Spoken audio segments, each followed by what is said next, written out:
millions of dollars of watches wavae mbele yetu. That is what our fight is. It's that system. Sabasaba is here.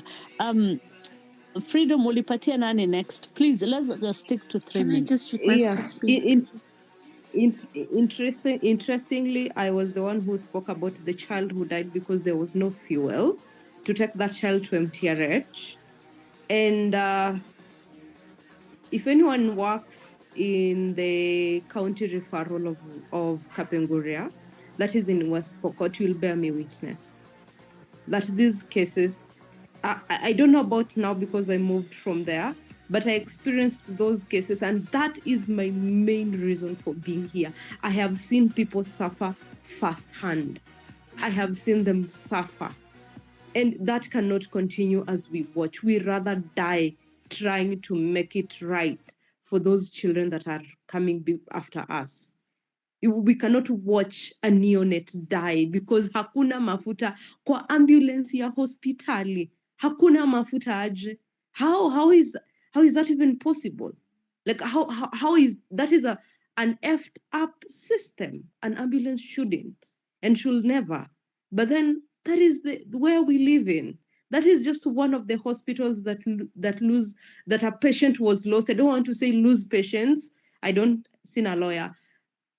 But that one, I saw it. I saw many of them that if I write down, I can say with my chest that this is what I experienced in this hospital. And there are so many hospitals that experience that. And that instead of money going for some first lady, I mean, a child, a two-week-old child died because someone somewhere went and took money for fuel. Fuel ya kutoka Kapenguria hadi Eldoret is barely 1,500, 1,500. By the time we are coming together, let's raise money, the baby was gone. And that was a baby who was referred like the previous night, died 24 hours later. 24 hours, there is no fuel in the ambulance. That was so bad. Anyway, mashida ni mingi. That is one of the main reasons why I will, even if I'm offered money, I won't change. Let's go to Brian and then Dr. Henry. Brian? Asante sana. 3 minutes, please. Thank you. I've been listening. Daktari, think 1 second, Brian. Mwana Jose, I can see your message, but I cannot see your request. Tafadhali, request the mic so I can send it to you. Thank you. Okay. Asante sana. I've been listening carefully.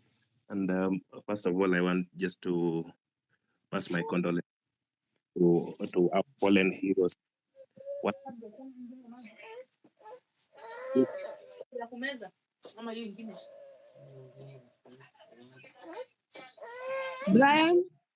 Brian?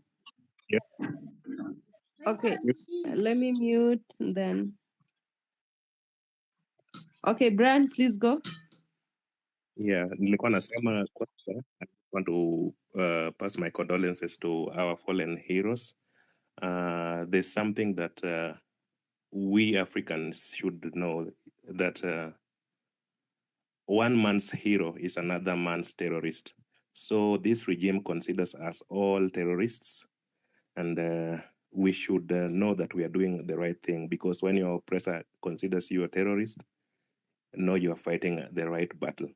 So I don't want to refer to Ruto as a president. Huyo Zakayo ni colonizer.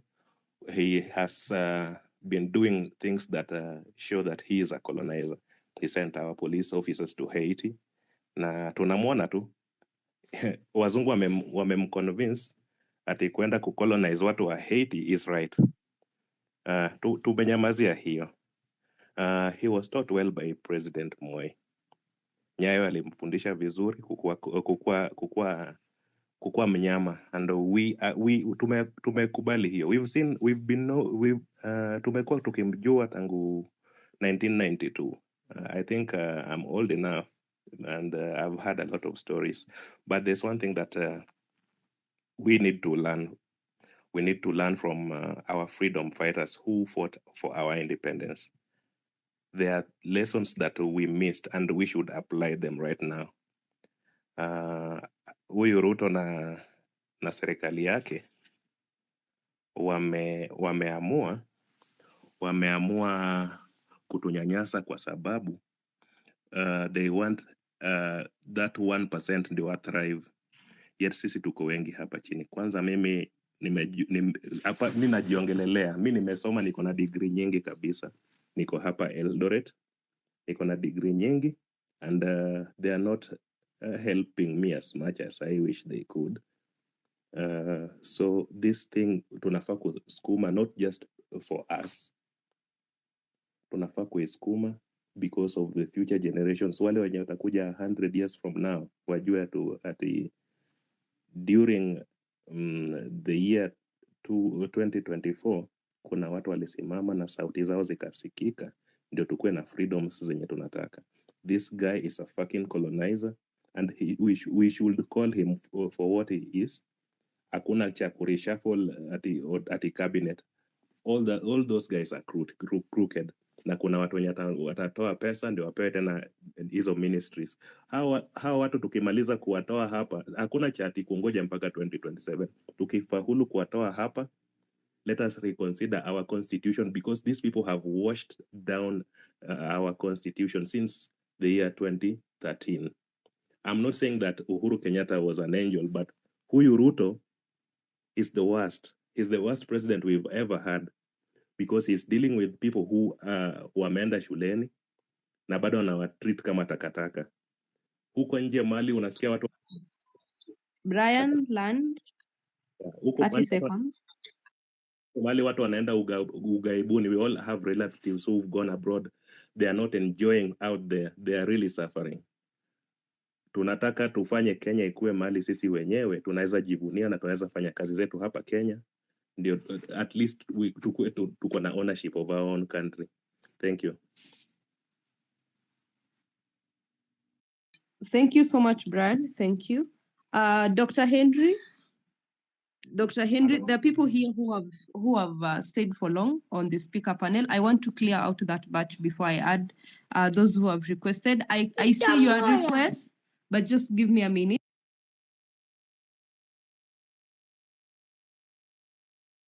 Hello, can you hear me? Yes, yes. Hello, thank you very much for this space.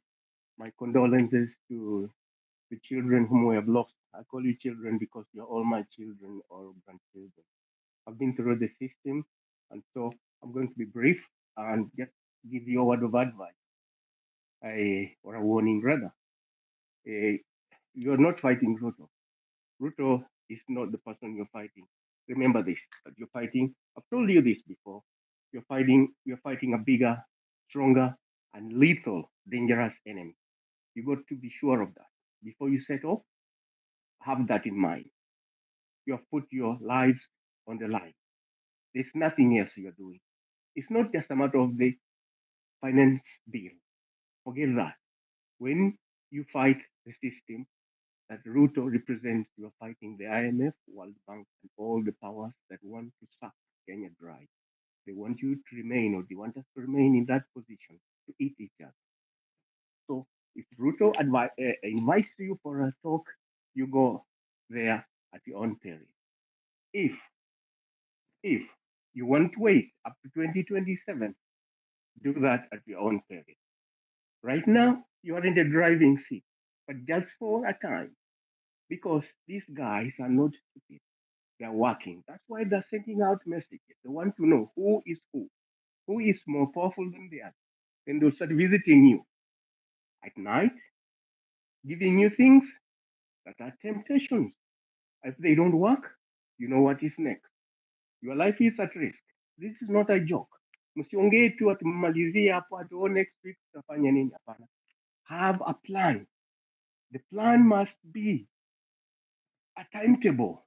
You give him time, say by end of month or end of week, the first thing is reconstitution of the IEBC. Because without the IEBC, you can't do anything unless you want the military planning. The second thing is, if the IEBC atukubali IEBC reconstitution, you must be involved. You must choose representatives to vet the IEBC. Msimwachie hiyo peke yake. Okay?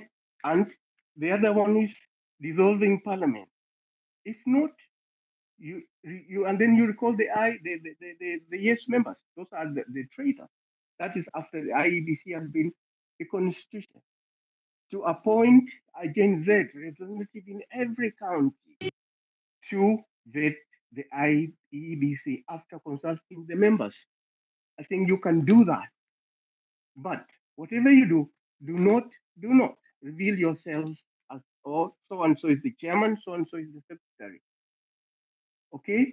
Don't be discouraged by those who fall by the wayside. Your journey, you have undertaken a very, very dangerous journey. If you don't realize it, don't go there because your life is on the line. Do not be discouraged or dissuaded by those who will be tempted, who fall by the wayside. Hata msikae mkuongea fulani, oh, tulijua he was a traitor. You don't have time for that. You're dealing with a very strong enemy. I won't tire repeating this. Mjue, the whole world is watching you. You might just be seeing the TV and whatever, but the whole world is watching. The financial world. That's what you're fighting against. And you want to topple it? They have said clearly, whoever wants to bring Africa out of poverty, tutamuondoa. And they have done it from Gaddafi, Lumumba, Sankara. As somebody told me he has counted 60. Some of them I don't know. So remember that. Okay, you are our children. I feel it for you. The last thing I will tell you is poverty. It's been with us. There was a guy called Ochuka. I was with him in the Air Force. I was transported from Kamiti to Naivasha at night with Ochuka in the Land Rover, chained together. We looked at the roads. They were fantastic. And I told Ochuka, oh, the roads here are better than in Tanzania because we had been in Tanzania for a year. And Ochuka told me, Wafula, here, Ibarabara, your mother and my mother cannot use it. Now, this reminds me of this child who died when she was being taken to Kapenguria Referral Hospital. I am so sad that it is happening now in Kenya. Thank you, and God bless you guys. Remember, we're fighting here as well. We've contacted the ICC, and we're sending messages to all the world leaders not to let Kenyan youth down. Thank you. Thank you, Dr. Henry. Thank you so much. Mebs, you're up. Mebs. Mebs. Hi, yeah, okay. Hi. Hi. Three. Yeah, I just Three. wanted to know if there were people before me. That's why I wondered if I'm the one supposed to go. But can you guys hear me? Yes, we can. Okay. So thank you. Thank you, Afrocentric. Thank you, Hannah and Freedom Fighter. Wow, what a somber day. Actually, no, it's not. What a good day to stay on course. What another day to fight. Remember, each betrayal begins with trust. We entrust people in the offices. We trust people with a large following because they seem to have the voice behind the cause. And that's why when one of us gets bought or sells their soul, it pains. And then we have these trust issues coming up and all that. But remember, I said this yesterday in another space. Each and every one of us has a price. Each and every one of us has a reason why we are doing this. Some of us who have been abroad, who live abroad, and we have Kenya as our motherland and fatherland. We do this because of the black tax. Because right now, I educate 5 girls from not from Nairobi where I grew up, but 4 of them I don't know them. I have no relation with them, and 3 of them get CDF from their MPs. The CDF is just 5,000, so the rest I have to cater for. This is why we are fighting this cause, because with good governance, guys, we don't need to think so much of the people who are getting off the bus when the bus is still moving. We don't need to think of them. We need to forge on. We need to fight on. We need to push harder. The thing is, we need to have a common goal. What hashtag? For example, hashtag is a very powerful thing. That's why sometimes you see that like the government and people try to subdue them from Instagram or no, from X and all that. We need to fight a cause. What are we pushing right now? Yes, we are deplatforming all the MPs around us. They're not speaking in churches. They're not speaking in public function. But what else are we pushing online? Because that's what we can do right now. And it pains me for us to sit and give space for somebody I won't call him my president because he is not. To give Ruto space on X after we'd all agreed, actually, majority of us, that we don't want him there because this was our safe space where we can do our things, where he has no power. Yeah, for somebody with no regard for human life, guys, for 1 second, just think Rex was being buried today. Just for 1 second, think about it. And if you campaign me like this here, how about the parents? The government has all the tools to track down all these families, yeah, and at least send one representative. Ruto could be holding that space and saying, you know what, there by Rex in Macha, there is somebody there from the government. But he did not. They choose not to because they do not have regard for all of us. That's why it's easy to buy a few people, yeah, and then they can continue looting. But this is what we're pushing for. Guys, remember the cost.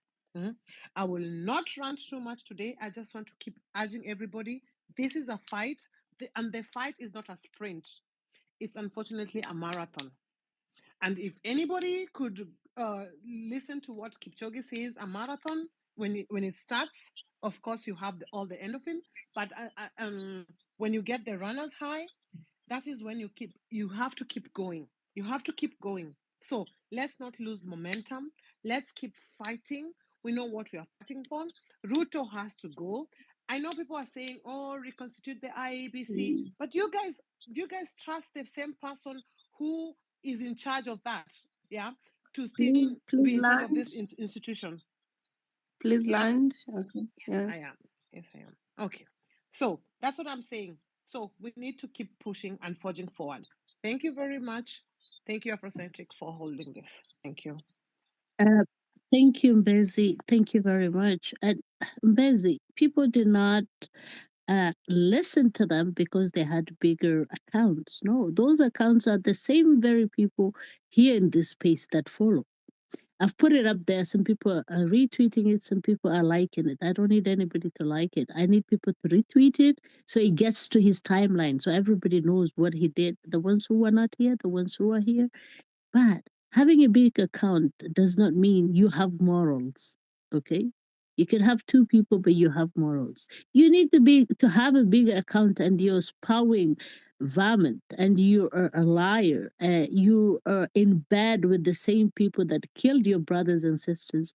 Then your big account has nothing. The better Menzi, who has few people, I better listen to her and follow her because whatever she's saying, she's genuine. I rather listen to Freedom, Afrocentric, Ruqia, whatever, so on and so forth.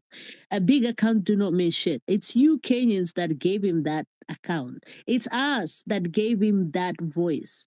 And all along he was in bed with them, pretended wameshikwa, others come out of the woodworks. Oh, he's been abducted. No, do not give this guy a space. So yada, yada, yada, yada. Why not look left, right, follow the person next to you? You're each other's keeper. You're your brother's keeper. But as we said, this is bigger than what we think. What Gen Zs have managed to do, the whole world is paying attention. Trust me, all African MPs are shitting on their pants. You've seen it. The Ghanaian MPs saying hatutaki kuchapwa, we don't want to be beaten like the ones in Kenya.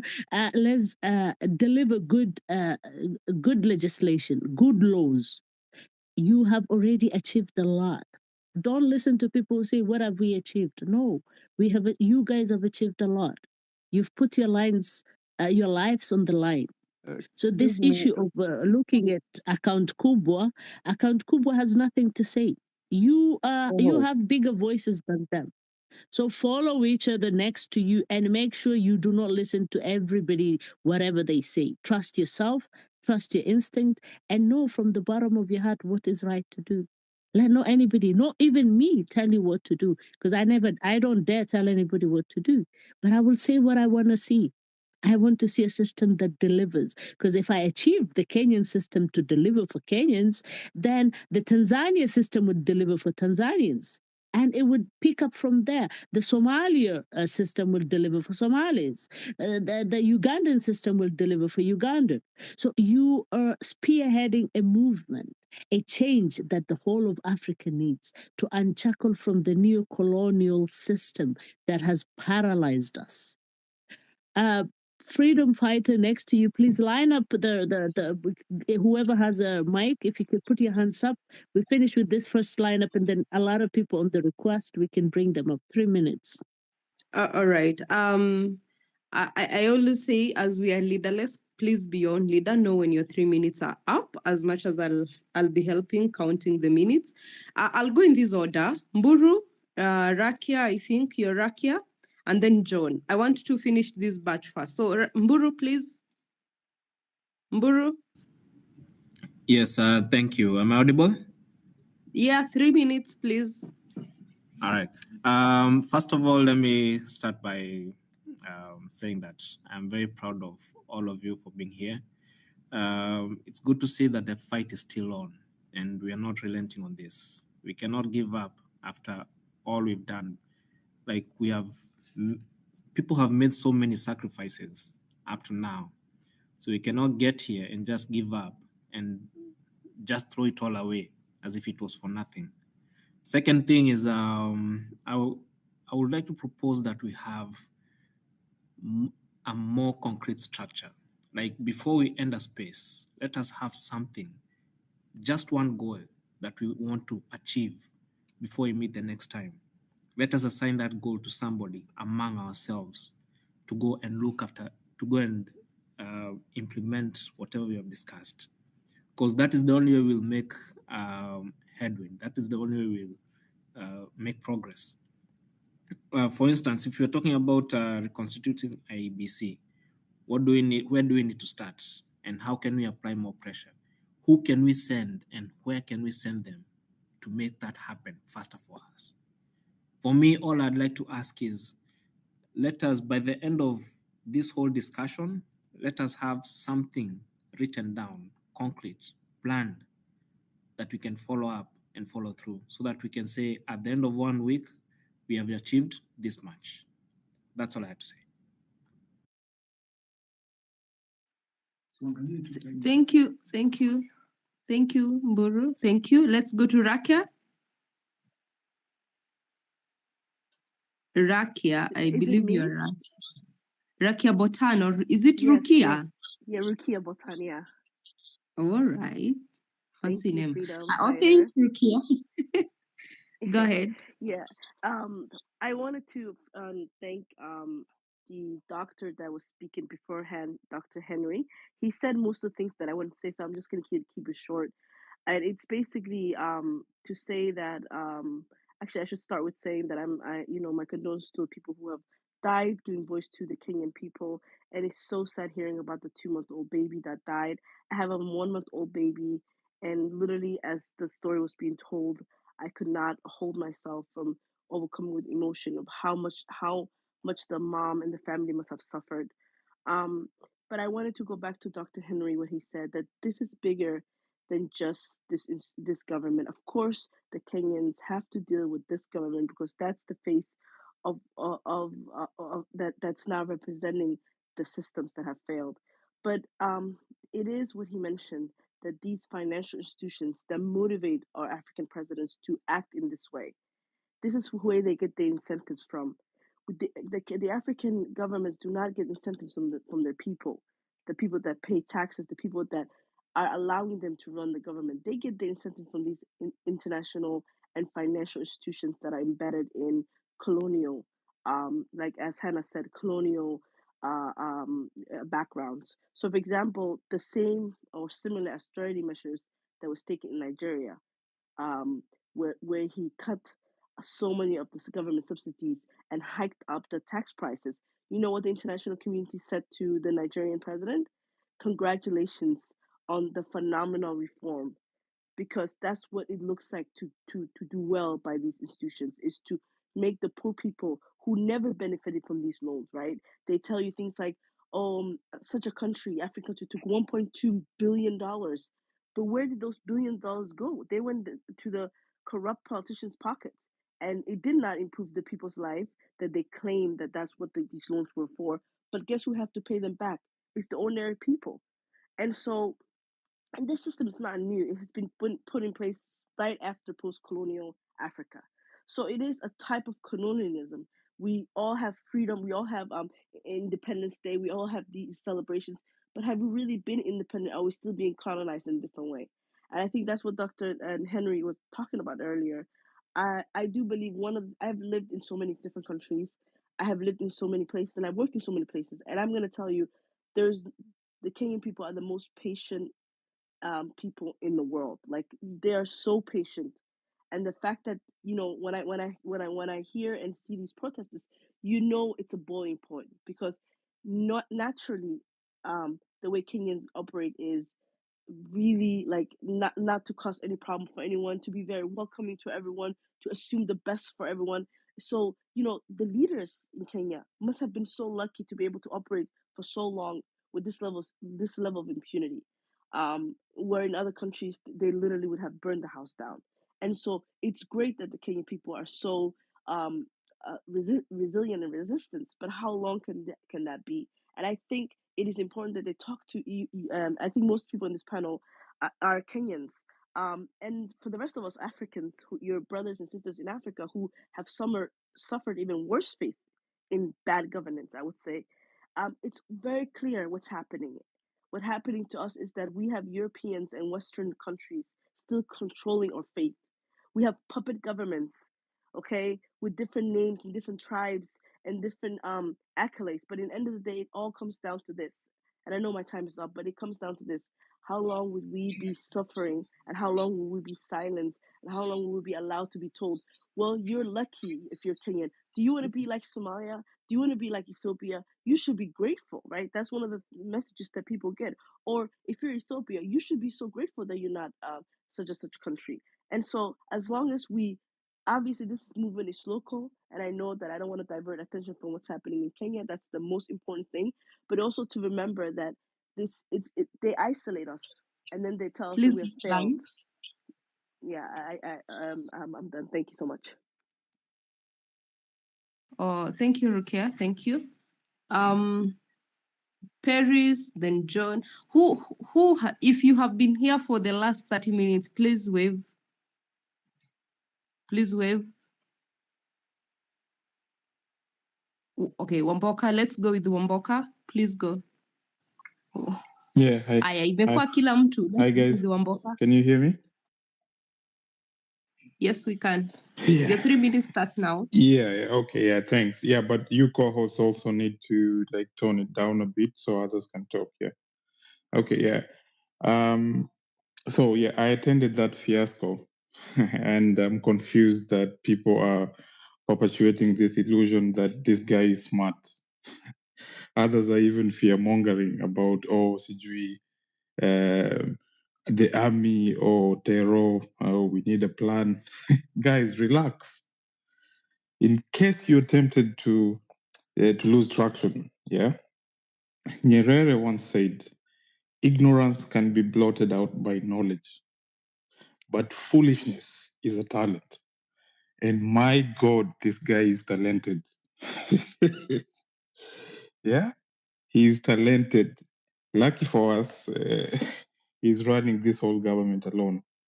He's a micromanager, and I'm praying every day that he listens to his crooks surrounding him because nothing has changed, right? So, yeah, some people don't get this, okay? Let me put this in perspective, yeah? This revolution was not known to everyone surrounding him, even his intelligence, his advisors, everyone, okay? So don't underestimate the power of stupid people in large groups, okay? This government has the ability, the will, and the power to sabotage itself. Yeah? I'm praying nothing changes because the trigger, the native trigger, is still there. And don't stress, guys, right? The organic movements don't just die, right? You just don't wake up and kill an organic movement. The native triggers are still there. And it's the same group of people he's going to surround himself with going forward. So nothing new will come up. And the next demonstration or the next movement, we already know how the first one ended. So people are learning lessons from what not to do.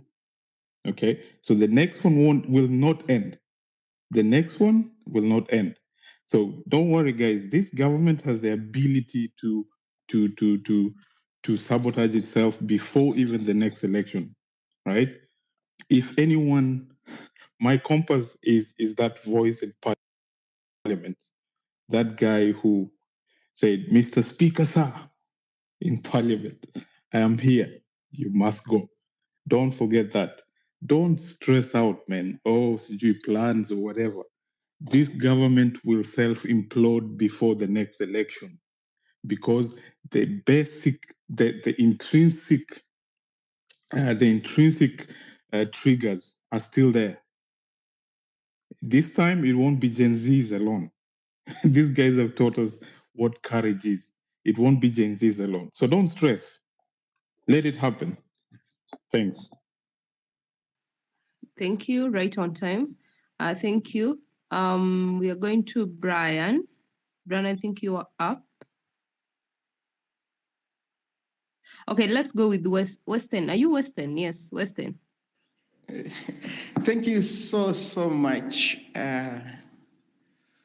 moderator. First, well, my commiseration to the fallen patriots and comrades. Well, President William Ruto, and I refer to him as President deliberately, because there's an office he occupies, much as he has elected to desecrate it, was not contrite. He wasn't contrite. He contests the timing of the police brutality in Rongai. No, it didn't happen the other day. It happened, I don't know how many years ago. It doesn't matter when it happened. That brutality should never, ever occur in a democracy. So you can see it's not contrite. Secondly, he invokes something called the doctrine of the separation of powers. He says, oh, the judiciary is independent, but we know executive overreach is a problem. If he insists that the judiciary operates independently without undue interference from the executive, and specifically the person of the president, who at this particular point in time it's him, why don't we have high-profile criminals in jail? Can you answer that question? Why? Because the inference is that they get protection from him. That is it. We have people who are eligible to be tried for murder, but they're in parliament. Why? Because they get protection from him. So he cannot invoke that doctrine to try and argue that his hands are tied and no. Secondly, he invokes democracy. But in a democracy, you cannot go against what the people want or don't want. Because democracy is all about people. And Kenya's opposition against the finance bill was something of a referendum. They didn't want it. He went ahead and pushed it down their throats. That can't happen in a democracy.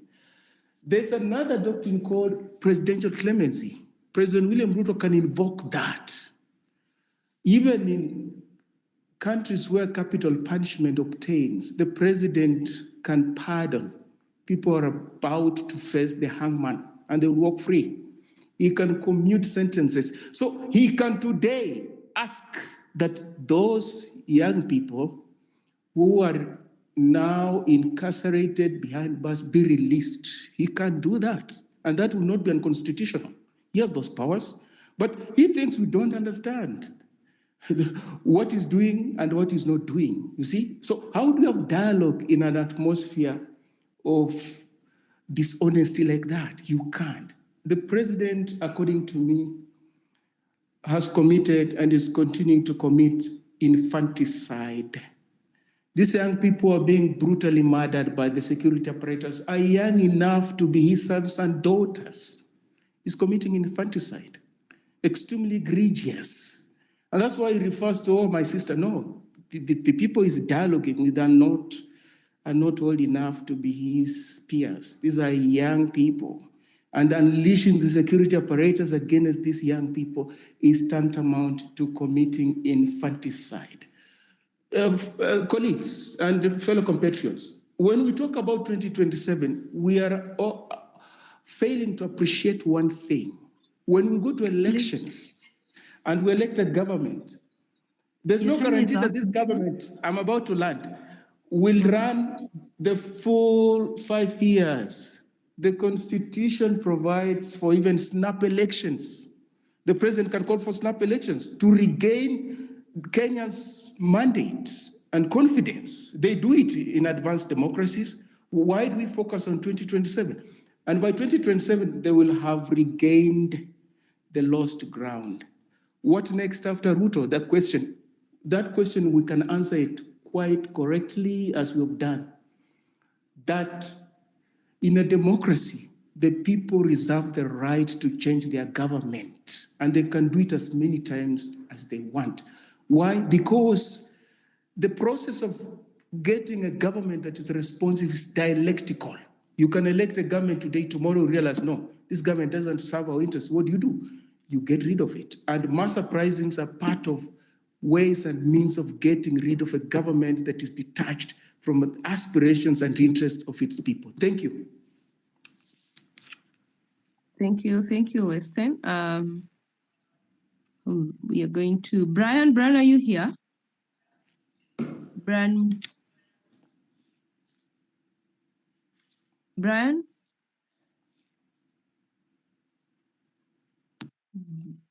Going once. Brian, we can't hear you. Please fix your mic and then probably just come back. Terrace. Yes, hello. Yes, I. Thank you. I'll just use up my 3 minutes nicely. I just want to say that people are very lucky if they did not tune in, listen to the president speak, because I felt so angry listening to that man that by the end of it, I had a headache. And I'm not even joking, like I literally had to go find Panadol because all he did was deflect responsibility, claim that the police are independent and therefore he's not responsible for the deaths. He could not name a single person who was being killed. All he could do was defend the death of that child in Rongai. He could not mention Rex. He could not mention Chris Gitonga. He could not mention Mike Brian Kasaine. None of the people who've been killed, David Chege, etc. And so that really pissed me off. And another thing that really pissed me off about that thing was no true speakers were speaking. It seemed to only be, there was just a few people who asked some tough questions, but there was a lot of, oh, Mr. President, please, Mr. President, I'm sorry, like nonsense like that. This is not the kind of language you should be speaking to this man. And he has really stupid ideas, and he really takes credit for things that make no sense, claiming he's created 5,000 jobs because of CCI in Roiro. Do you know what CCI is? It's a privately owned business. It's a call center. Like he did not create those jobs. Talking about how he's created 3,600 jobs in housing by charging regular Kenyans a housing levy every month. Like it's stupidity, and we're not the generation that's just gonna buy into those stupid ideas. So it really just pissed me off. And to this minute, I'm pissed off because he was not giving any plans to kill or reduce corruption. In fact, some of his audience were some of his most corrupt friends, Kina Kipchumba Murkomen, and they were sitting over there listening. And I felt like if I could slap, it was irritating as hell. He has no plans to fund and build hospitals, no plans to fund and build schools, no plans to bring dignity to regular Kenyans. He just has no such plans. All he wants is to take accountability for not take any accountability and take credit for nonsense. And he's actually going to start taking credit for having spoken to us on X. Just wait and see. He'll be like, oh, I talked to Kenyan youths on Twitter.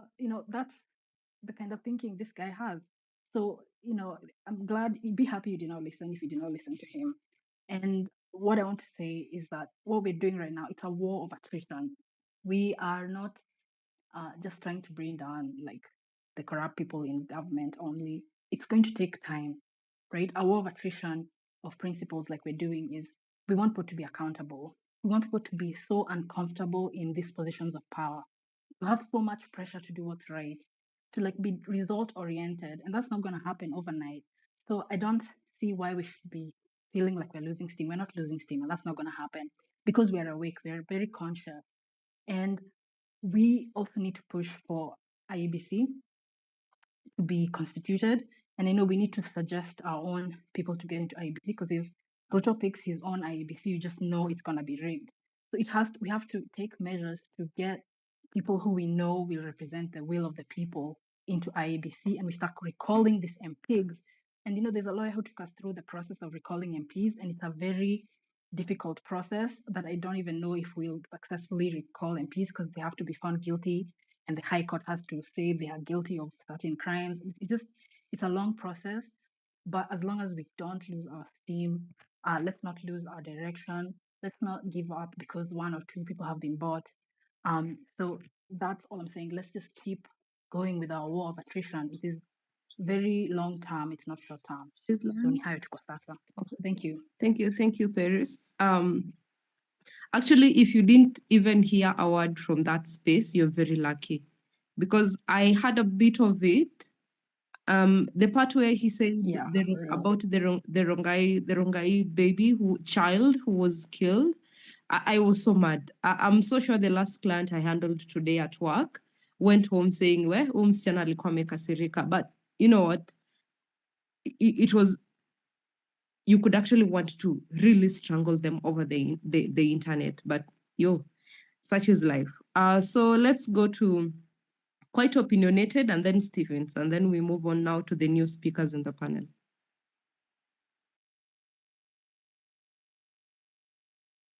Quite Opinionated, your hand is up. Yes, thank you so much for the chance to speak.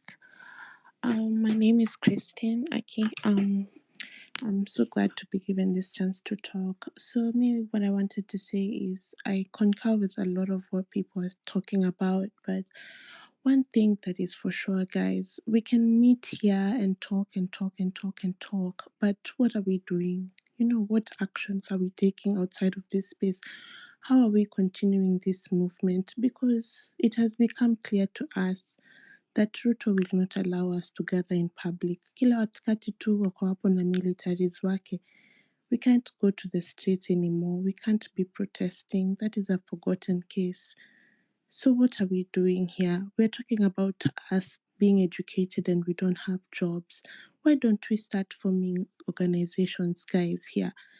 People here have skills. People here are lawyers. People here are IT people. We can form skills, guys. We can form data analysts. What wanna go through all these systems like KRA and everything. We can do these things. We were talking about changing the system. How are we changing the system, guys, when we're just here not doing action? We need action. We need action. That is what we need. Msiseme hapa story ati sijui we are leaderless, and it is good to be leaderless, but we need a form of organization, whether it is a youth organization that does these things. You talk about ati sijui we can't appoint a leader sijui nini nini. What happens Ruto akitoka? Who are you hoping is going to be president? What is the plan? If Ruto woke up tomorrow and resigned, what next? Where these people who we are talking in these places, those who have political ambitions, are we always going to not trust people hivi tunasema ati sijui mtu ameenda akakuwa sell out? If we're still having those fears, then really what are we doing? Because we're not building a new system. We are crashing down something and we don't have a replacement for it. It can't work like that. We're talking about years and years of corruption. Hii corruption si Ruto ameleta. Sisi wote tunajua hivi. This has been a thing that has happened for decades and decades and decades. That is why we are all so happy to be here, because finally something is happening. Are we going to just let this die? Me, I urge us there, we just use our knowledge. Imagine, mimi here I'm a social worker, yani tumeenda shule, hatuna makazi, tuko na hizi skills zote. Why don't we put our brains together? Because if it is talking about putting people in line and keeping them accountable, how do these Maju countries work? They work in a sense that people are held accountable. You sign a contract. If we appoint you as a leader of this committee, you sign a contract. We hold you accountable. That is how we're building a new system, because we are crumbling something down. What are we building? We need to start building. We need to start thinking outside the box, because tutaendelea hivi, Ruto atapanga kila mtu. By the time we are done, 2027 tutajipata tu tena akikuwa re-elected. By that time, everyone will be so tired. Quit opportunist. Let me answer. Try. I'm just going to attempt to answer some of your question. If you can go on mute, and then I'll give you the mic back to conclude. The rest, if you can bear with me. First, you said we are breaking a system and we don't have a replacement. Are you really, do you really believe that you're breaking a system? Oh, the system is already broken. If the system wasn't broken, those people who died would not have died. Those that went to court and said that in the next Mandamano, the police are not allowed to carry bullets. Can I just say the something? Police are not allowed. Okay, let me finish. You would come back. I'll give you the chance. Okay, that system told the police, they gave the police directives not to do A, B, C, D. Did they obey by the law? When you see somebody who is supposed to enforce the law break that same very law, then you don't have a system. It's pure and simple. You don't have a system. If we had a system, they would obey by those systems. We had somebody who went to court and said, told the Kenyan government that we should not send police to Haiti. What happened? The police still went to Haiti. The very law of Kenya says that the police cannot use live bullets. The police need to escort people who are picketing, people who are demonstrating, and the constitution of law, the constitution of Kenya, to be protected. Did they protect you? No, they did not. So that system is broken. A system whereby somebody is bringing fertilizers that are rotten, and they taken through that system, and guess what, it's just them who sat together and said, you know what, we're letting him carry on with his job, we don't have enough evidence. That system is broken. I don't know what system that you're saying people are breaking. It's a system that was already broken. Okay, I can go on and on and on and on. I have not seen one person that has been accused of something, then taken to court. After a while, how many people can you count? And then after a while, that case is disappeared. That is the system you're saying that it's not broken. It was long broken. Okay, the system that allows a politician who to spend money that he does not have, money that he's not gonna earn for the next 5 years as a salary, to spend it on getting into office and then building houses, wearing $5 million watch, shoes, counters. That is the system. That system, there is no system. If there was system, he would not be able to do that. Now that's said and done. That's said and done. What are we looking for? Yeah, corruption did not start with Ruto. Neither will it stop with Ruto. It will not stop with Ruto. We have seen live, he's being asked questions about unconstitutional officers. What did he say? You know better. I did not go to that space. Please, if you can go on mute, I'll give you the mic, my dear. Now, the problem is saying that people are doing something with people absolutely. All those things that we've seen flaunting the social media about whether it's the MP or Meru, whether it's who, whether you've seen it. Everybody is flunking their numbers and it's alive. People are giving money to the churches, all those things.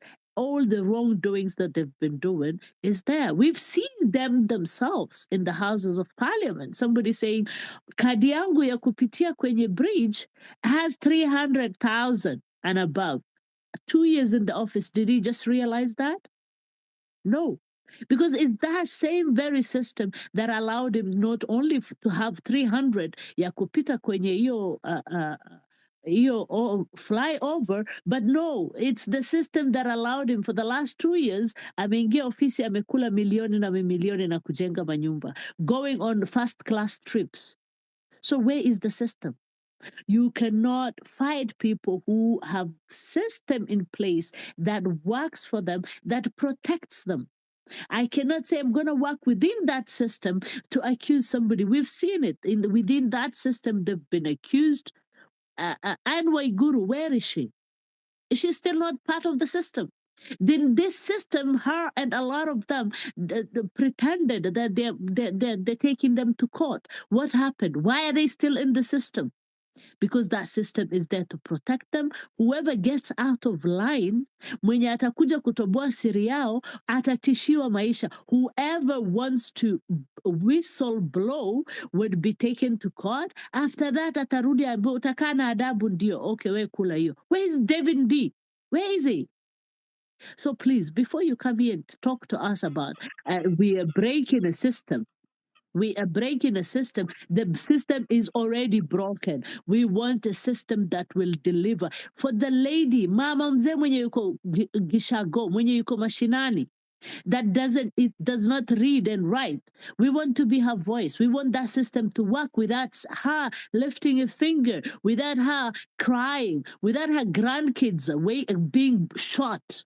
Without her grandkids saying we want to speak, we want to be the voice, bila kunyamazishwa, wengine wanuliwe, wengine wawekewe bullet kwa kichwa. That is the system we need to fix. This is not about Ruto, my friend. This is about the system that was put in place since independent, that has crippled Kenyans. Hannah, thank you so much for sharing that. I would really like to finish and then we can proceed, please. Wait. I'm Hold up. My co-host, please co-host. Ama mnataka kwa speakers. No. Afro. Let us co-host Afro, everyone. Everyone gets 2 to 3 minutes. Co-host. Wait, relax. Co-host, Afro please hezi kwa co-host. monologue hapa. Huh? Come again? We can't have a monologue hapa. Yeah, that's what I'm trying to put those rules in place. I'm saying, co-host, please make me we have 100 requests. I want to get everyone in. If you want to speak, tell me, I give you a speaker, you go to speaker section. My co-hosts, let everyone speak. 2 minutes, 3. Let's facilitate this thing. But lovely points, lovely powerful points, guys. All right, go ahead. Thank you, Afro. Who's speaking? You are quite opinionated. You had finished your 3 minutes, so I'll give you 30 seconds to just land or answer back to Hannah, and then we get. I don't think she finished. She was interrupted. No, but her 3 minutes had lapsed. Is she still on the speaker panel? No, you see what happened was she was interrupted, and then Hannah went on a rant. No. I think I may drop. If you see her, Freedom, bring her back. She dropped because you kept muting her. Nick, finish her statement. Nick, 1 second, please. Look, she asked questions. Her 3 minutes was up, and I tried to answer her questions. Now, if you want to speak, you can speak. Wait for your turn. Tafadhali. Freedom, do the lineup, please. And we'll try and get her back. All right. Stephens, you're up. And Hannah, can we not add anyone to the speaker panel so that we are done with this batch and then bring up like 10 new people so that it's easier to not keep someone in the panel for so long without giving them a mic. So Stephen, please go. Stephen, can you hear me? Yes, I can hear you. All right, please go ahead. Your 3 minutes starts right now.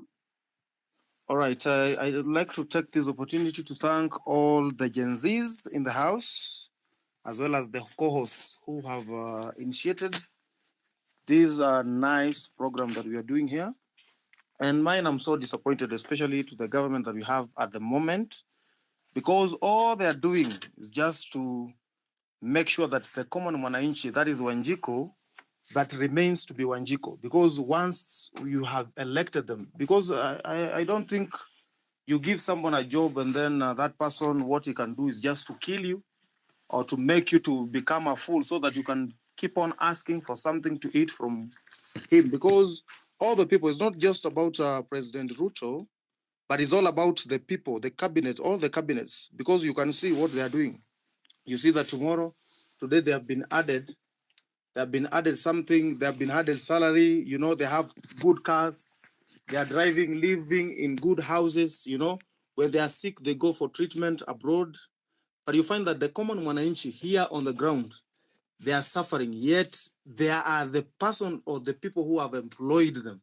But you find that at the end of the day, when this person tries to cry or raise her voice, this person is being killed, you know? So it's something pathetic, and I like to appreciate the Gen Zs of what they have doing or what they have done. And let's just keep the spirit, let's keep the fire burning. Don't give in for the threats, because if our forefathers could not have fought, you know, for us to gain the independence, we could be where we were back then. But because now the people, and I really love this, people have woken, they have realized who they are, they have realized where they want to go, and they have realized what they want. And that is the most important thing, because there is a saying that says, if you don't get tired of the level that you are in, you cannot be able to proceed or to go or have a vision. But now, because that many people, and we have seen, even I remember recently when the president was being, let me just call him the president for the sake, because there's an office that he's holding yet, but he doesn't suit for that office, you know, for him to be the president, because you cannot lie this and then tomorrow what you're telling people is something else. If it's contrary, you are biting yourself, or you are giving some, you are being asked a question and then you don't answer the question. Instead, you begin to fight the person who has asked you that particular question. So what I'll tell the Gen Z is, let's not give in for the threats, because our forefathers did not give in for the threats. They fought until they fought a good fight until they gave, or they brought us to freedom. That we see that freedom is now being taken again. These people, they want to take our freedom, and we will not have a voice. So let no one tell you that you'll be killed, you know. They kill whom they killed, but they cannot kill all of us. By the way, they cannot kill all Kenyans. So we need to stand at the forefront. We need to fight this fight until we bring it to realization. And this moment, let this President Ruto realize that indeed what he has Please done, land. and together with the cabinet, it's wrong.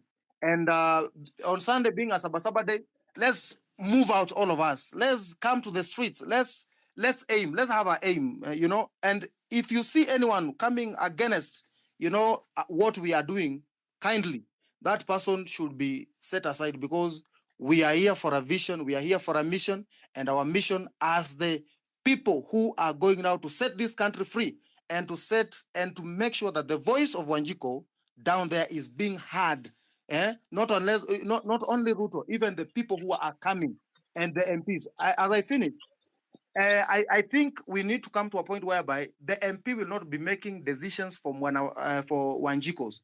We are, as the people, we need to be people who make the decision for the country, because 290 people cannot make a decision for 57 million people, and they are straining us. We cannot be able to survive. You'll not, even you wake up, you don't feel like you want to live in Kenya anymore. You want to go to another country. So I would like to finish at that particular point, but let's keep the fire burning. Msiogope, msichoke, wacha tuendelee hadi tuhakikishe ya kwamba tumefaulu, manake vita tuko navyo mkononi, na tukiweka Mungu mbele, mambo yote tutafanikiwa na tutamaliza. Asanteni sana. Asante sana, Stephen. Quite opinionated.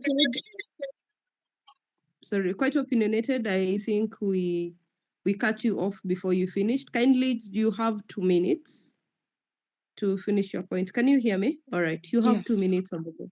All right. Thank you, Freedom Fighter. Thank you so much. Yeah, I think I was interrupted and I didn't quite finish, and maybe there was also a bit of misunderstanding. Of course, this is a big movement. Even other African countries are looking at us and they're feeling inspired, and it's a really big movement. And I'm so proud to be part of, this generation that has caused all this movement. All I'm saying is that right now we need to also think about the next steps. So, Sahi, what are we doing next? We need to think about that. A very nice lady spoke here and talked about diaspora people sponsoring us. If it is starting those community organizations, those coming up with those solutions, I think we need to start moving that way, because sahi tukishinda hapa waste time ati sijui Otero was compromised, sijui who was compromised, blah blah blah blah blah. These things will never happen. In as much as we're fighting a corrupt system, we can't kill corruption. It will always be there. But we can set a system where we hold people accountable. Yes, like you said, the system is broken. It is broken, but are we setting a new system? How are we doing that? We set accountability. We hold people accountable such that hata mtu akikuwa hapo kiongozi akona measures zitamhold accountable. Hata kuwa tu hapo akifanya Kenya anajisikia venye tunaonanga ya MPs, all our leaders doing what they want. Everywhere it is rotten. Sijui wapi kuna scandal. NHIF kuna scandal. Sijui wapi, kila mahali. We need a system and we are the solutions. Venye tumefikiria hivi tukafanya revolution yote, we have brains here, we are educated. If we can come together and do something in the communities, in the spaces we get together and we just form revolutionary things, we can ask for funding from these people in diasporas. By the way, we can do this, by the way, because even if we talk and we don't do anything, au mtu he will just talk his way through us. Na mtu atatushinda politics because he knows how to play politics. Me, that man, I'm not calling him my president because he's not my president, but he's a politician and he's good at being a politician. So what we need to do is strategize. We need to think outside the box. We need to have a network that works. That mtu akipatikana na corruption, kuna mahali yenye watu data analyst wameleak information yote. We even set up systems that we are going to sue these people in the future of all the corruption, and they're going to give back money, all the money they've stolen. That is what I mean. That is the fire that we need. That is the action that we need to move. And that is I've concluded. Thank you so much for this opportunity. Thank you. Thank you. Quite opinionated. I think if I heard you right, what you're asking for is we start forming working groups where we put our skills into. It's a revolution, but with working groups, because when you are IT skilled, I, as someone else, cannot fit into that. But as an IT working group, you can work on something and educate us on what that thing can be able to work for us. As others who are like the social workers, we can put our heads together and come up with how do we put our skill into the revolution and we move it forward. As people who are lawyers, they can put their heads together. How are they working together towards the revolution? Are they educating us about the constitution? Are they telling us, oh, no, you see this law that has been put into place, this is how it's going to affect us and this is how it's going to help us, so that we are all working towards the same end, but on different smaller groups, because we have different skills, different educated in different sectors, so that we work towards the same end. If I got you right, that is what you mean. Yes, that is what I meant. All right, thank you. Thank you. All right, we hear you. All right.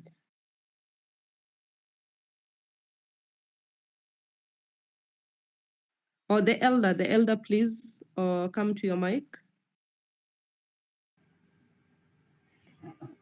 I hope I'm audible.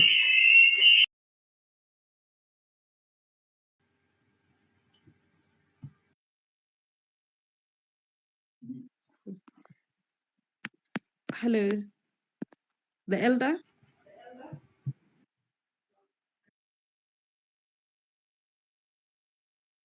Yes. Okay. Can you hear him?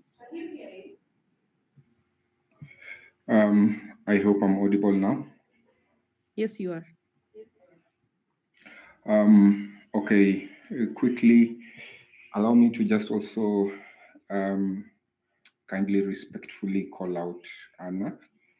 I thought you should have done better on the time management when you were responding to quite opinionated. Just calling out the hosts to be better time managers. You really stretched it, and I wasn't comfortable. Please just take note of that for us to work this forum better. Quickly, because I have 3 minutes. One, I would like to encourage everyone not to forget that the revolution has already happened and it's happening. It's not a future tense anymore. In the last few weeks, there have been a lot of gains that have not been achieved over the past 2 or 3 decades in Kenyan politics.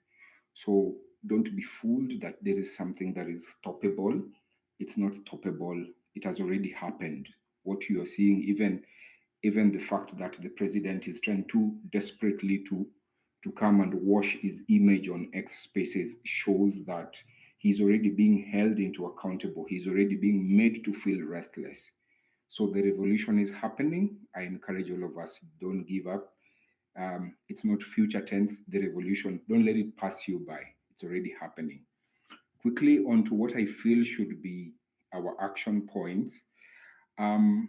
Please do not ignore the IEBC point, because whichever way we go, we'll just come right back to IEBC, because that's the constitution. Unless we are skipping the IEBC part to go into a national referendum, which also the IEBC has to conduct, there's no way of going around the IEBC issue. So constitutionally, it's a priority. Let's press for the appointment of IEBC. Also, for Sabasaba, I think since the protests have really worked, I think they should not stop.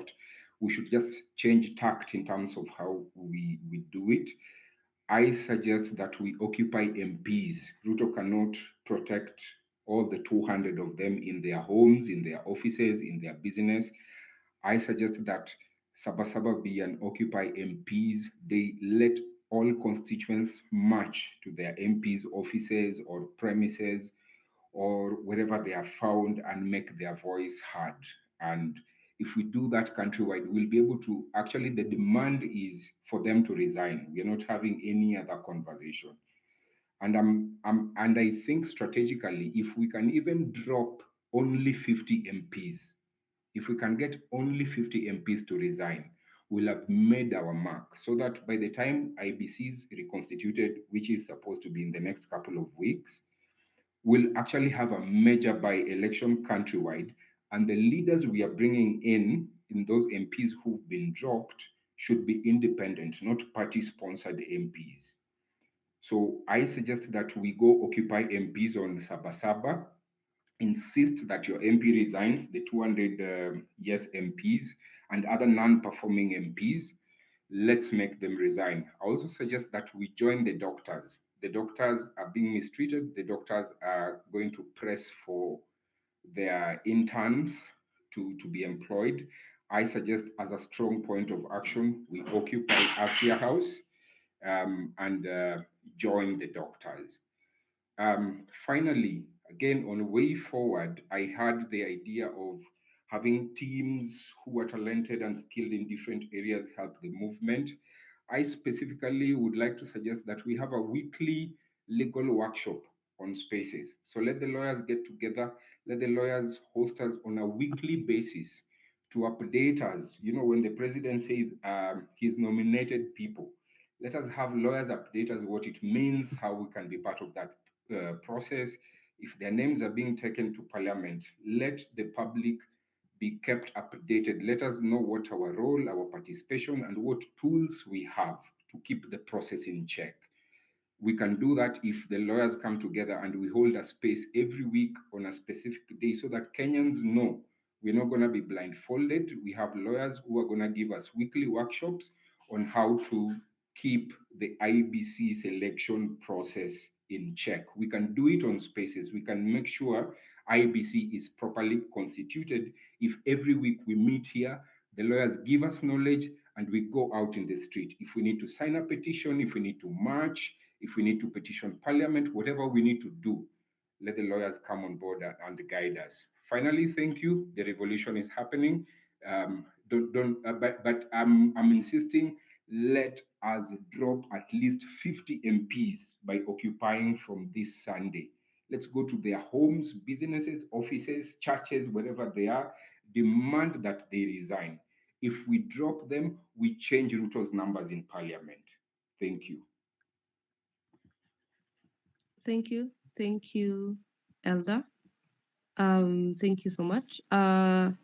Hey, it's already 21:16. Aki, I want us to really move very fast. Can we do Sadiq, then Nick G, then Mzalendo in that order? Sadiq, then Nick G, then Mzalendo. Sadiq, you have 3 minutes, please. Okay, Freedom, asante sana, nimeshukuru. To you, to Hana, Afrocentric, na all the friends who are listening, good evening. Mimi yangu si mengi, nitasema tu very briefly. Kwanza nataka kusema pole kwa familia wale tumepoteza. Those are heroes na heroines na tunawakumbuka, hatutawasahau. Ya pili, mimi naona two things. One, I used to hear when I was young, watu wakisema kazi kwa vijana, pesa kwa wazee. So, why am I saying this? There is a possibility that hii movement itahijackiwa na watu ambao mimi naita mafisi wa siasa. So, ukitaka kujua mafisi wa siasa, wako kwa government na wako kwa opposition, both sides. Utaona tu make noise, wakijaribu sasa kukuja ni kama wameamka saa hii. Ati wanajua saa hii problem ina exist. Na wana mingle na Gen Z na millennials wale wanapigania haki yao. So, mimi kwanza, I want to remind all of us here, hii kitu inaweza hijackiwa very easily if we are not vigilant enough. I like Elder last minute akiwa anaongea amesema wacha to show solidarity with doctors and other groups. That's a very good technique.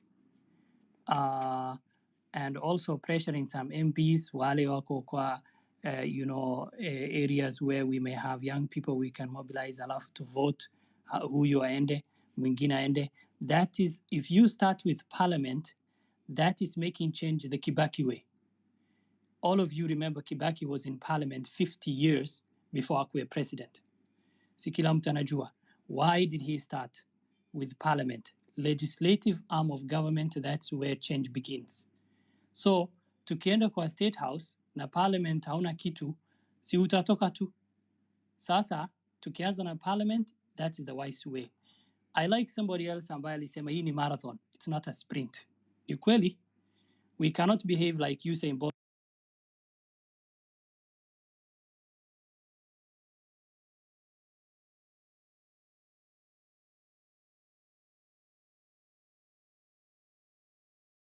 Very slow, very blunt, and we have to be very watchful that hii effort yetu we are making will not go to wazee. Now, when I'm saying wazee, I have no problem with people in terms of age. What I mean is mafisi wa siasa. That's what I mean. Finally, I can see there is a lot of anger as we express this. I understand. But I would use the word outrage. This is outrageous. What is happening is outrageous. Young people being killed, incarcerated illegally. Hiyo kitu ni baya. But let's try to reduce our anger as well. Nikimaliza, we can negotiate from a position of power, by the way. When you see people in positions of power, they are willing to negotiate, that is an opportunity because kuna wengine vijana wetu ambao wako incarcerated sahi in unknown places, not even police stations, by the way. They are being held in far places that nobody knows. Their families are worried. Tukinegotiate, tunaweza sema release how without any condition. Na wakireleasiwa, na sisi kazi yetu itaendelea. So that's just all I wanted to say. So asanteni sana. Nimeshukuru. Thank you, Sadiq. Thank you. Nick G. All right. Now, it's good that we started this movement, and it's good the outrage, the emotions that have been caused by whatever it is that has happened, the deaths, the outright callousness of this government. The emotions are a powerful tool. However, the emotions are not enough because feelings are fickle. And we cannot be able to fight this kind of a government with feelings. It's not, we cannot do it in the long run. And exactly what Sadiq has said, it is definitely a marathon. One thing we need to do important, extremely important, we need to do it as soon as possible, as of right now, is civil education. We need civil education for people mashinani, people on the ground. A lot of people are ignorant about whatever it is that is happening. And the reason why these things happen and these politicians keep doing whatever it is that they're doing is because people don't know and people don't care. People do not have enough knowledge about whatever it is that is happening on the ground. This is exactly what happened with the constitution. People voted in a constitution without knowing the implications of it. And right now, 50% of our GDP is paying salaries only. We've not even counted whatever it is that has been stolen. And this is what the politicians rely on. They rely on people's ignorance. If people are not ignorant, you cannot have people like Sudi in office. You cannot have people like Murkomen. You cannot have people, this kind of people. Another reason why emotions are not good when it comes to making such decisions, you can all remember how the elections were held. You can remember the state of euphoria when Ruto was announced president. People were excited and happy because a lot of people voted out of a bias, and people just wanted to vote out Uhuru. They didn't care who they were voting in. They were emotional. They were just doing things without thinking, and then people decided to vote. Okay, fine. You know what? Let's vote in this guy just for the hell of it. And see, this is exactly what happens. People need to understand that sovereign power belongs to the people. Well and good. But we surrender that power to our president. And he has that power that we are supposed to be having. Can be a very big difficult. The problem with democracy, it cuts both ways. It is difficult to oust him because he has legal grounds to say, you gave me the power. And it's true. Kenyans gave him the power to do whatever it is that we're doing. So we need a lot of civil education. We need a lot of self-reflection so we do not have to make decisions with our emotions. We have to know that the next step that we do, emotions are not going to be able to be enough to carry it out. We have already gotten the conversation. We have already been heard all over Africa. We have already been seen all over the world. People have seen exactly whatever it is that is happening. But we need to make the system work for us. How? We have to be in those offices. We have to be on the ground teaching people about whatever it is that their rights are, whatever the Constitution says, whatever it is that we are supposed to do. These people have to listen to us, not because we're emotional, but because we have our facts right. We have to have a game plan. We have to have the funding. We have to have every single resource available to us to make sure that this change is true and it's long lasting. Thank you, Nick. Thank you, Nick. And I think we all agreed that when the doctors go to the streets, we support them. And from now on, even if it's the teachers who are striking about because of their salaries, we go with them to the streets because this movement is for the betterment of all of us. So let's keep supporting each other. Zalendo? Hello, asante sana. I think my point has just been mentioned.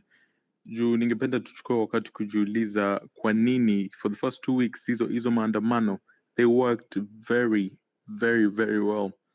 Na ni kwa nini saa hii tunapata mashida, story huku story kule?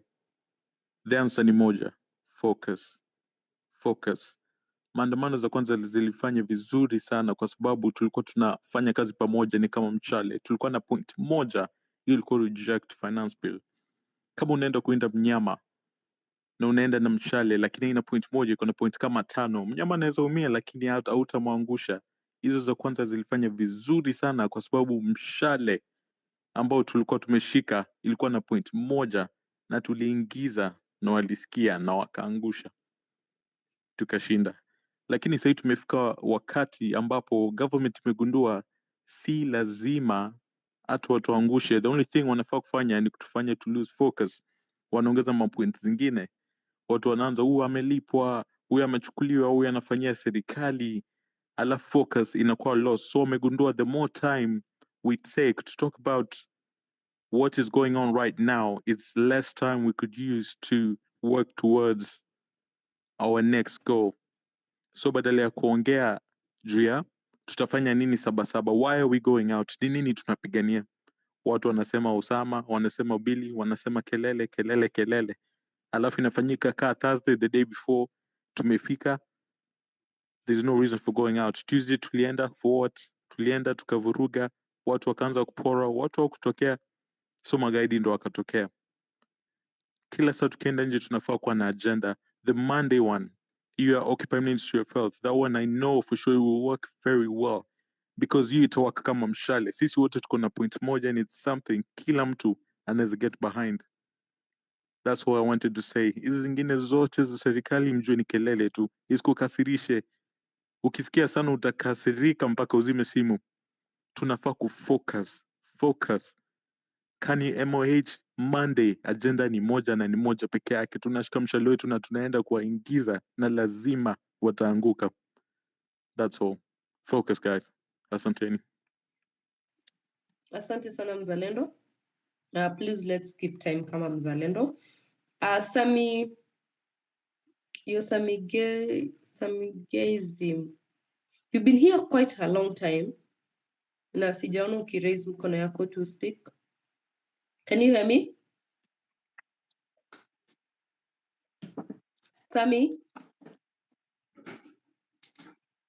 Samigay or Samigizim or something like that.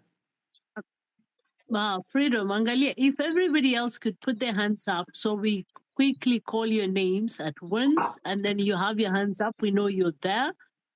Instead of, if you're on the speaker and you don't have your hands raised, it's going to be difficult. I'll drop some again. You can ask for the mic again. If we can all have your hands raised. Now it's Kenyan lady that has her hands up, and then Bridley and David in that order, and then the rest, please in Mkono, so we know you're there. Thank you. Take it over, Kenya lady. Asanteni tena. So I've been following all through, I've been here. And kuna mambo mawili matatu ningetaka, to talk about, because I mostly am usually a listener. Like ukiniona nimeingia, I mean I've listened and I've tried to like deduce some things. So hear me out. There's this saying that goes, scarcity is the mother of invention. I don't know if you guys have ever heard it, but I am sure you have. So, and this one is nataka kuongelea. I want to back up. Her name was quite opinionated, and I think I am I'm understanding where she's coming from. So the system is messed up. It is not working. It's not working from the political front. It's not working from the business front. It's just not working, right? So there's scarcity of like everything. There's scarcity of jobs. There's scarcity of everything. So what I understood from her is that when we are trying to fight the political giant, which primarily is what brought people together, let's also find ways in which we can also, do you see a very good example is mnaona kazi yenye Hanifa anafanya. That is something that should be, we have repeated so many times. Hiyo ndio hii ni kazi inafaa kukuwa ikifanywa by the government. I don't know which branch of the government that does compensations and whatnot or should be responsible, but they're raising money and making sure that our heroes are buried with dignity. That is somebody in the government should be doing that, even doing the compensation and going round and seeing those people in the hospital. However, Hanifa, with the help of everybody else and Gen Zs and, diaspora, kila mtu, tumekuja tukasaidia, and she's been running very, very smoothly, compensating, trying to make sure that she has formed a very strong group ambayo wana visit watu in the hospitals and whatnot. Now, listen, quite opinionated is saying this. How about we, number one, I'm just bringing this up front. How about we start vetting good politicians? For instance, mlikuja mkasema hapa sijui tumchague nani, yoitwa nani, the person that was in the Ministry of Education, simkumbuki yoitwa nani. However, when Gen Zs went in, they went down and under, and they actually did vetting on this gentleman. They were like, no, he's not fit. And it's because 1, 2, 3, 4, 5, 6, 7. So we can have a group that's just throwing names, and then you just vet the person. How do they handle themselves? Do they show up in parliament? When they were in the ministries, how are they able to hold themselves?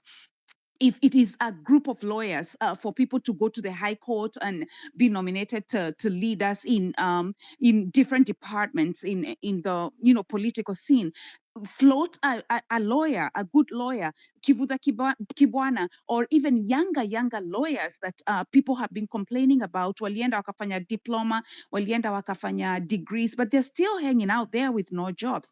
Vet those people. If we will not be able to get them to parliament, then there comes another thing. Let's come up with businesses, those who are able to, those who are the people in diaspora who are very, very vast with businesses. Tunajijua. Okay, we come together. Let's see what we can come up with in this time of scarcity, and we can be able to create jobs for our people. Let's form a group. Let's see what business can thrive right this second. If we have businesses that are running right now, how about we come together and we see, hey, watu wa nyumbani, how can you come to my business so that I can grow? I can employ you guys. We can continue to build other branches. Like, let's put our minds together and build what the government is not doing at the moment. What we have heard from the president, I was there again for 20 minutes and I could not take it after he said that the dead people and their families to be brought to State House. Then akasema yule kijana sijui aliuliwa vipi, yule mtoto wetu. I swear to God, that kid had 8 bullets. Anyway, let me not go there. But I understood, quite opinionated, very, very clearly. And I think that's a different thing I think should be part of the agenda. So what are we doing parallel to what should be done that we are able to do? Let's go to the extent that we are able to do. If we come up with a business and we are getting a pushback from the government, maybe they don't want to register our businesses. If we come up with a company and we know this is going to work well, we do have the Gen Z, so that means that we have the market. If they don't want us to register the business for whatever reason, then we will have the attorneys to represent us. So please, let us listen to what she was saying, and that's what I took home. This is a wider discussion that we can have. And if you guys can reach me out. Let's see how we can figure this thing out. We can do this. Again, scarcity is the mother of invention. Let's become inventors in this time of scarcity. The second thing that I wanted to say is I think I put it all together. The scarcity and creation of businesses, creation of opportunities. And the second thing is vetting. Let's start a vetting group, and I don't know how to call it. Let's start vetting people. Okay, if IEBC has to happen, regardless, we have to find a way in which IEBC will happen. Kama maandamano ni ya MOH yenye nakuja Monday, if IEBC does not happen in 10 days like it was promised, let the next maandamano be about IEBC. And then let's start vetting, and let's run from politicians to good governance, like companies. Let's vet company, let's vet organizations, let's vet businesses, let's vet a lot of things that will be able to be born from this movement other than the political front. Thank you so much. Thank you. Please, let's keep the time, please. And raise your hands, tafadhali, so we can quickly get through the speakers and bring up the next sets of speakers. I had already given you, I don't know if you remember how you followed each other. Yeah, I remember. Okay, go on then. Okay, so my name is David. The reason why I feel like we are kind of losing the point of and playing right into the president's playbook is because the president, first of all, allowed for a public audit of the public debt. That is one of the main reasons why we Kenyans should be fighting for that. We should be calling the people who were nominated to go and vet the government, to come to these spaces and talk to us and give us the strategies that they're going to use to make sure that every single step that they take is public. Because we need the evidence to take it to the people who still are on the fence or the people who are still supporting the government. We need the evidence to go to them and show them that here's where the wastage is happening. If the reason why we are out in the streets, because yes, the Gen Zs are out in the streets. We are protesting. We're telling the government, you guys need to go. But you also have to remember, there's people back in the counties who do not really understand why the Gen Zs are protesting. So they feel like, well, these people they just want to get into power so they can go and get into power and feed themselves. The reason why Faith, I think her name is Faith Odhiambo, should be on these platforms talking to Kenyans is because she is the key to getting rid of the Murkomens, getting rid of the Gashaguas, getting rid of William Ruto himself, by showing that the wastage is the reason why Kenya is in debt.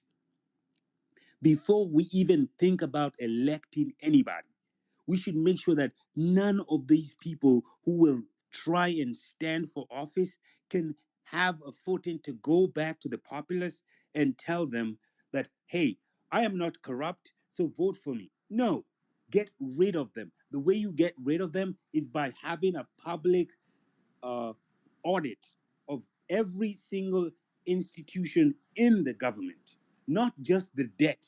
I mean, public institution. How money is being spent? How tenders were given out? How these tenders were fulfilled? If they were not, who got the money? Was the money returned back to the government? And all that. You have the ammunition that once you present it to the people will have no option but to say, yeah, this guy's got to go. The reason why we are 2011, 15, even the president doesn't know how much we're in debt, because they do not know what is running in the government. That's why Faith Odhiambo should be up in these spaces, speaking to Wananchi, telling us how the audit is going to take place, how long the audit is supposed to take, and the audit is not supposed to take more than 1 month, because it's not that hard for you to go through a bunch of papers and see where the Please wastage is. land, David, please land. Okay. So I'm just finishing up, and that's what I have to. That's one of the words that I was trying to put across, is that despite Otero and whatever he's done, those are just tactics William Ruto is trying to do to take us away from the true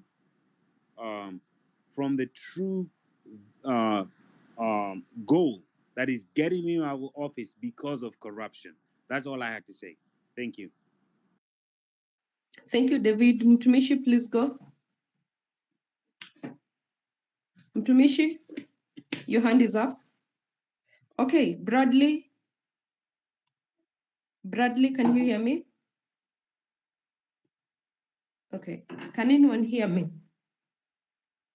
We can hear you. 1 second. Raymond, are you there? Please raise your hand. David, if you're there, please raise your hand. Jerry, if you're there, raise your hand. Bradley, are you there? Can you speak? Bradley? Okay, Bradley, are you there? Yes. Okay, Bradley is not there. Raymond, are you there? Because if you're not raising your hands and you're not responding, then a lot of people are requesting the mic. We'll have to drop you, and then when you get a better connection, maybe come back up. And Letty, and then MTU. You're the only two people that have their hands up, so we're gonna have you speak. Raymond finally decided to put his hand up. So Raymond, it's MTU, Letty, you, and then MTU, and then Raymond. Letty, go in. Hi. Can you hear me? Is that Yes. Letty? Yes, go on, my dear. Okay, so I've been following the conversations on here for a few days now, and I feel like it's funny how we keep getting swayed. We keep concentrating on the matters that are not important, like who's hosting the space, who hosted the president. And I'm thinking, we are on the streets, one, for ourselves and for a bigger picture. And I think we need to recenter and focus and ask ourselves, why am I on the streets? Because if I'm on the street because I had a conversation on a space on Twitter and I trusted the host who I do not know, then that's not the right cause. So I think my message is, let's recenter and focus, because I feel like we're changing the momentum here. It's not as passionate as it was in the beginning. And we are supporting you from the diaspora. And I do have my cousins who've come to Maandamano. So, you know, we actually have family who are participating. And about the expectations on Ruto's space today, I'm not sure why we had very high expectations of him, because people don't change overnight. We've already identified that he's Machiavellian and he has low moral standards. So I'm not sure why you would expect him to come and give you sympathy. Are you expecting him to come and pretend to be someone that, you know, you already know what his character is like? And everyone in government right now, we have narcissists, we have psychopaths, and, you know, people who are there for themselves. They're very self-centered. They're not going to change regardless of what they say.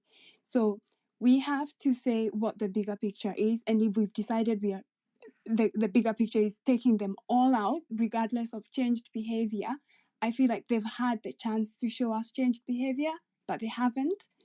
And when it comes to vetting, I'm of the idea where I heard from another space that, you know, Gen Z, they can create a party and we can start vetting. People. Now, I am an IT systems engineer and I'm a civil servant. And in the civil service, we have behaviors and competencies. And I'm not sure how these people get their jobs. We would have to create a framework of behaviors that people operate under. And once they break those behaviors, you're gone. Like, you lose your job, because that's the government expectation of you and the public expectation of you. But then we choose people based on competency alone. But competency and behavior go hand in hand. You could be very skilled, but if you're a very skilled, cybersecurity something, and you don't have the behavior to match, you could potentially be a threat, right? And, you know, Coyote Sonko, I think he mentioned that in the space where he said some people like Murkomen, they do not have the competencies to match the jobs that they actually have. So that shows like a break. You know, the vetting process is broken, because how did you land that job without the right skills and competencies and behaviors, probably? So yeah, capabilities and skills. And also, we need to support the future generation. For example, what example are we setting for the alphas? We can't, you know, I feel like we keep getting, you know, attacking people like, oh, Osama did this. Again, someone had to take the fall. And I do not know him, but someone had to host that space. And how I see it is, would you have preferred someone on Ruto's side to host the space and give it to people who've not been contributing from day one? I feel like the hosts we've had, they're very fair and just, and they keep giving people like me who have very low numbers of followers chances to speak. I'm pretty sure if someone from the State House, yeah, I'm finishing up, sorry. If we had someone from State House hosting that space, we wouldn't have had the chance to talk. So yeah, so I guess my message is recenter, refocus, and yeah, I trust the movement. Thank you. Thank you, Letty. Mtumishi and Raymond, who is ready. Mtumishi, are you here? Okay, Raymond.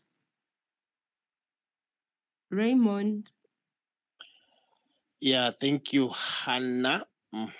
Yeah, so mimi nataka kuongelesha watu kidogo.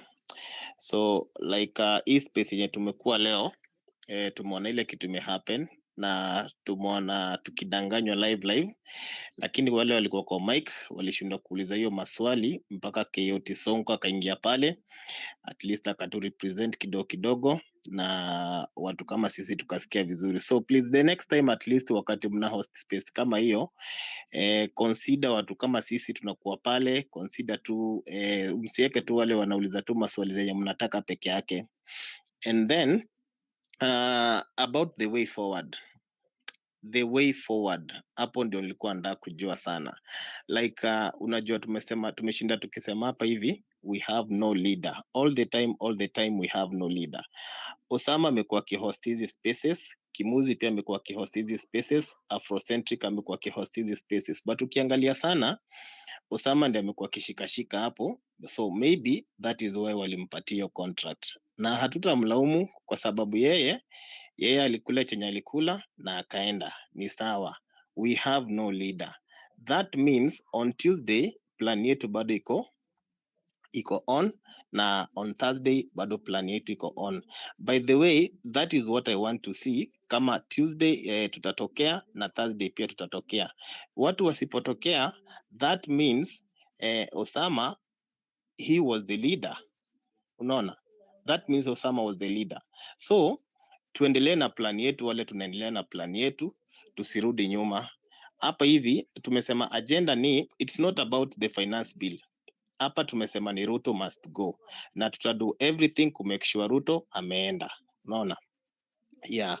So kuna wale watu tumekuwa tukisupport, mimi personally kuna watu tumekuwa tukisupport, kuna watu wamekuwa kinisupport na mimi na support wengine, at least waweze kufika pale town, waweze kuingia maandamano. Hatukatai, sisi wote hatuwezi kufika maandamano, but ile kidogo yenye tunapata ndio tunapatiana, watu wanaingia pale kwa field, na hatutachoka kufanya hivyo mpaka Ruto aende, na asipoenda saa hii ndio tuta make sure kwamba 2027 pia ameenda. So sina mengi, nitaachia hapo kwa sasa. Ile kitu tu nilikuwa nataka kuweka clear ni ati the next time mna host hizi spaces, ama kama mnaweza kuongea na watu kama kina Osama, just tell them watu consider watu kama sisi, kama ni nyinyi mnapatiwa, kama ni Afrocentric atapatiwa, kuna mafans wake 2-3 at least wapande mic, na watu wenye wanasema ukweli, si watu wanaenda kuambia president vitu za uongo.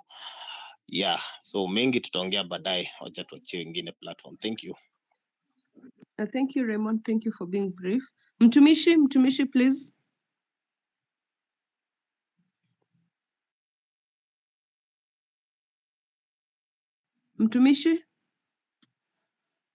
Mtumishi anaongea, simsikii mimi. Hata mimi simsikii. Who was the last speaker? I didn't get his name. Raymond. Was it Raymond? Yes.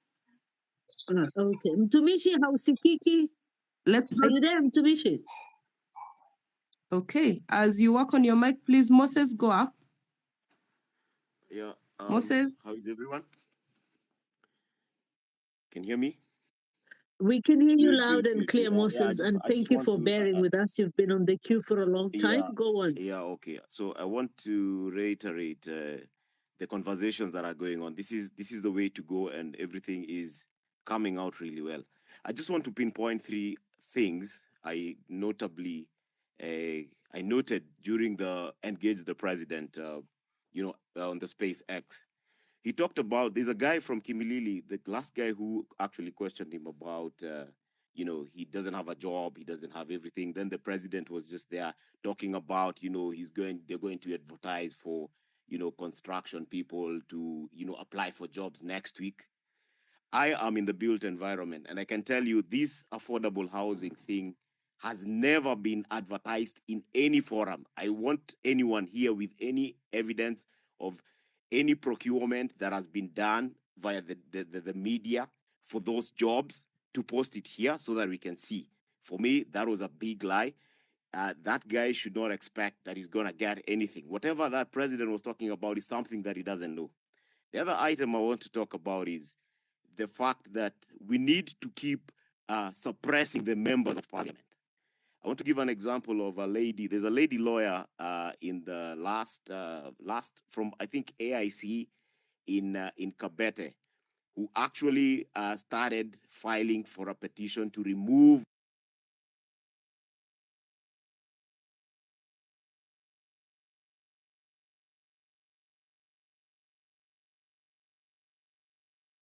Freedom, can you hear him? I have, or is it my end? I think we just lost him. I think maybe kuna simu imeingia. Yeah. Was it Moses who Yeah. was speaking? You can hear me now? Moses, are you there? Yeah, Yes, we can. I think you had a phone call. Hi, go on. Oh, no. Okay, fine. So what I'm saying is, let's not give these people, the MPs, any audience. Let them not be mounting on top of CAS to tell us anything. In fact, moving forward, if then we are to vet any other person we're going to elect to be representing us, they need to be coming in these kind of forums where we can actually question them and do due diligence and make sure that the people we are electing are people with sound mind, people who can actually represent the problems that you're having. And I think that way this country can actually be in a better place. So the last item is about I always talk about this president is always hopping around, moving around, and is basically I've not seen any tangible effect or any advantage of all those trips he's been making. He needs to sit back here and if he's not gonna sort anything that he's talking about, because all he's talking about are just stories he keep on making. I think it's time we just say this president should go, and the time is now. So let's sustain these discussions. Let's make these discussions an everyday thing until we get this we get to where we're going. Otherwise, those are my very few comments. Thank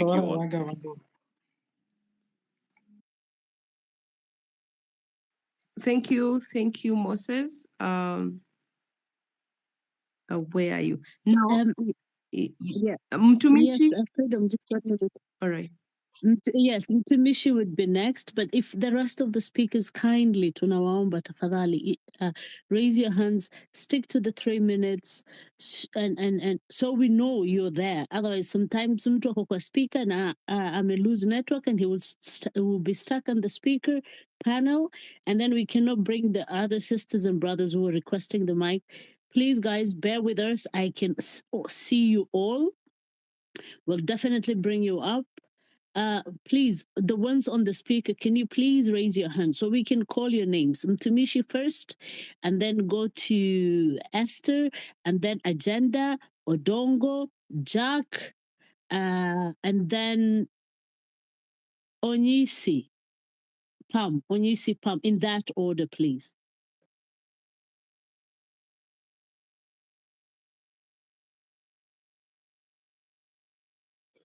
Freedom, can you hear Mtumishi? We can't hear him, and he has his speaker unmuted. No, I can't hear him. Okay, the next speaker.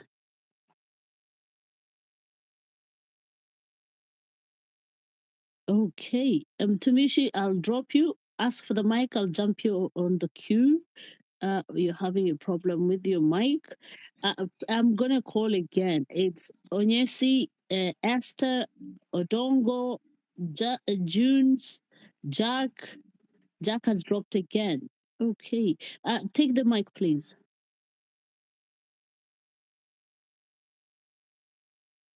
Onyesi, are you there?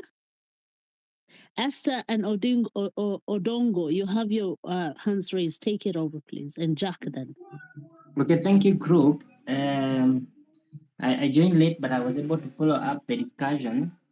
And we are still pushing for the justice for the fallen soldiers. And for indeed, I was able to attend the discussion by the Mr. President.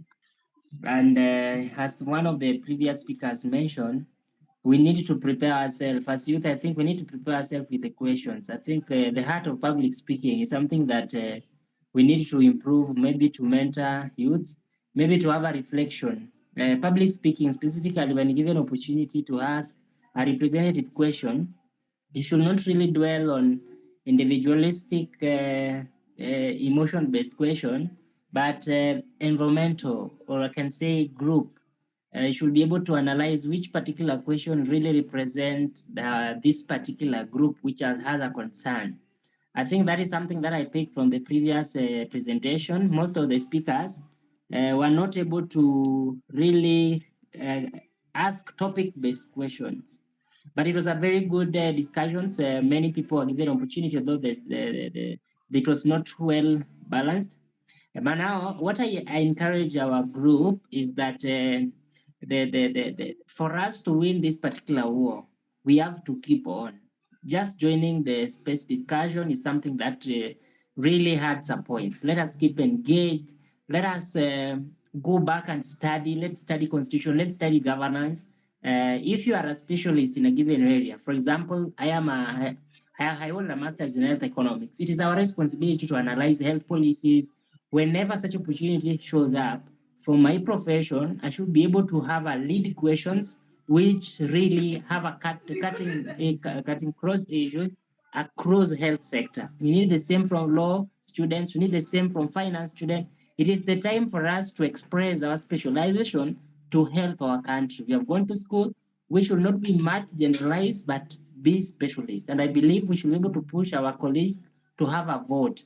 And you know, vote is power. I'm really pushing in Dedan Kimathi, Nyeri Polytechnic, the colleges around Nyeri, so that our youth can have a voting card, so that is our weapon. I believe and I trust that when we empower our youth, we are going to make informed decisions. We are going to present ourselves in a manner that the society is going to emulate from us. There is a discussion, there is a platform that I attended, and the way I explained to them our grievances, they really agreed, and they are in support of us. At first, they were really subjecting, like, why are we doing this? But when I was given opportunity to explain, they came to understand our grievances. So let's continue the discussions. I will be part of this particular team. Let's do research. Let's just research about our specialization as far as the country governance is concerned. Then we'll be objective. Thank you very much. Thank you, your Easter. Thank you, Easter. We have issues in the health sector as at right now, and you being in that sector, you should form a working group so that you explain to us what is going on in the health department. Odongo, please, you're up. Yes, yes. One of the challenge in health sector right now, which I know we are really, it's in the public domain, is the understanding of the universal healthcare, the approach or maybe the implementation of universal healthcare in the model of NHIF or in the model of the community insurance, as opposed to the previous. This one, the NHIF was individualistic. And having a social health insurance should be able to cover everyone. But now the main problem we have is that we are increasing the base of coverage, but we do not know how we are going to collect the resources, specifically the finance and even the utilization. So we come to realize that social health insurance, which is proposed, is actually good. It's actually the best. It's actually what we should do. But now our country is a country full of corruption. Our country is a country which has got poor resource tracking. Our country is a country where a public hospital is doing business with the private sector. Our country is a country which has got no knowledge on human resource distribution. We have an imbalanced human resource. So when you walk into, for example, level 1, it's not even a level 1. You know, we do not know the kind of human resource and even the kind of resources which shall be at the level 1. We do not have a good referral structure. But what I can say is that let us not demystify social health insurance fund. It is one of the best. NHIF was more individualistic, where a cost, for example, the cost of treating a given condition. And take, for example, even malaria, which is one of the common disease which is affecting community, you find the cost is imbalanced. In private sector is almost 3 times. And that has really compromised. And now what we are pushing, if someone gets sick, despite their condition, let them be treated. No costing. And that is what Social Health Insurance Fund is pushing for, to remove the cost. And removing the cost is what has really bring trouble in terms of packaging and so forth. We just want to remove the cost from a condition. If someone is sick, whether you have a given specialization, you want to treat that particular person. But that does not mean that I'm supporting the method by which the government is pushing. We have to sit down and ask ourselves, what is our level? Because the defaultant rate of paying the social health insurance fund, if you compare with the Fuliza, and other insurance and the loans we have problems even paying 20 bob. So we have to sit down. What is our limit? It is the best. But again, how can we approach it? So I'll be able to provide much of the insight. As far as now is concerned, we should just ask ourselves, how can we contribute in a manner that we don't cause poverty? Because one of the principles of insurance is to alleviate financial suffering, so that when someone gets sick, after payment, then they get back, they start from zero, or they may not be even able to afford. So removing the cost attached to condition is something that we should work on, so that we think about resources. How can we collect resources to treat, but not attaching a cost to the patient? Thank you very much. And I welcome any other questions, but I know my health colleagues around in the space. We should be able to improve and work and then make sure that the social health insurance is one of the key to universal healthcare coverage. Okay, Odongo. Maybe you could collect a group of you who have knowledge on this, so that next time we hold a space where the people who are skilled in different categories come to educate us on what's going on. Maybe you'd come up and educate us on this in a longer way, or in an expansive way. Yes. Thank you, You can Odongo. give us, you can actually run a topic of the discussion, so that you can we can come up as a panel of discussion, so that we can dissect the element, all the packages from the household, to comprehensive coverage, we can try to dissect in a manner that we can now know which part is a burden on a given household. And as far as Kenya household is being classified as a household of above poverty, which is $1 per day. So we can come up with that discussions to discuss and way forward to the implementers. Okay. I think we'll have a talk with Afro, and then we'll come up with those discussions. So I'm not seeing any hand up, and that means we are going to drop all the speakers on the panel. Please raise your hand. If you're on the speaker. Ayo? Ayo? History ya kure. Unanisikia? Yes, I can hear you. Yes. History ya kuraise hands, tuchukue vitu venye tumeingia. Anyway, this is what I want to say. Me, I won't even take your time. I have 2 issues. Tomorrow is on Saturday. We have Saturday, Sunday. What happens on Monday? What happens on Tuesday? Are we still going on the streets on Thursday? Those are my simple questions to the KOT, or rather KOX in this space. I heard that you're going to light up a candle on Monday. I don't know about that. Or whatever was going to happen on Monday, I don't know. There's something that was planned for Monday. What happens on Tuesday? Are we going to the streets? Are we going to raise placards on the streets on Tuesday? Because I don't know. Whatever happened on the Twitter space today, having seven people speak on behalf of the 2 million youths out there, or Gen X, or rather Gen Z and youths out there, were our issues addressed? I don't know about that. So my question to you guys, what happens on Tuesday and Thursday? Are we still going on with the normal curriculum, or we've changed the curriculum? Is the timetable still the same, or have we changed the rhythm? Those are my simple questions. Everything that we are yet to address, the government is yet to address. Saizi, I think ni stories za jaba. Hii gava sidhani ka inatusikia. I think we just have to make it work. Sawa. So for me, those are my two questions that I really need to know.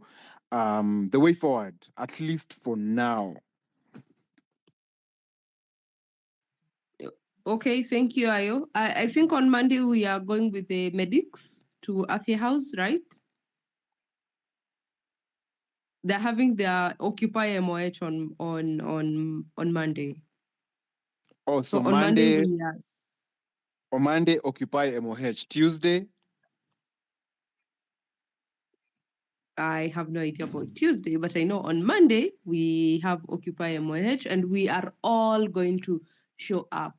All of us. On Monday, we are supporting our medics. Someone died trying to help all of us. Others were injured. I mean, if you saw the last video of the lady who was talking to the police officer, you know how she felt the pain of it. She's trying to save a life while the police officers are tear gassing them. Yet, those were interns, if I'm not wrong. Those are the people who do not have jobs. Those are the people that gava imekandamiza. I don't even know what kandamiza means, but imekandamiza. That is what it has done. So we go there, support them fully. That CS, I don't know if she was reshuffled, but Nakumincha has to go home. Honestly speaking, Ruto has the most daft people in the cabinet. And someone said people get those positions by merit. Really, those people get just those positions by who you know where. I can even go with my class 2 certificate and be given a position as long as I know who Wetangula is. And it cannot keep happening like this. So we support the all I know is on Monday we are supporting our doctors. Fully 100%, we will be there with them. but you see, sorry for coming back again. But you see, here's the thing. I'm trying to, and I wish I could. It's just that that Twitter space haikuwa ina watu wako wanapewa mics, watu walikuwa washachagua watu watapea mics. But you see, here's the thing, and we need to start driving that agenda. Having old people in parliament, having old people in these whatever these seats, people like Akina Sijima DVDs, Akina Moses Kurian, they're doing nothing. They're just tumbocrats and adding money on their accounts, and there's nothing they're doing for us. Hakuna service delivery inafanyika. Those are the conversations we need to start having. How can we get these people off those streets, and let's have young people who know the plights of the country, who know that ukikaa hapo ukicheza after 5 years tunakutoa ama tunaweza kuimpeach na uende home, and we don't give a damn. The other day we hosted Salasia, hakuna shetu mse alikuwa anasema, sorry for using the S word, hakuna kitu ya maana alikuwa anatuambia. He was just joking around. Even me, I think I can do a better job. Even you, Hannah, I think you can even do a better job in public office. So what are we doing in that course? Yes, we've started the fight. Can we just keep these conversations going, whereby we need to start rethinking the people we have in office? We go to the grassroots level. Kama umse do job, we just go the same way venye catch attention ya government saizi. Right now, I'm sure they're scared. If you guys, there's an audio, the screen record that is trending of KOT. He spoke my heart. I wish ningepewa a chance. Mimi ningeongea the same thing. We need to start having those conversations. And these people in government need to know that ukijoke hivi, bro, tunakuanika na unaenda home. Una get? So those are the let's go there on Monday for the doctors. Tuesday, let's see what will happen. The more we go on the streets, the more we'll get that attention, the more we'll get service delivery, the more we will change our country. Because if they have to kill all of us, fine. Let them kill all of us, right? June go up. Hi, June. Hi. Hi. Hi, God. I didn't even know how to put my hand up because I am one of the millennials. I am so privileged to be on this space. I have literally joined Twitter because of this. And I just want to appeal that you guys bear with us as our millennials, our Gen X. I promise you, we are right behind you. We get a bit intimidated because we do not know where to fit in this space. But I just want to give you a very small history about myself. I was you people when I was 19 years old. I studied political science, I studied international relations, and we fought for the referendum, we fought for the constitution, and we were being shot. And I was a youth leader then. And one thing you must know, guys, youth is beautiful. When you're young, you have so much energy, you have so much promise, your brain is at its optimum. You have to understand the power you have. The power you have, I promise you, there's no Ruto or whoever you're talking about who can beat you with it. Ruto's history is, it's very, I mean, it's a bad history. I've known Ruto since I was a very young girl, and I know he's not a good person. And I can divulge that in another time if I'm given another opportunity.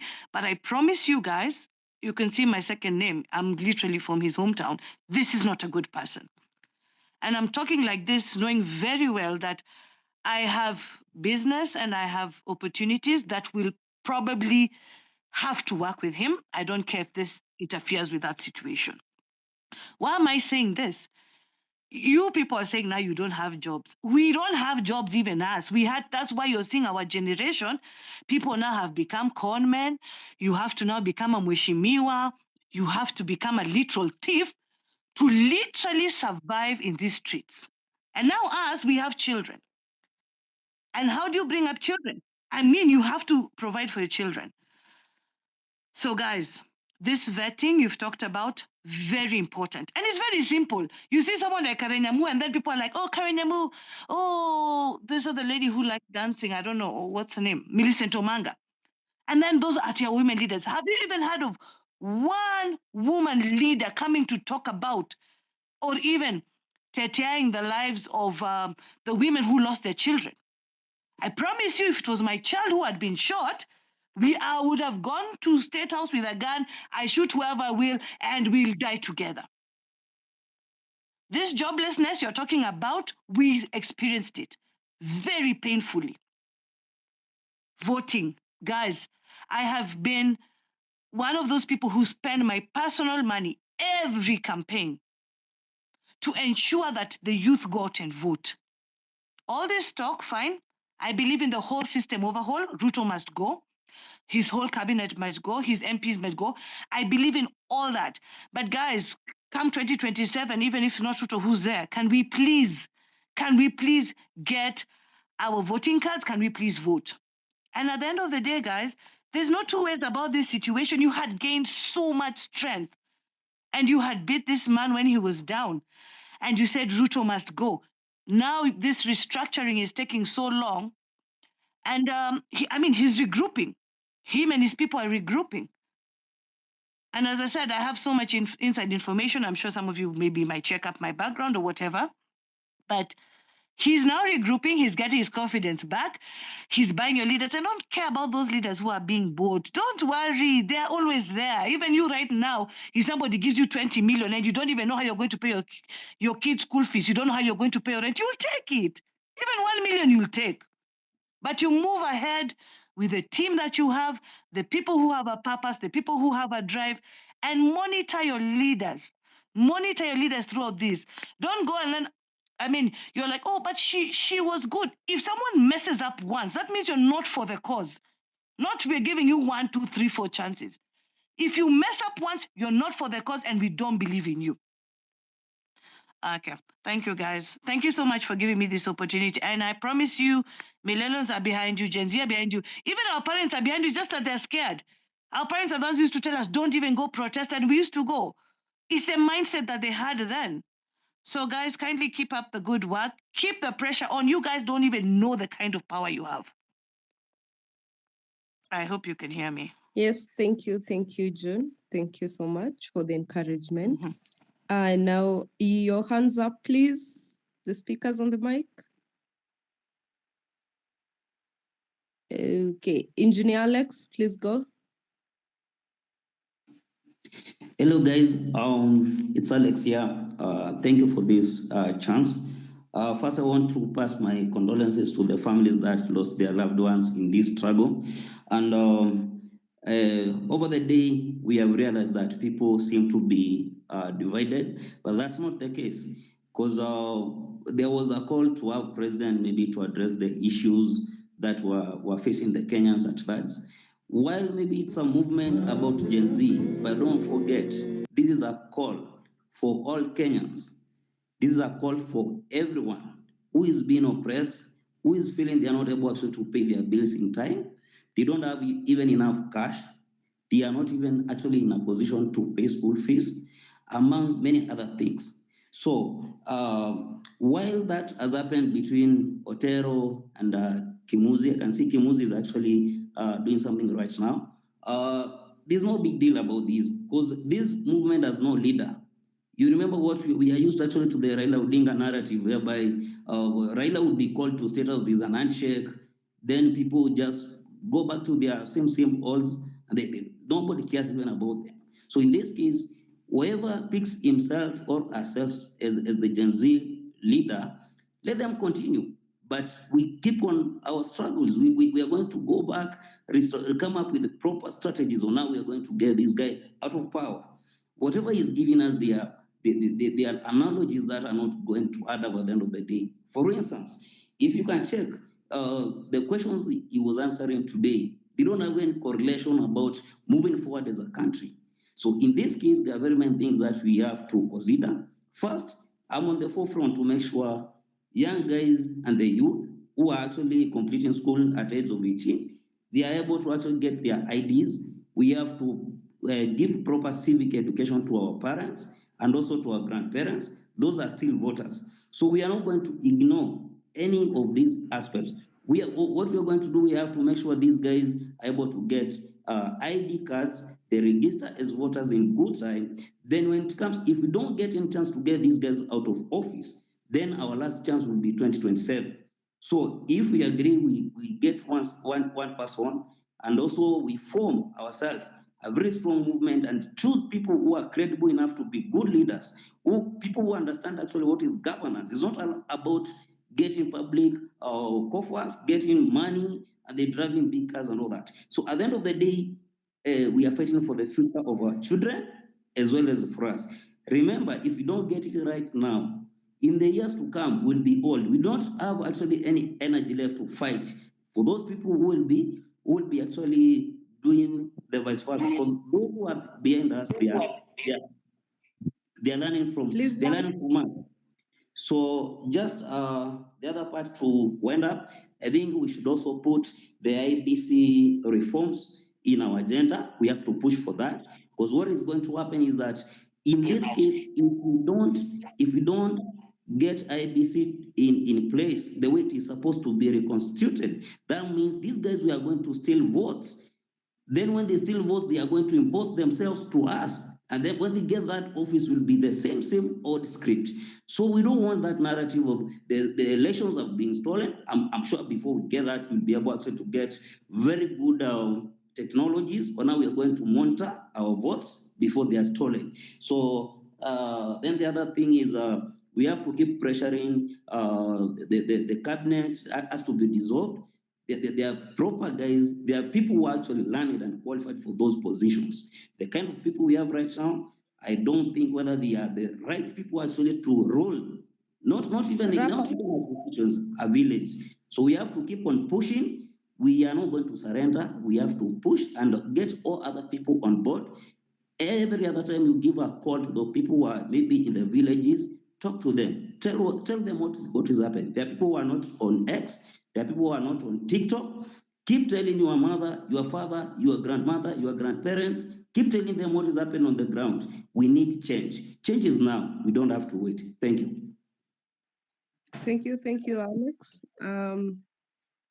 I'll go to, please let's keep it to 2 minutes now because time is not on our end. And then Blessed and Moses, someone on the request, please drop and come back. You've been there for a long time and I can't seem to be able to add you. So please drop and request again. Okay, let's go to Senator Tata, I think. Hi, Freedom. Hi. Can I please go next? I've been here for 5.5 hours now, Uh, but on the speaker panel, just joined right now. I'm about to exit, maybe to have my 2 minutes before others. who is speaking? Sorry. My name is Gaddafi Abdiakim. Okay. Hi, Yeah, Gaddafi. I'm from. Yeah, I'm good. I'm from Rongai.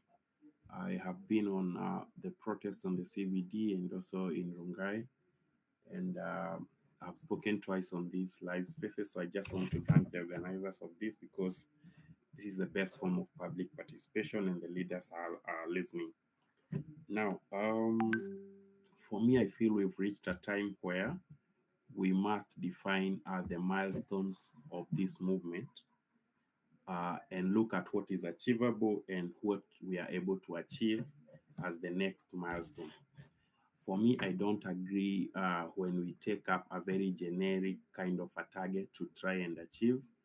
Like, for instance, I'm speaking for like someone who voted Ruto, and I'm also speaking as a person who need Ruto out of office today. But if we say Ruto must go, is that going to happen anytime soon? We must ask ourselves that. That person is not going to resign. Somebody just described him here. His person who is hungry for power. That is not somebody who is going to step down anytime soon. So what is it that we are supposed to look at? If you're going to focus on accountability as youth, let's look at accountability and see what is the next thing that we can call to order. We've defeated the finance bill. Is the next thing the IABC? If you're going to target the IABC, what do we need to see next? We need to sorry. We need to see IABC formed. Go on, Gaddafi, go on. Okay, great. So I was saying that we need to talk to our Gen Z and millennials and focus on mass voter registration, mass ID picking, and those kind of things, because right now the processes have been streamlined. I'm sure the government of the day will be more scared when they see us registering and queuing for voters' cards, for IDs at a time like now, when these kind of things happen towards the election. We also need to focus on things that are happening in our country today that are not economically viable. For instance, we have counties that cannot fund even 10% of their budgets. Why do we need 47 counties in a country like Kenya? Okay, we cannot compare ourselves with the US. In my opinion, we need like 8 counties. There is a lot that needs to be merged. When you exit the space for counties, we need to look at some of the state agencies. And I'll give an example of the Ministry of Energy here in Kenya. You are having KPLC, you have KETRACO, you have KenGen, you have REREC, you have Kenya Pipeline, all of them having some elements of duplicating our work. We can have just KPLC doing what KenGen is doing, what all the others are doing, and then we stop having so many agencies that are siphoning a lot from Treasury. At the end, each department is trying to fund foreign travel expenditures for their people, tea for their people, a lot of per diem for movements, and a lot of wastages going at hand. So we have a lot of failing institutions, and I feel as a country we are not mature enough to have the number of institutions that we have. So I feel a lot needs to be galvanized, and we need to come up with a new target and say this is what Please we are wrap going to up. target. If it's IBC, it needs to happen next week. As I finalize, there is this debate that is boring a lot of us who are on the demonstrations, to be honest. The issue of somebody is claiming to be our leader, somebody has been bought, this and this and that. This is a leaderless movement. And if one person is bored, that is just a drop in the ocean. We are too many. Doesn't matter how many followers that person have. Let's focus on the goal. Last thing, if you allow me, is the issue of we should be able to isolate peaceful protesters with those that are coming to cause chaos. I listened to the president. I was in Rongai. There is a video that is trending of some people who killed the policeman that was killed. I think the video is there. That person, it's true, he was killed. We know him, he's a policeman here in Rongai. his gun was dispossessed. And right now we have given the government an excuse to say that that is the gun that was used to kill Onyango and to destroy a lot of other people who are killed. But because the videos are there and we can spot these people who killed a policeman, why can't we take it as our own initiative as Gen Z to flag those people and expose them in the same manner that we're exposing the rogue police officers? Because on Monday, when we occupy MOH and those kind of people show up, it will be branded as a blanket. Gen Z, they are starting to be like this, and they are not peaceful protesters anymore. So I feel in the same energy that we are flagging off the rogue policemen, we should use the same energy to expose those within us that are causing these kind of things, because we are seeing them and we don't want to look selective when we are coming now to flag who is bad and who is good in this revolution. Let's keep focused, and I believe we'll win. Thank you very much for the chance. Thank you, Gaddafi. Thank you so much. And also thank you for the clarification about the Rongai matter. That is very informative. And then I don't know, what did the president say about there's one police who is from Uganda. He's not even Kenyan, and he was on the streets shooting. What the? Who even does that? He is Ugandan and he was on the street shooting Kenyans. I mean, that should actually be treasonous. What was that? What was that? So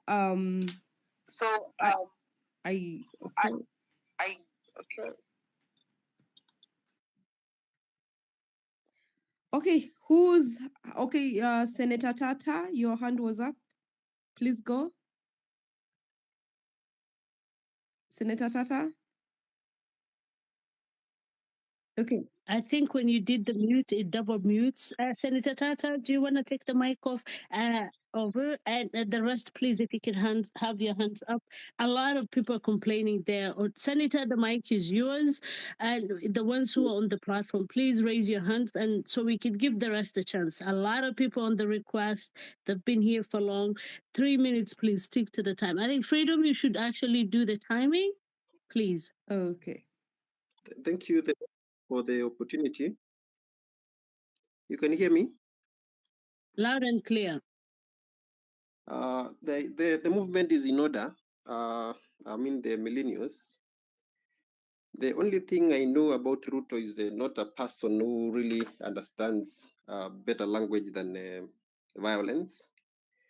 And I think that is the reason why he had to drop the finance bill only and after it looked like it was going to be very violent, especially after the forceful entry to the parliament. Number two, Ruto has been in government for quite a long time. Remember, he was a student to the former, I would call him dictator, the late Moi. So he has all the government machinery with him. I am sure he's one person who understands the laws of power, the 48 laws of power.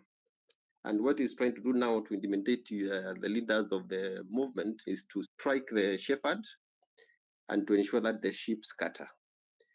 My concern is I've been at the epicenter of the demonstrations in the capital city because my office is just on Moy Avenue next to some building there. But the kind of things I've seen in that town are worrying because we have thugs who take over, especially in the afternoon. I was in town on the Tuesday that the Gen Z broke into parliament, and it was regrettable because everybody was being tear gassed from behind the town, and it is really regrettable. But you can be sure the president will not understand any other language other than violence. He will not understand anything else other than an agenda which is motivated by multitudes of people. The only question I have is the sustainability. Kuna msemo wa Kiswahili unasema ngoma ya vijana haikeshi. So I don't know what modus operandi is in place that after, like what happened after the much pressure that he dropped the finance bill, how then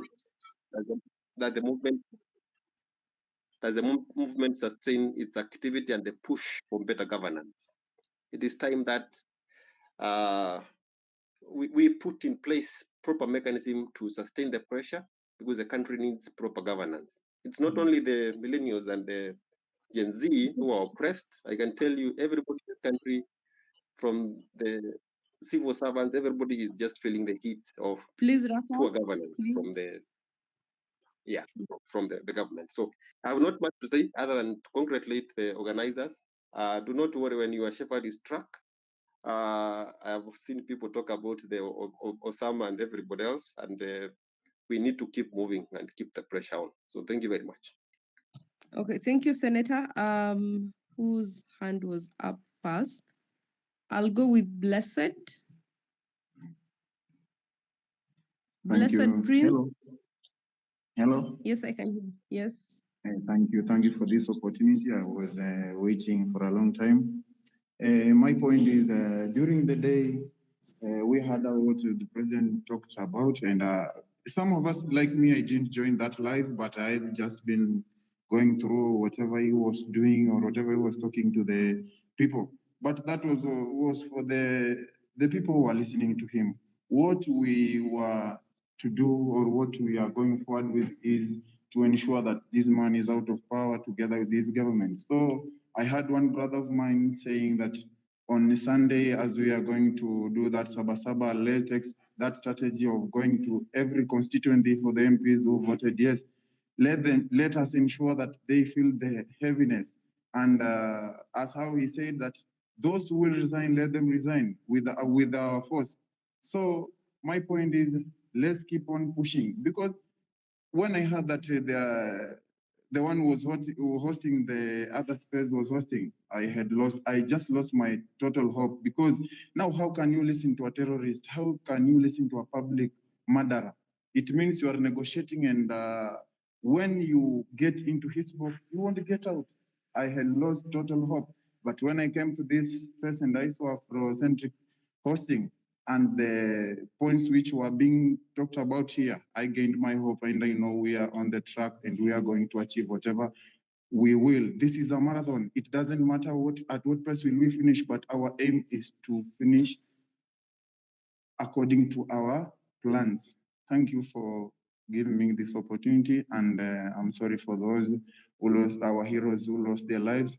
And Monday, let's meet there. Let's go and support those doctors. In fact, that lady who spoke to the police, and the police said that we are going to kill more and more. I really felt the pain, but it's that way. These doctors have really done their level best to ensure that they give us the correct and the sufficient treatment we needed from them. Thank you, and may God bless Kenya.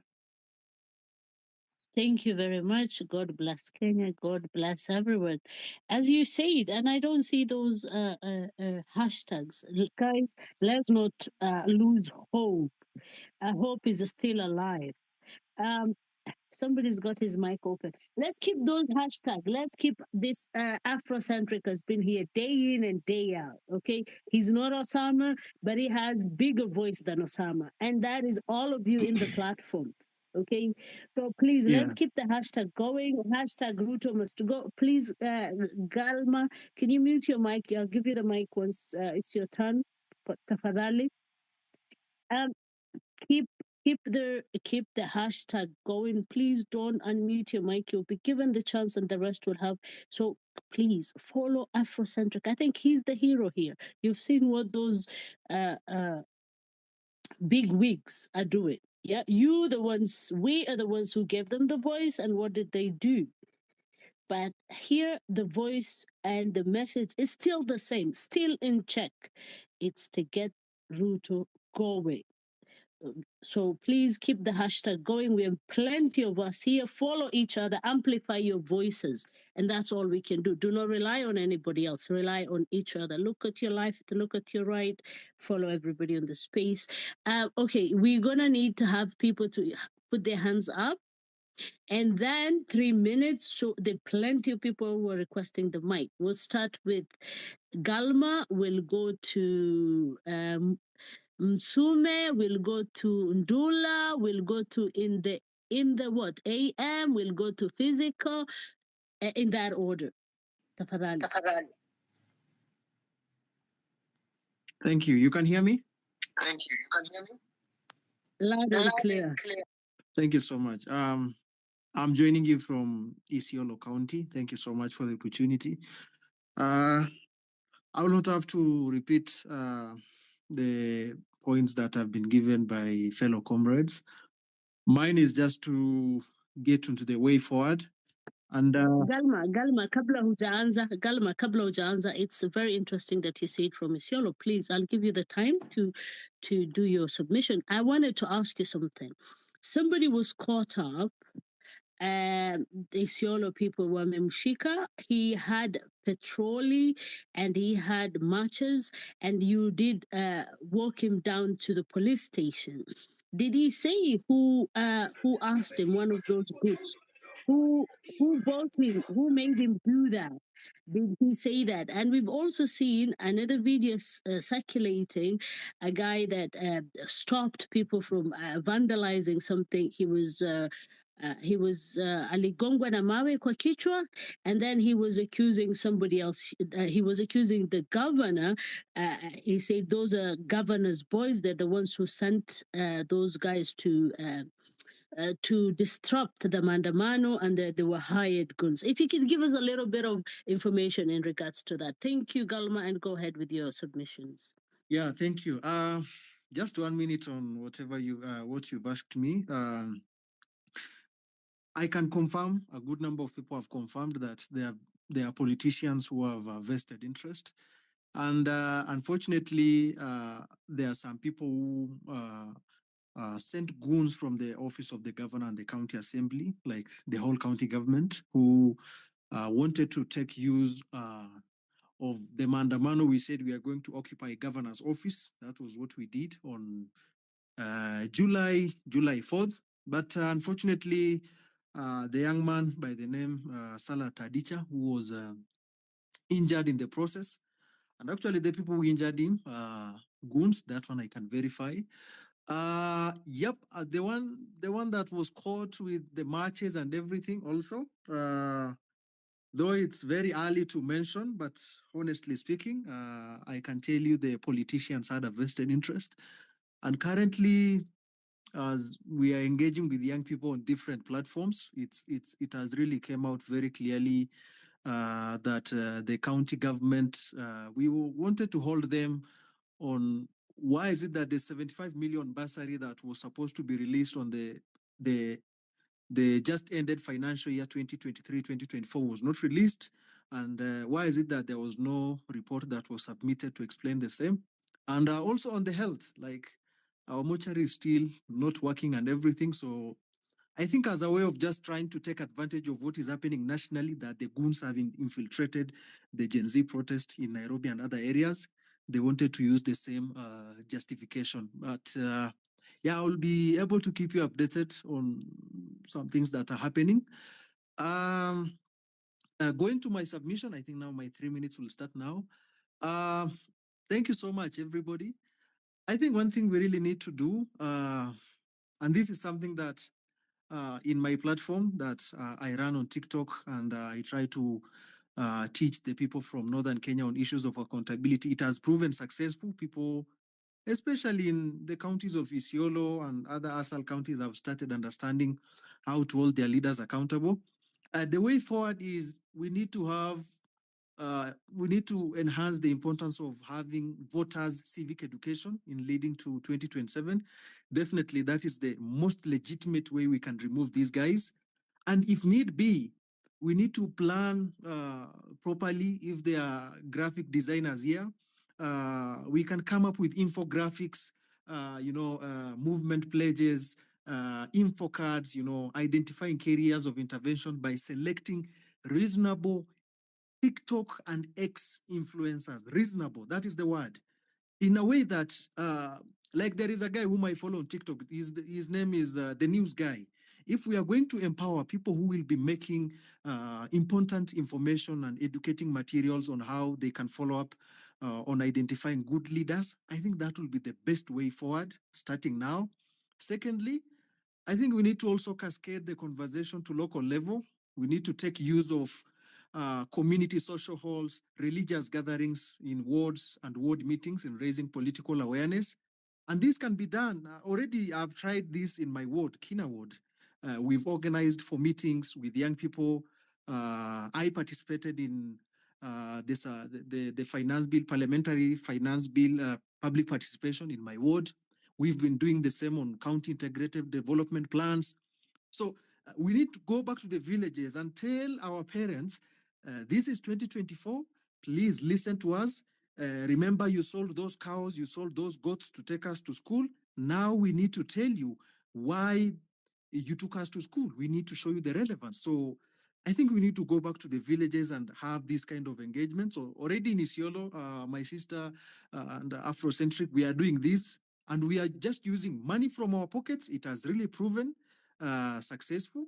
Third, I think we need to empower people on fiscal education, especially on budget making processes.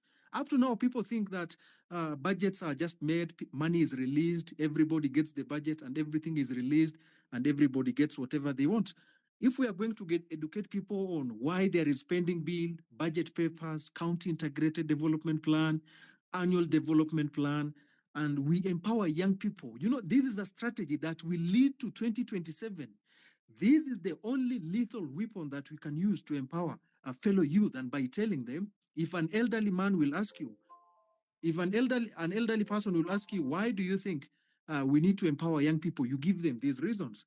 And the final submission is we need to develop, and this is just my opinion, I don't know how we can take it. I don't really agree with the establishing a national party for now, but we need to develop a national database for members in a way that we need to come up with a movement, not a political party, a movement that will be identified by issues. And there was a guy with health economics who spoke about some issues here. If somebody like Afrocentric, we are going to have a national database. It's like a pledge. You send, let's say, a Google form to every young man and you tell them you need to take a pledge on which areas you are going to identify and how you are going to cascade these initiatives to the county level. And this is also going to inform on how young people can prepare on voting processes. That is very important. You saw today the Labour Party, when they won in the UK, the Labour Party, when they won in the UK, this is something they started more than 10 years ago, more than 8 years ago. It's a process, They never came and defeated the Conservatives just in a day. So we need to begin this process. We need to empower everyone politically. People take politics as an event. Politics is a process. So those are my submissions, and thank you so much for giving me the opportunity. Asante. Thank you. Please, Nicholas, please mute your mic. Nicholas, Sorry? please mute your mic. Okay. And Jackson, also mute your mic. Please do not unmute your mic until we call you to speak. I hope everyone can hear me. Okay. Who is speaking? In the AM or Jackson? Please mute your mic until we call out your name, please, so that the person who is speaking doesn't get echoes. All right. So we were at in the AM and then Jackson, and then Abdi Fatah, and then Patriotic, and then Psycho. Yeah. I mean, in the AM, please go. Okay. In the AM, can you hear me? All right. Please go. In the AM. In the AM, can you hear the co-host talking to you? Okay, physical, Abdi Fattah, M. Sume, MBG, MB, and then hizi majina zitaniua mimi. Mdula. No, I can hear you. I can hear you. Okay, then please do your submission because we can't keep calling and then there's a lot of people on the request. Please, guys, your hands up until you speak, then you can put your hands down. So, anyway, I've been here since like 4 p.m.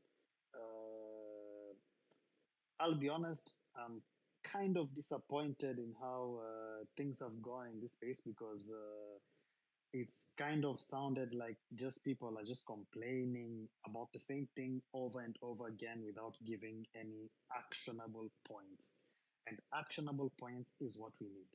So I'm just gonna say a few things because I'll be honest. I've been outside of Kenya for the past 2 years, actually, since the inauguration of the new president. So I can't say I've been like really there to experience what has been happening since the new president came in.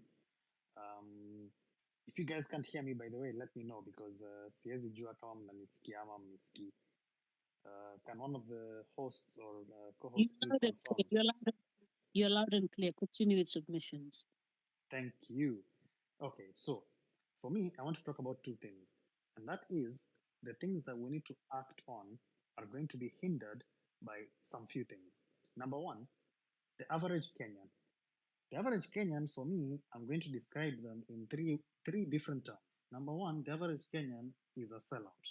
This is not an indictment of every single Kenyan. And I know many people will probably not like what I'm saying, but the reality is the average Kenyan is a sellout. Every Kenyan has a price. Even a few hours ago, there was someone who came here and say, we should forgive, but never forget the people that, are forefront of the protests and everything. But, maybe they were paid money or whatever. Every one of us has a price. That's bullshit, in my opinion. Sorry, I'm pardon my French, but that's just how I feel. That's how I express myself.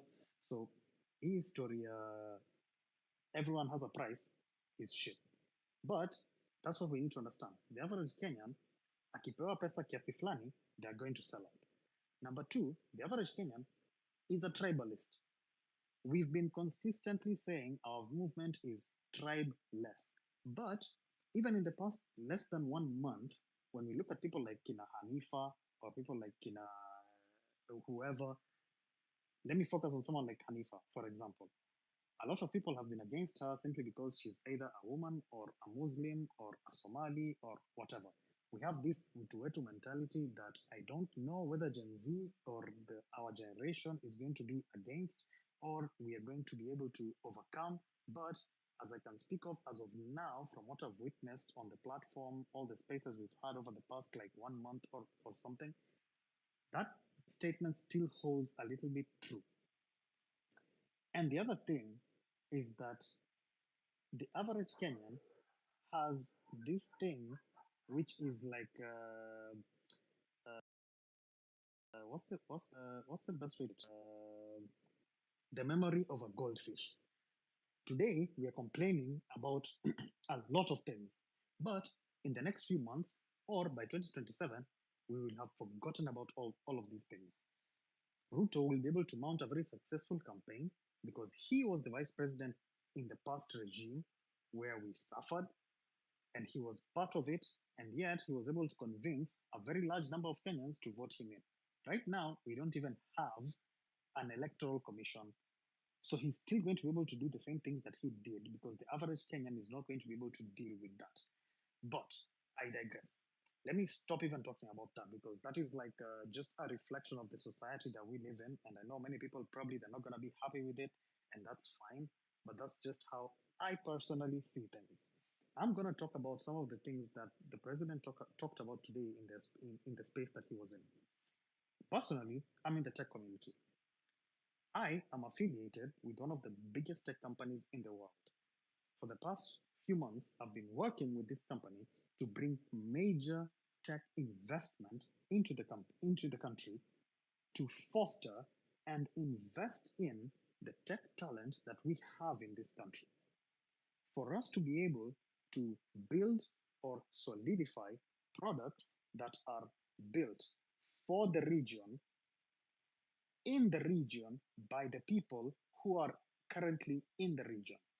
Yet, we have a president who is there today actively advocating for brain drain, which is one of the main philosophical discussions that I've been having with this company because these are the things that we agree. We do not want to foster an environment where we equip people with the necessary resources that can help them rather than Please wrap up. invest in products that can help the region. We give them an opportunity to then leave the country and go invest in like or be of benefit to foreign companies in like Germany or Europe or whatever.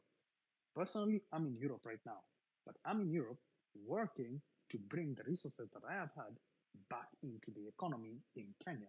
So the fact that we have a president who is currently actively advocating for this thing that he fucking calls, sorry, pardon my French, I'm probably gonna use the F-bomb a lot, but And please someone land. who is advocating for exporting the talent that we have, which is actually a lot when you compare to a lot of the African countries, exporting this talent to countries in Europe or the US or Asia or whatever, this is a main problem because this is basically facilitating brain drain, which is actively discouraging major companies from investing in our economy. This is a problem. These are the things we're supposed to be talking about. And the things that we have been complaining about for the past few hours or the past few days, Okay, the please finance wrap bill, up. for sure. 100%, we rejected it, we fought against it. I applaud my generation and the generation that comes after me and the generation that my children are going to be a part of for fighting against this and getting the benefit out of In the it AM, in a can you way hear that me? we can prevent them from having certain responsibilities that we can prevent. But at the same time, there are very many other Hannah, bills can you hear me? which we need to fight against. For example, the ICT bill. If you look at the tech industry in Kenya, a lot of the people are self-taught. So this thing where we have to regulate every single thing, we Hannah, have to can you hear tax me? every single thing, it's a problem. Yes, I can. And if you can conclude your point, you've already gone Wait, over the Hannah, wait, no, Hannah, you need to chill out a little bit because to be honest, you've ranted for a while and I am in a position to give very key information. For example, a few months ago, Kenyans remember that Freedom, are you there? Ruto Yes, mentioned, I'm here. chill out. Ruto mentioned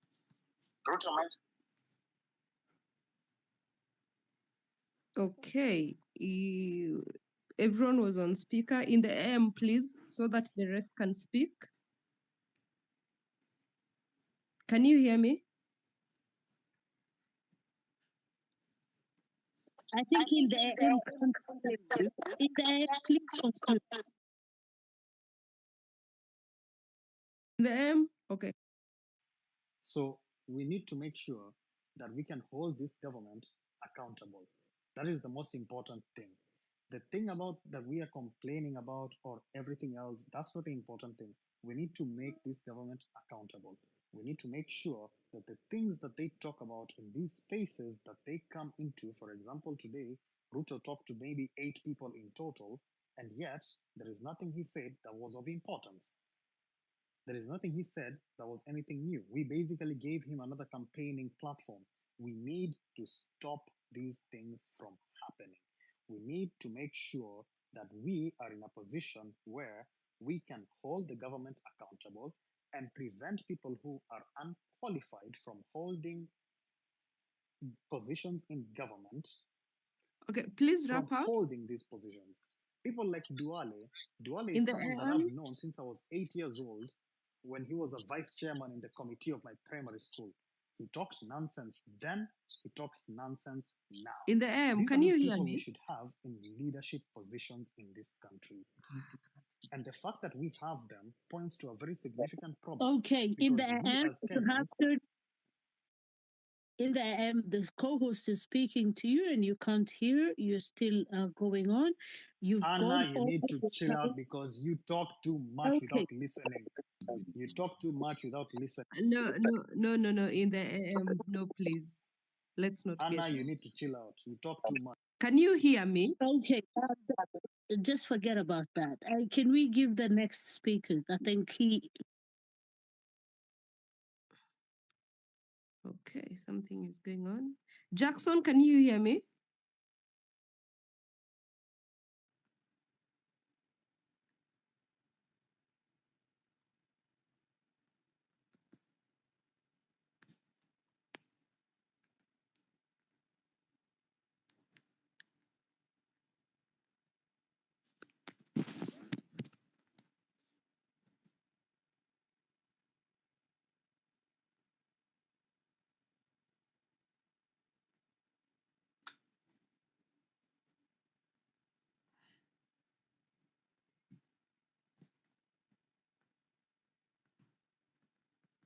Hello,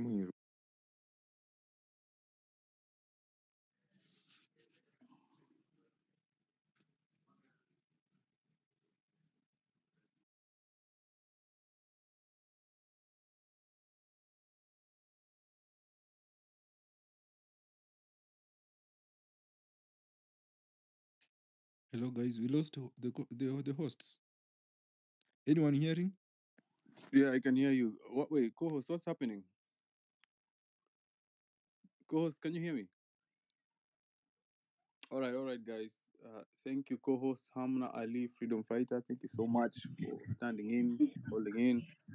Guys, I have a hot request line. Guys.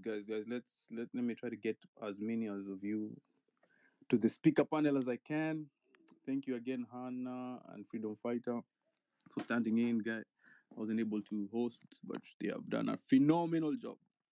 So please request the mic. I'm giving the mic right now to all comrades. Guys, keep it down. 2 minutes. 2 minutes. Patriotic, mic ni yako. Karibu kwenye mic. Asante. So, there's something that the government is driving into citizens, and I think it will be a problem in the future. They are engaging in what we call social stratification, which is essentially classifying people in the ranks that they think people deem fit. There's a language that Ruto has been speaking notoriously, but when you think deep, you realize that this is going to be a problem. The language of unga. Bei ya unga imeshuka. Do you really think in your right mind is the same that is the same language he speaks at Muthaiga Golf Club? Akiongea na wale wenye wako na pesa ati bei ya unga imeshuka. That's the language that is coming to speak to the poor people and make them believe that once they are able to afford unga, their life is good. So they cannot think anything beyond that. That is bullshit. And let me tell you the economics behind bei ya unga. There are these fiscal tools. Kama kuna economists hapa hivi na watu wako financial institutions, they'll tell you it's very simple. Normally, when there's a lot of money in the economy, the prices go up,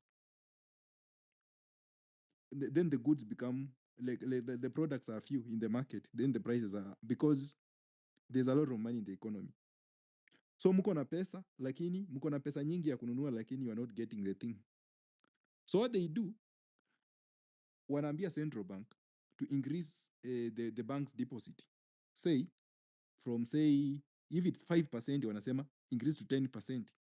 When they increase the deposit, it means the banks are going to collect the money from the circulation. So pesa zikitoka kwa circulation, banks na hold, there's no money, but now the prices of the goods are there. So unaona, hii bei ya unga inasema shilingi 100, but we don't have the money to purchase. Si ati wameteremsha, ni pesa wamewanyang'anya. Ni pesa wamerudisha, wamepeleka. So they are playing with psychology, they are doing nothing. Anyway, there's a way forward that I want us to talk about to avoid losing our people to, let me not say our people, but clearly we need to come up with some strategy to make sure that we are still compact. Ndio jamaa wasikuja kupurchase because numbers really matter to our politicians. So my suggestion, the first one was, we should give priority to the small accounts wakiwa wakihost spaces so that kuficha watu wenye wako na following kubwa, because politicians venye wako wakiona hivyo wanafikiria vile watu wanunua. Mtu unaweza kataa mara ya kwanza, but wakikuapproach mara 10 unasema let me give them a chance, but these guys watakuweka kwa kona nyingine yenye they'll spoil your reputation that unaogopa kurudi, na wewe ukitoka ukienda si hatukutaki tena. In any case, hao watu wa account zote watakuja siku moja, wafuate, mkishanunuliwa muende kabisa. Watu wa small accounts wataleta revolution.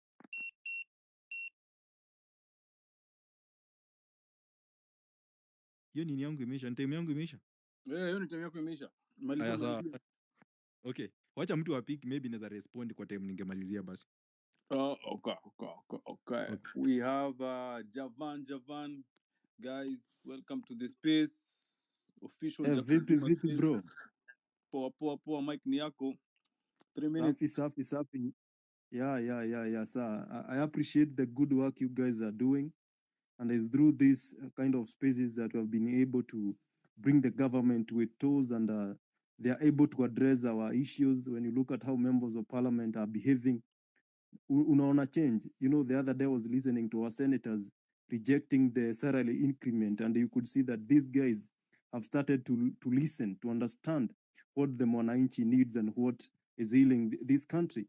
And I think if we continue this conversation, if we keep this fire burning, as we head to 2027, things will have structured and we'll get the right people for these jobs to take this country to the next level. All said and done, the way forward, because I think that is what we are discussing today. I think the first thing that we need to do is to come out in large numbers and register as voters. Voter registration is a continuous process. When you go to an IBC office today, you get your ID, because I know majority of people who are on the protest, who are on these Twitter spaces, they have just turned 18, or they're 19 or 20, 21 years, so they didn't have a chance in 2022 to vote. Therefore, these are the guys we are encouraging to come out in large numbers and have their IDs, have their voters card, so that when we head to 2027, we'll be able to come out in large numbers and bring the change that we dearly need as a people. Because as much as we are speaking these forums, if we will not have the numbers to marshal support to the kind of leaders that we would like to take this country to the next level of economic growth and political stability and economic growth, then we'll be doing a zero-sum job. Number two, we also need to On that all. note, I would like to ask one.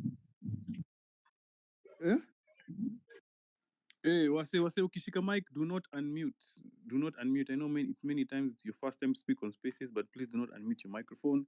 Jaman, please malizia. Mwikula time yako, nitakuongezea 1 minute. Endelea. Okay. Okay. Sawa.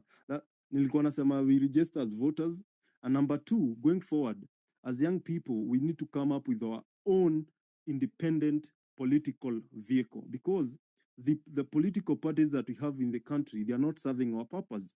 Therefore, as we continue with these movements, as we continue, speaking this language of transformation, we need to have a political party that is mwananchi oriented, that is progressive, that captures the needs of all Kenyans. A political party that is tribalist, a political party that is not regional, a political party that is not religional, a political party that is of national cohesion, a political party that will capture all the interests of all groups in this country. And that is a political party that maybe we will use in future to get the right people, to get young people who have ideas, who understand what this country needs to parliament. Because as much as we want this change, it is better if we'll have some of us in the parliament bringing this change from inside the system, from the system itself.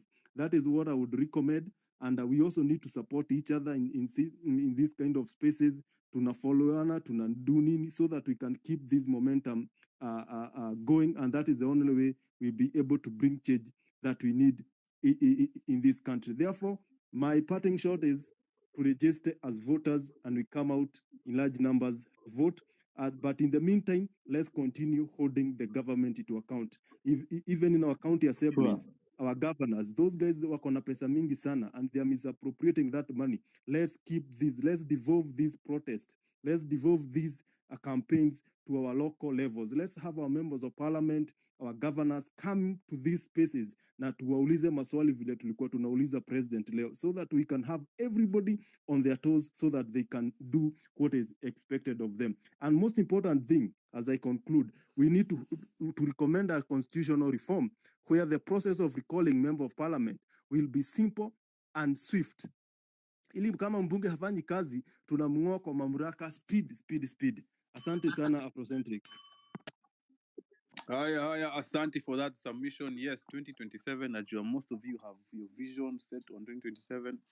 Powerful idea. The youth must have their own political party moving forward. Kinoti, microphone is yours. Kinoti, manze. Thank you very much, Nadia. There is a question that I really wonder why we are asking this question. The president is, we are asking, why did we vote for you? We voted for you not to do what you're doing. to do what we voted for you to do. And I think that is why we voted for you. So if you don't do what we voted you to do, then you must be out. So see president atuambia we woke up in the turokera tena turamuringira kura, and then amefanya vitu zenye hatukuwa tunataka. So we are holding him accountable for that which he is not doing right now, not what he's doing. So si ati tunakaa hivi kimalenge and he's doing his stuff, and then we are here celebrating tunamsherekea akijenga choo, which we didn't vote him to build a toilet. So in this space, it is not what we do in this space, it is what actually should be done. Thank you. Nice and sweet, nice and short, directly to the point. Thank you, Kinoti. Manze, kitu nawapendea ni leo mume understand assignment. If there's something Kenyans have understood today, it is the assignment. Big up to everyone in this space having Jacob Juma's profile as their picture. Manze, kuna dedication. Kwanza ukiwa na profile na kuleta na kukata kwa line unaingia hapa faster. Unashika mic unatuongelesha. Anyway, John Jr., mic ni yako. Guys, bear with us. The line is long, but I'm trying to get everyone to speak for at least 2-3 minutes. John Jr., mic ni yako. Karibu, comrade. Asante, nimeshukuru. Asanteni sana. Good job, Afrocentric.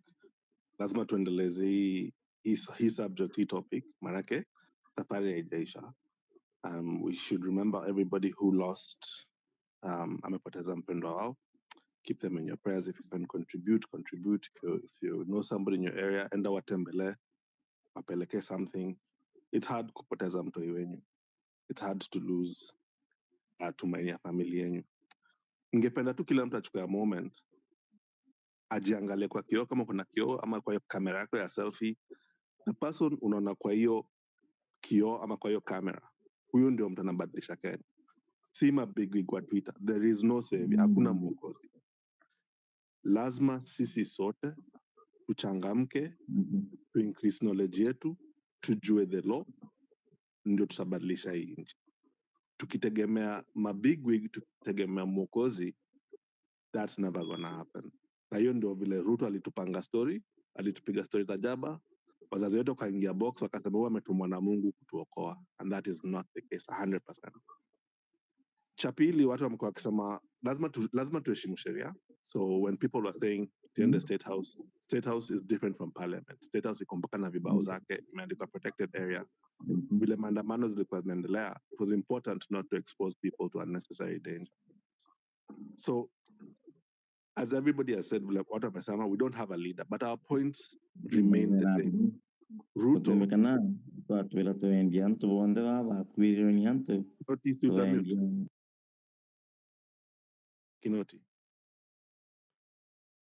Kinoti Smith, sutamute. Nimemtoa, pole, endelea. Ina noma. So points zetu ni the same. Na ile kitu ilikuwa inaudhi juu hii mambo ya space ni Ruto kufanya job yake, haitaji akuje kwa space.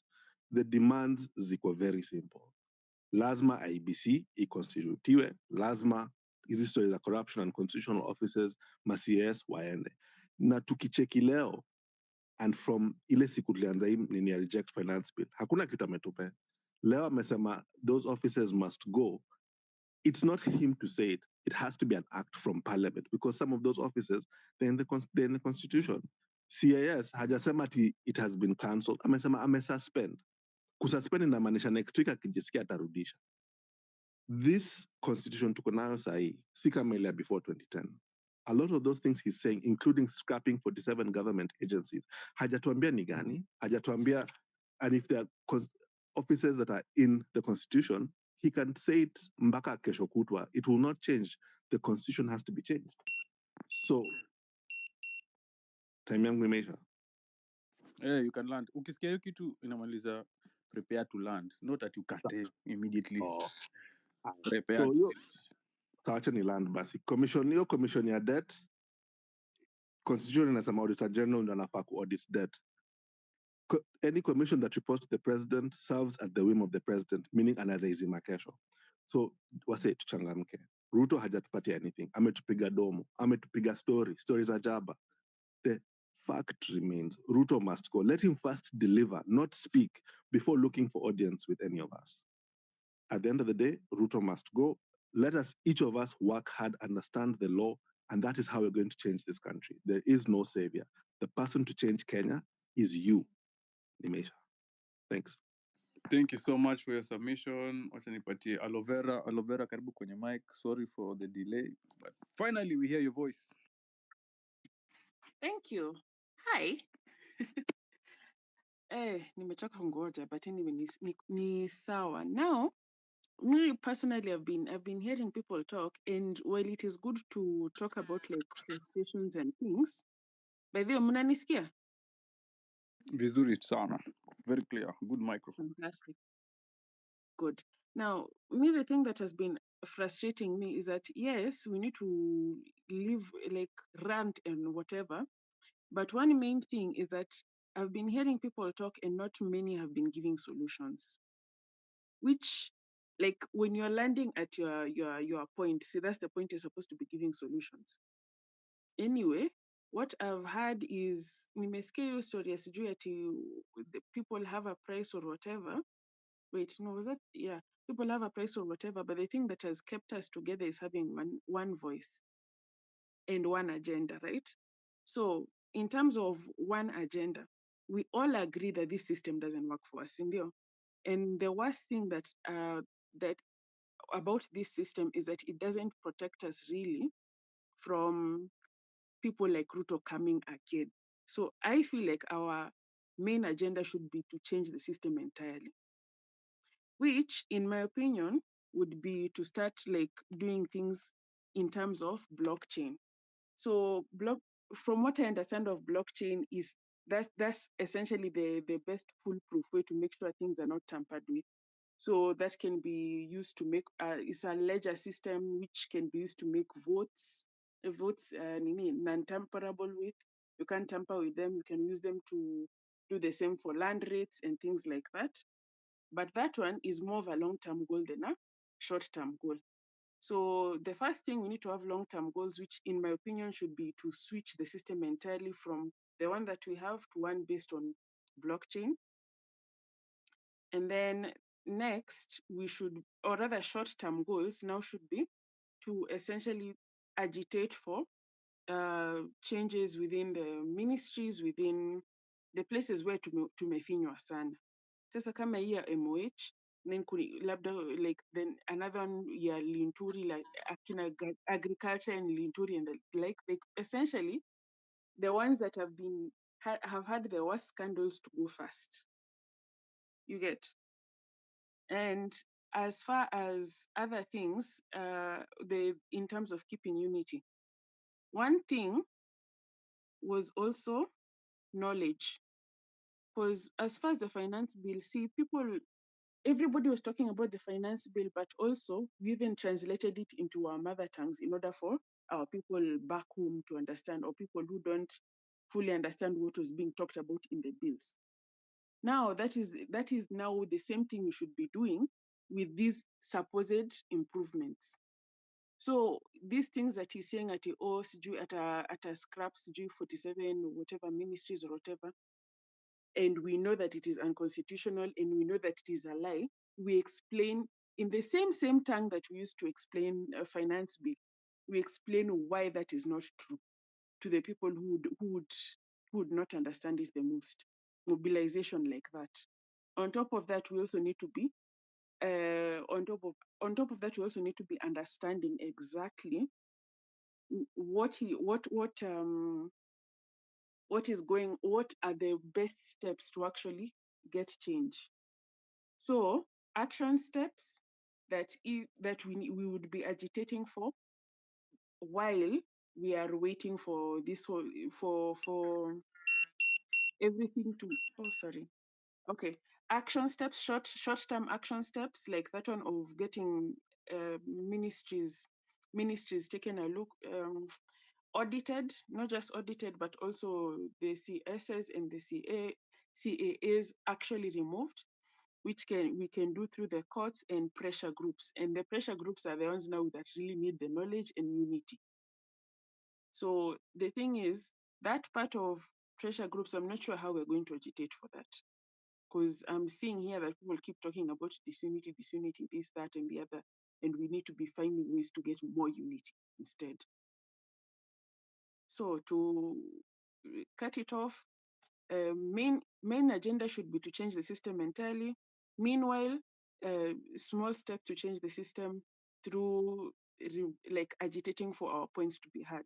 Now the question is, can you think of ways in which we can properly agitate so that this actually happens? That's my only issue. Those are my only issues rather. And remember to always be open, transparent, and tell your people in every way that they can understand exactly what the problem is. I mean, this is thank you. Thank you, Aloe Vera. Do you have those points written down somewhere? Yeah, I'm actually reading from notes. Please shoot me in the DM. I wasn't able to follow up with you with everything I said, but those are solid points. Thank you so much. Running segue. You can also share. Come again? Nimesema sawa sawa natuma. Yeah, atanitumia DM hizo. Swali host. Yeah, endelea. Point mzuri hivi pia anaweza kuwa akinini akitweet ama hiyo itakuwa risky. How is about share such information? Kwanza wajue tunapanga nini? Now, your story ya kutweet, I don't know if that would be helpful, because me personally, saizi naangalia nini, your ministry like ICT, digital economy. I'm actually looking at the parastatals, so that's what I'm tweeting. I'm really interested in your ideas around blockchain technology, how we can utilize it. I'm really interested in that idea. But anyway, Aloe Vera. Yeah, and there's actually even spaces specifically dedicated to that actually. Yeah, blockchain just to help people understand how blockchain works and how it can help us. There's a guy who's called Victor who's really been on this thing, maneno blockchain. Is there a government that has incorporated blockchain? No, actually, this would be the first. Blockchain has been used elsewhere, but it has not been used in governments because the thing about blockchain is that the government would have zero control. You get? So if they can't manipulate the thing, how are they going to benefit from it? That's why governments don't really like it. Ama tunaweza kama agenda ya kupush. Kenya wakikubali, then that's where now we can move in. Si Kenya ni sisi, kwani Kenya ni nani? Street tukipush kwa street alafu wakubali, tukiform party will be very safe. Awada tuibia kura. Very good, very good. And it has been used in cryptocurrency. I know it's the technology behind crypto. But we can be the first country to adopt these technologies if they work and if they're transparent. It's very transparent. All right, thank you so much, Aloe Vera. Powerful points on the point. Hey, Manze, you see, Manze, the country, the youth have to have their country.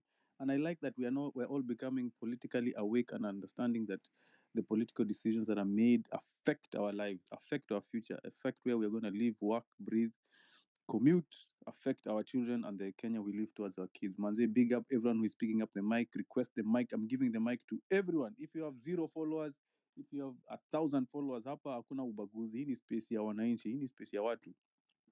Sawa sawa. Hamu 254 karibu kwenye mic. Manze, umeakuwa ukianguka, unarudi, unaanguka. Umetengeneza internet? Hamu, are you there? Can you hear me? Mashallah. Ay. Abdi Fatah. Mike ni yako, karibu. Karibu comrade. Thank you so much. Thank you so much, Afrocentric, for this opportunity. First of all, I want to send my condolences to fellow Kenyans who lost their lives during this movement and also those who are injured. I want to say quick recovery. For me, my pain point as a youth in Kenya is the lack of opportunities and employment. And I want to highlight 2 areas that we really need to put out there. And it has to come very strongly because number 1 is local manufacturing. I think this government is not, it doesn't want to support the local manufacturing because of the kind of high taxes and the licenses that they impose in this particular local manufacturing, to an extent where buying steel from outside country is more cheaper than even getting it from the local manufacturers. And us as youth, we don't have employment because the people who can create employment are being given such kind of taxes and a high rate of licensing. Then they cannot create employment because of the cost of production. So I think this is an area that we as youth need to articulate very well and ensure that we come and give incentives to our local manufacturing and encourage our local manufacturers to produce locally so that they can create more opportunities and create more jobs so that Kenyans can get jobs instead of us pushing for brain drain and taking the best of us outside the country. Number two is the pending bills. The issue of the pending bills, I don't find the priorities of the current government right by not allocating any pending bills in the budget. And we are very working hard, so hard to entice the white people and paying outsiders. Yet our own fellow Kenyans are dying of depression because someone has worked at the county government, someone has worked at the national government, spent all his hard-earned money, and he's now following his money for over 18 months. He has not been paid. How do you expect the local consultants to create opportunities if they're not paid? They are stressed, they are depressed. Our local contracting firms are dying because of lack of pending bills. Yet we need to see how to push the issues of the pending bills and ensure that we prioritize Kenyans before any white person or before we make any other outsider happy. We need to pay our people who supplies. There are people who have supplied things to the government and they have not been paid. They have went into depression. They have lost their properties. The banks have taken a lot of the issues. So consultancy are dying. The local contracting are dying. And we are killing our own industry. And we are now reducing the country to an importing country, where we can import up to toothpicks, things that we can manufacture locally. So those two things are very dear to me. And it's very painful that if today we want to create opportunities, we can only create opportunities through industrialization. And as a country, if we fail to uphold and give incentives to our local manufacturers, to our local contractors, to our local suppliers, then we cannot generate opportunities. We cannot create opportunities. And by just thinking of sending Kenyans outside the country for other kind of white collar, blue collar jobs out there, it's not necessary. It's not okay. We have learned people. We have engineers. We have doctors. We have lawyers, we have so many, we have artisans, we have technicians, technologists. We have a group of people who needs to be taken care of. And again, we cannot take care of them if we don't empower the local industries. If we don't empower production and manufacturing, we cannot create opportunities. I think the Gen Zs have done a good job and I want to applaud them on this. Kindly let us push for things that will create jobs for us. Let us look at and hold the current government accountable. And by holding our leaders accountable on good governance, on issues of wastefulness, for example, the effect of pending bills. For example, we have projects that are already running in the government and they are not being paid. There's something called claims, which comes up with twice the number of cost of creating the same road. If a road is around, let's say, one or 2 billion shillings, and you don't pay those people and they start claiming for idle equipment, they start claiming for idle time, they will take quite a number of amount of money from you. Maybe they can even take around 1 billion. So the cost of that project comes 3 billion. And at the end of the day, the Chinese have given you the same money and come and then collect it in terms of interest. So let us at least push the issues of pending bills to be sorted for the locals people. Let us prioritize Kenyans. Let us prioritize in giving incentives to local manufacturing. That is my 2 cents. And I'm thankful for this particular movement. We fully support this and we will be there in the streets. Thank you so much. Thank you so much, Abdi Fatah. Powerful points there that you have submitted. And pass the mic to Freedom Fighter. You had something to say? Yes. Okay. Hi, I just wanted to talk to Alconita Aloe Vera, right? Yeah, she's dropped though. But continue. Yeah, oh, okay. Please, She's on the listen. All right. Nilikuwa nataka kuongea na wewe kidogo, so please we can connect. Please inbox me, Aloe Vera. We talk about the ICT thing you were talking about. as we had spoken earlier, we need to come up with working groups, and we need to really know how this works. I don't know, Patriotic, what skills you have, but we can come up in a way that you know where you fit, and then we start working on these. This thing has to keep moving on, and we need to start somewhere. So, Aloe Vera, please inbox me. My professional skills, I am a quantity surveyor by profession, and I am a contractor by business, but I am also a former political candidate. I ran for senator. Okay. I ran for senator, yes, on independent ticket. So I was not aligned to any political party in 2022. So I have All right. experience in politics because I went up to the ballot. Okay, sawa. Yeah. Now that is what we cannot actually, the hosts and I and maybe the rest of us, we cannot be able to sieve everyone where to you fall. So we are going to come up with a way where we sieve ourselves. If I know I can be on the legal team, I'll be there. If I can be on the medical team, then I'll be there, so that we get these working groups moving forward. No matter how small the group will be, at least we will start working there. As we said, we are leaderless. So the group becomes the leader of that mandate, or whatever they have been assigned to do, or what they feel they are able to do. If it's civic education, they'll even give us timetables on how do we do this civic education. If we are going to Kirinyaga, how do we amplify that today we are doing civic education in Kirinyaga, or we are doing it in Kisii, or the youths in Kisii are taking over? How are we doing this, so that we have more like a way we are doing it systematically, so that we don't get lost in between there. Otherwise, we don't want to keep talking and having issues. We need to be having issues that we relate to a certain topic, to a certain group. If we have legal issues or constitutional issues, or something is happening in parliament we don't understand, then we know we have a legal team that understands this best. So we call them, Afrocentric will work on that. We call them, we tell them this is what's going on, we don't understand. They themselves will have organized on how they give us the information, so that when we are here, sometimes we become listeners, so that we learn, so that we don't get to talk. Sometimes we learn more through listening, and we have to put ourselves in a way that at some days we sit down, we don't have anything to talk about, we are listening to certain group of people teach us on what we are supposed to do, or what we don't understand.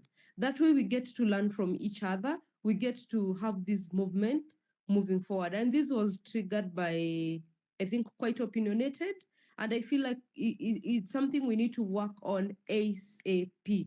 We need to work on it right now. Otherwise, we are working with someone. We are actually working with Ruto, who is very conniving and very knows how to move every block that comes. If we don't equip ourselves with knowledge, then we won't be working on the same way, on the same light, or on the same level. So let us learn from each other. Let us know which skill. If you have a skill, let's know how we can put it into work. And we said there is no skill that is small. Kama wewe unajua kuongea sana, you are the person we need on the civic education. You are the person that we need to talk to mama wa chama and convince them. There is no skill that is small. There is no skill that is small. I don't want anyone to feel useless. I want everyone to feel useful. Any skill you have, hata kama ni kuongea, kupiga kelele, just come on board. Let's do this together, guys. We have to keep fighting for right.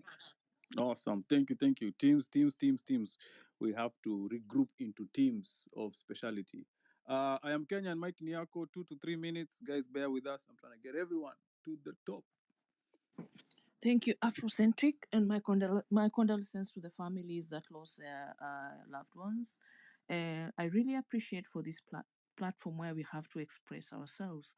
I joined the president's X space, and I was very disappointed at the kind of questions that were being asked. What pains me more is the offensive and biased and unconstitutional appointments of Kalenjins only to all state parastatals and even private offices. This is deeply depressing and distressing. And this is what is pushing actually our youths to the streets because they are feeling frustrated. This tribalism is being deliberately asserted and it's so gross and no one is obscene. Okay, the president looked apologetic, but can we see his actions?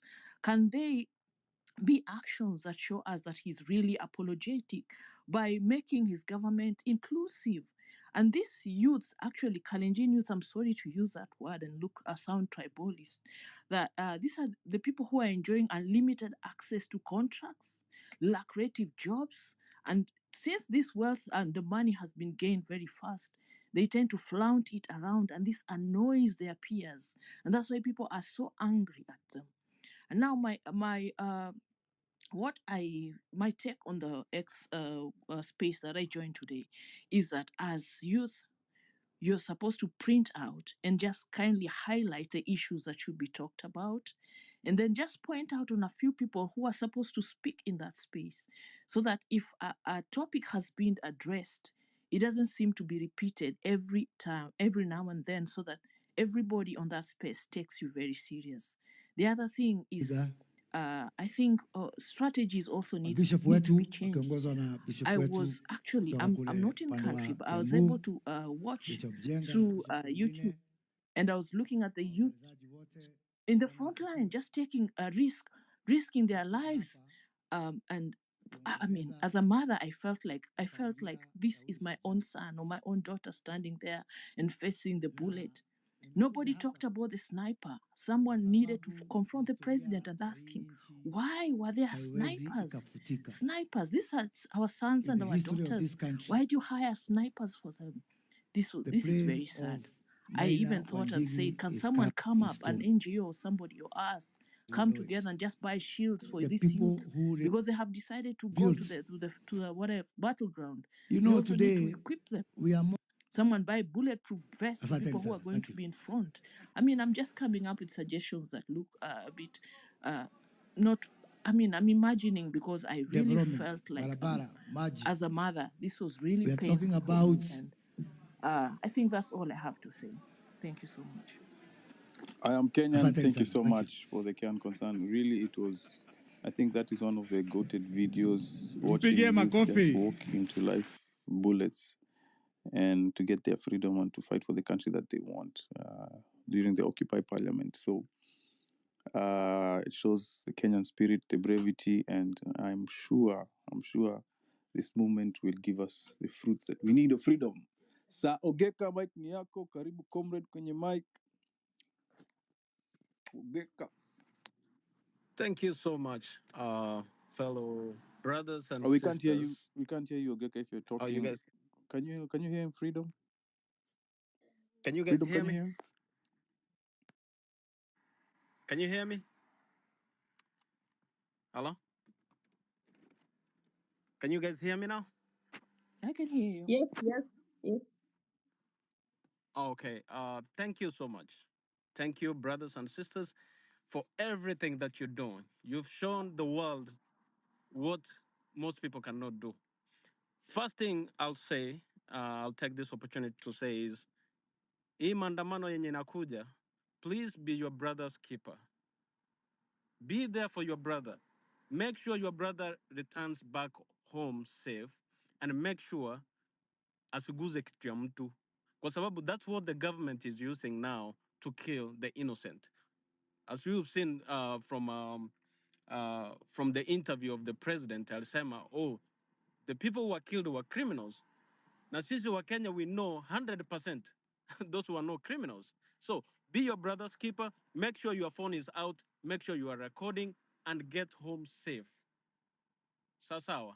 And the other thing I'll say, ya mwisho, make sure we mobilize ndio ikifika 2027 tukae na voting IDs, because most people tunapiga kelele on the internet but we don't have those voting IDs. Please push your neighbors, push your brothers and sisters, make sure wamepata ID from those who are in diaspora. Make sure mmepata your voting ID, mko registered, because saizi hata tukipigana tukipiga kelele, this guy is still there and they're trying to use some of us to manipulate everything, but make sure tumejihami na ID yetu kwa sababu hiyo ndio sauti yetu, ama ni aje? Thank you so much and I wish you all the best. I'm actually representing all the youths from Minnesota. Please be there for us. We wish we could be there, but we cannot. For some reason, some of us may not, and some of us can make it there. Thank you so much. Thank you so much, Ogeka, all the way from Minnesota. Jaden Ukoko Mike, can you hear us, Jaden? Professor Jaden. Professor ako hapa. Thank you very much. Afrocentric. Anisikia? Hello, can Yes, you I hear me? can hear you. Yes, I can hear Thank you. you. Yeah, thank you very much. First, I'd like to pass my sincere condolences to those who passed off during our demos. I'll also wish to wish a quick recovery to those who got injured. Then to go to the point today, I joined the space, the president's space, and I just hoped I could get a chance to maybe air my grievances or maybe air what I felt. I don't know if it was planned in that way that his initially planned space couldn't go through in such a way that he had to use someone else's space. It felt like maybe it was planned. The questions were planned. Whatever we wanted to ask, I don't think was addressed by the people who asked the questions there. The questions seemed framed. He seemed to just come out to maybe make it or clear the air or make the people calm down, think that this guy is with us. But as for me, I don't think that's the case. We still have to fight for what belongs to us. There's a lot that the president was trying to hide because he can't tell us he went to China, got $40 billion. So the $40 billion, what was the need for the high budget that was being passed by the MPs? He again went ahead and told us he went to Germany and signed contracts to export our labor. What does that tell us? Why is he exporting the best mines out of Kenya? Why can't he create opportunities for these mines in Kenya? It's something that we needed to ask, or if we were given the chances to maybe, or we had a co-host that could give us the mic, then I think the right questions could be asked. The questions that were asked, yes, they were, at some point, some were good, but not all the questions that we had were addressed by that session. So we believe, I will give him the chance, we'll give him the benefit of doubt. Let's see what happens on Tuesday. He said he'll be constituting the IBC. Let's wait and see. So we're giving him a benefit of doubt, but we don't think all our concerns are going to be addressed. We can't complain before he acts. He has to act because he's the head of state. He has the power to fire. He has the power to bring someone on. So he can't wait till we complain before he acts. So the movement, the comrades movement is still there. We still push for our rights, and we believe that we're going to get the freedom we are fighting for. Thank you very much. Thank you so much, Jaden. Yes, sir.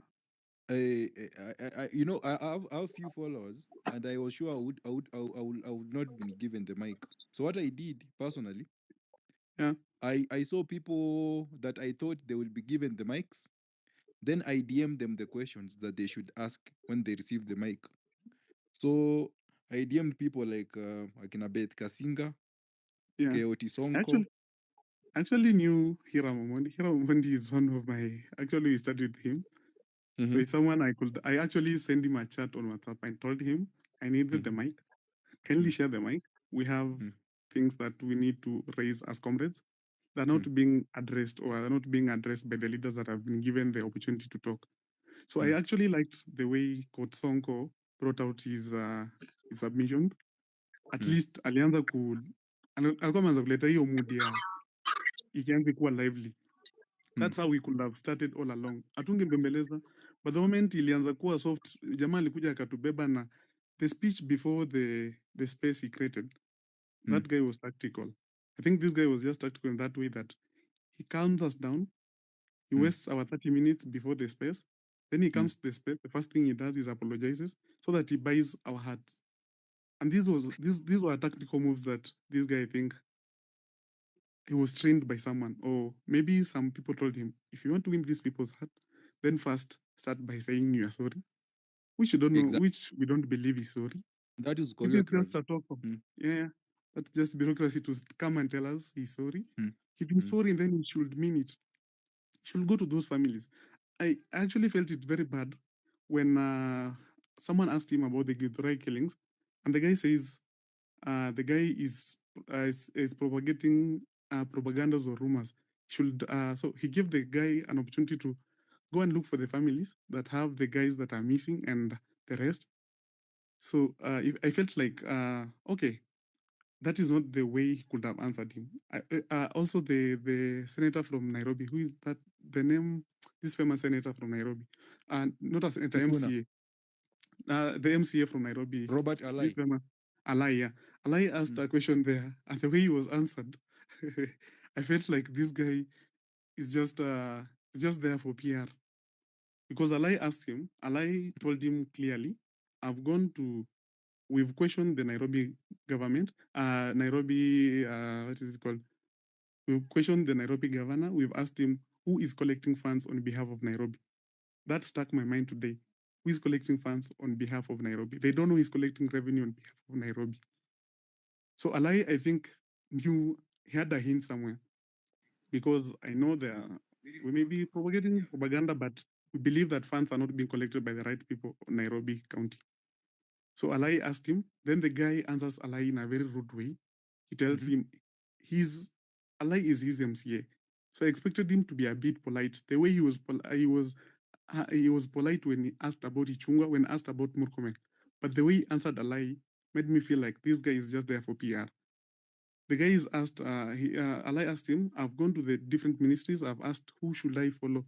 I've followed through the due processes, and I've been told by some inner core that revenue is being collected by the office of the president or something from the state. So the guy tells him he shouldn't be asking the question. It's the citizens who are supposed to ask him. So we should ask Alai and not ask the president. So this thing hurt me and I felt like this guy is just there to protect his people. He protected all his people. Thank you very much. Give the mic to next. Thank you, Jaden, for that analysis. For me, that space was just scripted, PR all over the place. Don't want to listen to the people of Kenya. Anyway, Joel, are you there? Joel, uko hapo? Niko hapa boss. Hebu tuambie. Boss, kwanza, give me about 30 seconds so that I just make an acknowledgement and then you give my timer. Is that okay? Perfect. Okay, thank you. First of all, guys, I just want to thank you. I've been joining spaces for some time now throughout the week, ever since all these events have happened. But I can tell you today is the first time I've been given a chance to speak, and some of them have been online waiting for 5 hours. Finally, unajua unachoka unaenda kazi zingine. I just wanted to acknowledge you guys for that, and thank you so much, Alpha and all the other co-hosts. Thank you for this opportunity. Guys, I just wanted to highlight something real quick for you. And with what I'm going to say, you may guess my age, but I'm going to start with something that I've told people repeatedly. Kenyans, we suffer from what I call shiny object syndrome. And this is what I mean by that. Go back to all the political agitation we have had throughout the year, and somebody says it's every 20 years. We started with Moi's regime, IPPG. We went to first of all, we started with the multi-party repeal of Section 2A. Then we went to the IPPG. Then we come to Kibaki's time, Nusu Mkate government, and then the constitution. But we never ask follow-through questions. That's what I mean by shiny object, because you're just shown something here, just little here, and then you're like, okay, that's all we want. But nobody asks follow-up questions. I appreciate this space, and I appreciate the young people currently right now, because you are asking the right question and you're asking follow-up questions. You're not satisfied but just a mere statement.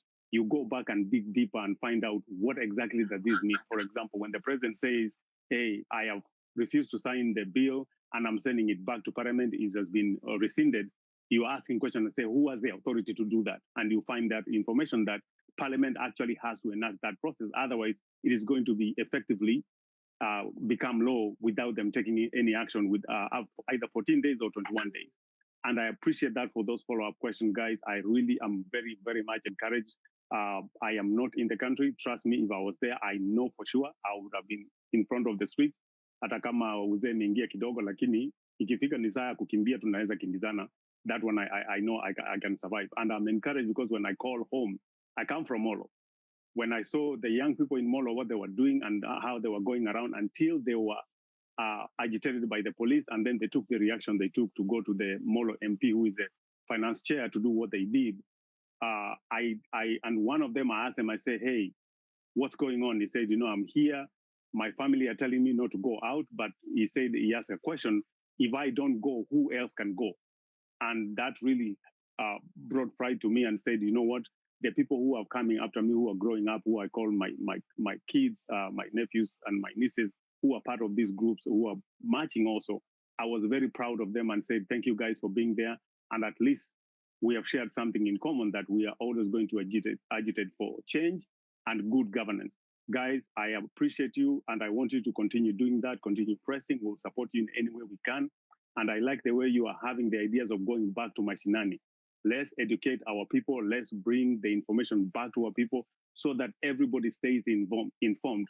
That's the only way we are going to implement and effective change to the country and make it a better country than what it is. We are a shining armor in the continent, and we need to take our place and claim our rightful place by making sure we have good governance across the board, from the counties all the way to national government. Thank you so much. Thank you so much for your submission. Mose Okwapo.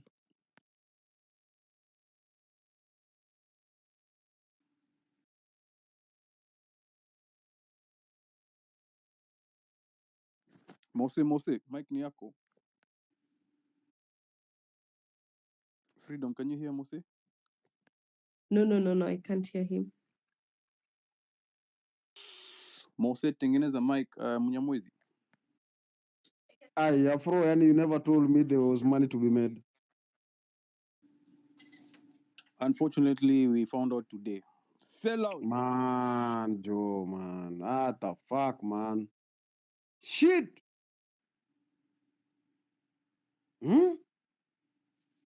But me, I saw it. I saw it coming, and I surrendered. I was like, I don't know how to play this game, but I saw it.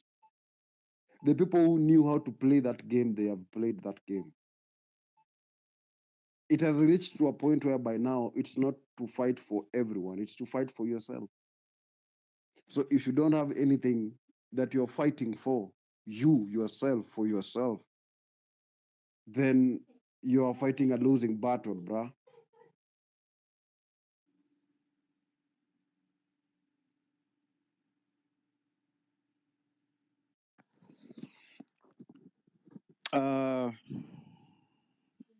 Yeah, I don't know what to say about that, but men are always moved by two things, money and self-interest, and those really did intersect when it came to those who betrayed the cause Exactly. today. You see, like, people gave that one person who was hungry to handle the movement, and you've seen what they've done with the movement. Now, to come up with something like that again in this life, I don't think it will be an easy thing. It will be so hard. And today, President used a Twitter space to disable that completely. I don't think it was going to happen again. I think Kenyans are resilient because this movement was organic. If it was a few people, hired influencers who just came up and started pushing this narrative, then I would say it would not happen again. It would be another pyramid scheme. It could be another conmanship game. But Kenyans are really feeling disfranchised. The stats on the ground show the government is misappropriating public funds. There's nothing to show in terms of development. There's no infrastructure. Healthcare is in the toilet, is in the pits. Our education is in the pits. Our MPs, representatives are flaunting opulence. Just wako wamejazwa na kiburi, and they're no longer even hiding it. Right now, I believe we have some small wins that we're celebrating.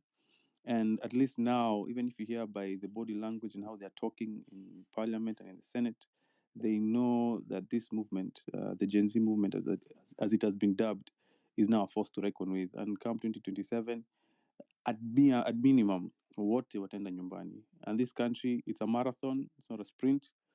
So But we are Afro, now in the right direction.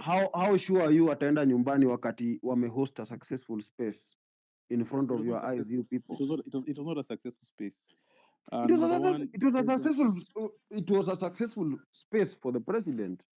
It was successful in terms of attendance, and that's why I was one of the key voices leading for a boycott of that space, because the president of the Republic of Kenya sends a very powerful energy wave when he joins the space, and most of the people who joined it are not supporters, are not followers. That's why even we say on the ground, crowds see kura.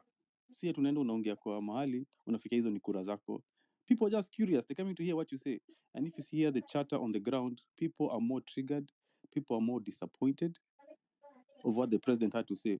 So it was a psychological win, but I believe he has not won anything on the ground. In fact, if I was to give my 2 cents, he has even angered people. People are even more angry than before. And these theatrics will have to end. Now let me tell you, Afro. Now there is a cancer, and that cancer has to be cured. Now the cancer is Osama Otero. Now you've seen in a movement, somebody like Osama Otero can confuse you people. What do? Take that anger, direct that anger to Osama Otero first before you restructure the strategies in the movement again to come back stronger. Because that's the enemy. That's the one that can sabotage. So if you don't disable, then you will be going to the same circle. But that was my take, Afro. Thank you, man, for the chance. Thank you, Munyamwezi. I do have a different angle to that in terms of Osama. It will be a waste of energy. It will be an exercise in futility if we decided to deal with him or troll him on the timeline. We already know what side he plays for. We know what he stands for. And I believe this movement should not address traitors. We should not give them any energy. Let's just forgive and march on without them. Not forgive, just forget about them and march on. But we are not going to forget what he did today. It was very monumental what he did today. We just have to march on without them. This movement is leaderless, and being a leaderless movement, sometimes people confuse hosts to be leaders. A host is not a leader. A host is just preparing a platform for Kenyans to come air their views.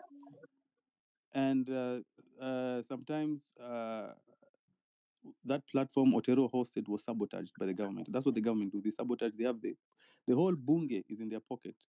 Parts of the judiciary are in their pocket. So it is sad, but those who are here, we know why we are here. Our cause is pure. Our march is righteous, and we shall overcome. Lazima tuingie promised land. Lazima tuingie promised land. Anyway, Roslyn, microphone is yours. Karibu kwenye mic.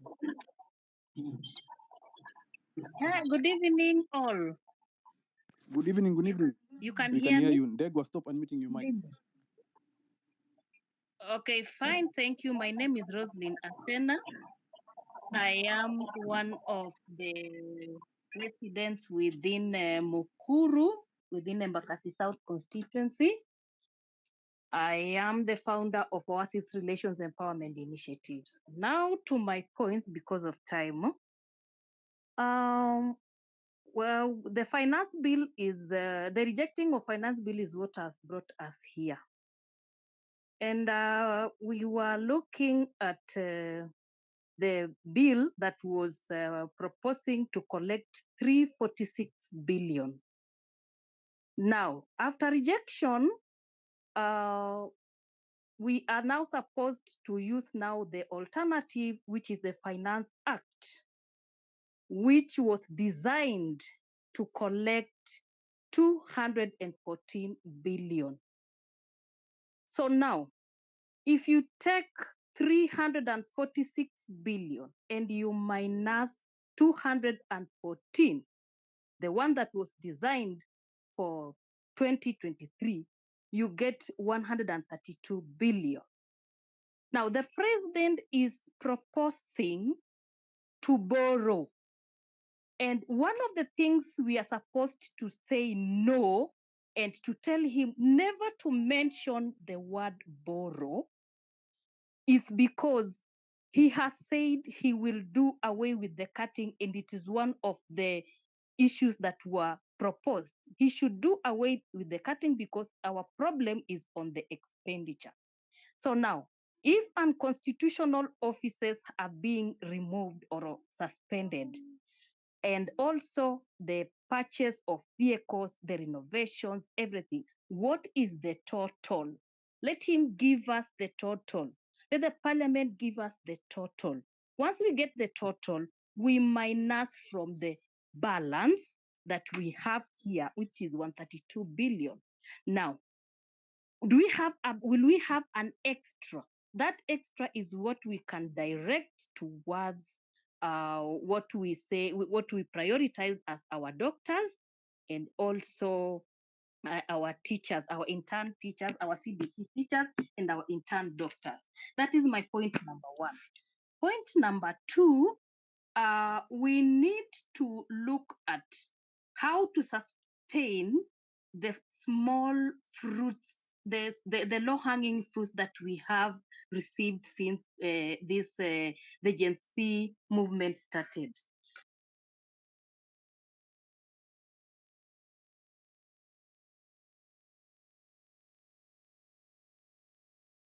Hey, Rosalind, we can't hear you.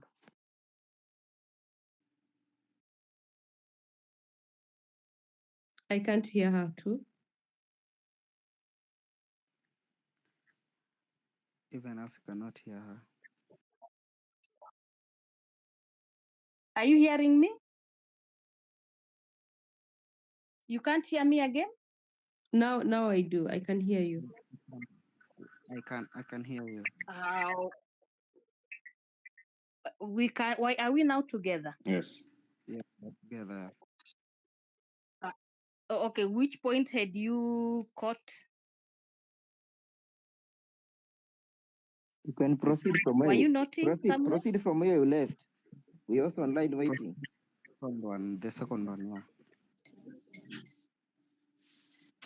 Okay, my point number one, I was looking at the budget that was proposed, the Finance Act, and I said the 346 billion, when we minus 214 billion, we are remaining with 132 billion. I hope that one was gotten clear. Yeah. So my suggestion is, why is the president still mentioning the word borrow? Can we tell him in one of our recommendations that we don't want to hear that vocabulary should be out of his mouth? He should not tell us he is going to borrow anything, because has he given us the total after cutting down on expenditure about the CAS, the unconstitutional offices, the renovations, the purchase of cars? Has he given us the total? If the total is beyond 132 billion, the game is finished. We have the money plus that we will say now. The balance should be used to our priorities, like the doctors and our CBC teachers. And so that was my point. My point number two, we are where we are because of most of us, we have never been engaged in working on the budget process. The first stages of budget process, the formulation, the approval, the implementation, and the audit, most of us, even the elite, they do not know about it. When we come out from school, we never know about these things. We get outside, ndio tunakuja kusikia, mnajua kuna kuanga na process. And to a few who are lucky, But if we get teams that can do the civic engagement on the budget process and constitutionalism, we have the best constitution, but we don't have constitutionalism in our well-being. And so if we focus on that, those are the simple and easy goals to achieve as at now before we start talking.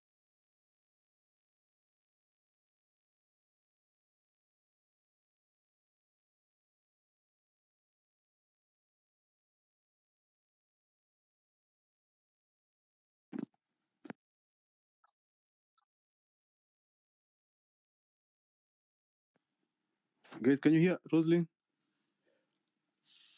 Yeah. Maria. Maria, microphone is yours.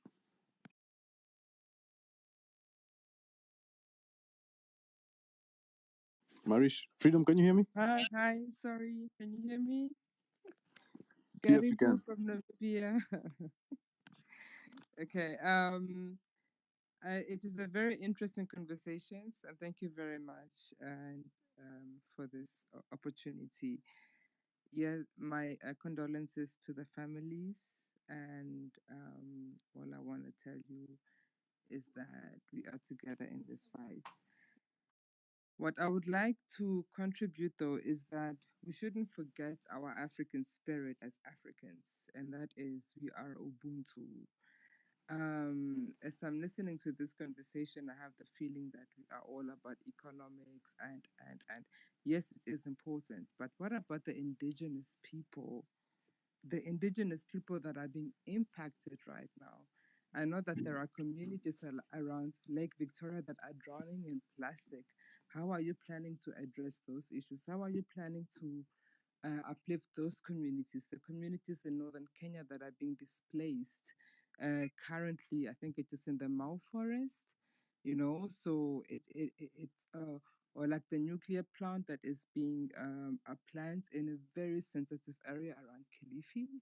So why are we not listening to those communities as well? Why are we not bringing them into the conversation as well? Because they are also being impacted. Their lands are being taken away and they are part of this conversation. If you are talking about reformation, then be inclusive, and that is also of people that are not from universities and whatnot, because those are our people. And that is what colonialism is about. Right now, we are just talking about colonial systems, but we are not talking about indigenous systems that make us who we are, Ubuntu, Africans. You understand? So I think that is what I would like to see as well coming out for this to be really fruitful, because I can tell you right now, no person will heal until the African woman has healed. And the African woman has gone through so much. Even like right now, farmers in Kenya, people in indigenous areas, you can get jailed for trading seeds, which is our tradition and which has been imposed. And that is also a question of those taxes, and that is happening in Kenya, and that is colonialism. So this story is deep, and for me, my thing, like my advice would be, let's not forget our ancestral beliefs where we come from, and let's also be inclusive of the people that have brought us to where we are today, that have sacrificed everything so we can be on these platforms today in Africa. Thank you very much. Thank you, Maria. Give the microphone to Paul Kingara. Karibu kwenye mic.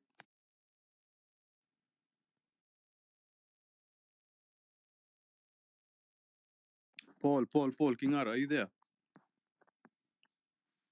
Paulo. Mose, finish your point. Yes, hello, can you hear me? We can hear you now. Go ahead, finish your point. Okay, so first and foremost, thank you for giving me this opportunity. Nimeongoja sana, but it's worth the wait. I've been attending to a lot of these spaces. Yes, some of them have NIS people, but who cares? This country is ours and it's ours for the taking. When I mean taking, I mean living here, working in peace, and enjoying the fruits of our beautiful country. Yes, all of you guys are aware of everything that has happened. First and foremost, we want to give I want to give, first of all my condolences to the fallen heroes that paid the ultimate price. You know, people don't understand how heavy it is. They paid the price of life. Like, life was cut short. And of course, the word of God always tells us, I'm not going to preach, but hata kama mapasta ndio wanatuendesha kwa hii nchi, but we can see all the problems wanatuletea. But the word of God is very clear about innocent blood. It does not go haiendi hivyo. So yes, the innocent blood will come and haunt every single person that shed it, because it is not for granted. Sorry, Mtania, you allow me just to vent, because it's so tough. It's so touching that people put their lives on the line for a better country. Now, I will start with my submission today. A lot of people have talked very, very valid points. Can you hear me, guys? Yeah, we can.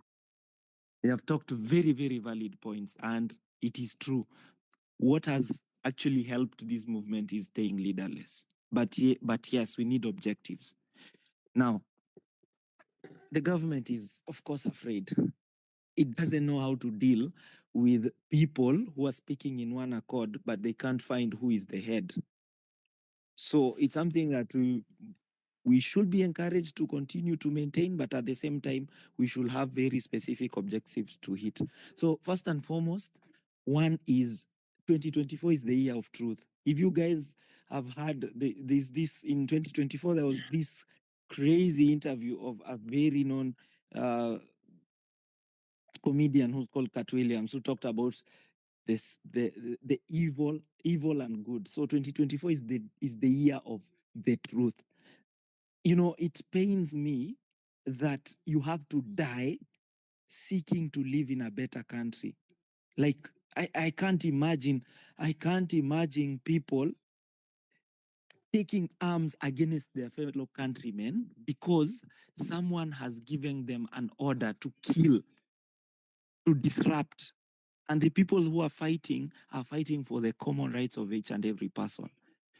I think it's time that we as Kenyans introduce draconian laws, because we have reached the boiling point. It's very hard even to explain some of these things. We have one famous cabinet secretary who can't even stay in a Kenyan hospital. How can you claim to be a cabinet secretary and claim to be proud to be a Kenyan, and when you got sick, you were rushed to Dubai? We should ban anyone going out of the country to seek treatment, especially if you think that you're a politician and you have money. Why should you go outside and people in Kenya cannot afford the basic health services that you want to claim? This is the year of fighting for what is right. Corruption is a cancer, and it can only be done with if people stand up together. People become accountable. We make members of parliament accountable. We make policemen accountable. We make lawyers accountable. We make business people accountable. Because this thing is a huge rot. And of course, if it starts from the top, it cascades through the veins and the nervous system. I don't know. Like, every single cell of the body now becomes contaminated with this cancer. So we have to purge this country of corruption. And how do we do it? It's by fighting for the truth. I'm going to vent a lot, but yeah, I'll just stop there. You can take the mic. Thank you, Mose, for your submission. Everyone is allowed to vent. We are angry at the way the country is being run. We are angry at the hypocrisy. We are angry at the comrades and the lives that we have lost to get this country back on track. This is your space. Request a mic. I'm trying to iterate through the microphone as quickly as I possibly can. Lucas, microphone is yours. Afrocentric, I've been waiting. Hello, guys. Hello. Yeah, Lucas, go ahead. You guys, I want to. You come closer to your microphone. We can't hear you. You can't hear me. Closer. Hello? Hello? We can hear you. Hello, Gen Z movement. Perfect. Hello. You guys, I really want to applaud you for what you've done. You hear me? Hello? Yeah, go on. What I'm saying is that I really want to applaud you for what you've done. You've made history in this country, by the way. You know, some of us guys have been around for so long, and we've seen the kind of regimes that have been coming over after every 5 years. I must say that I'm an ex. I'm 47 years old right now. And you guys, by the way, what you did, you've sent serious echoes across the continent. It's a global thing, honestly, right now. And Gen Z, you have the power in your hands. And no one should scare you guys, by the way. You're the guys who are going to transform this country. Yeah? You're the guys who you've already turned the tables on the government. And let me tell you something, Ruto is not even smart the way you guys think.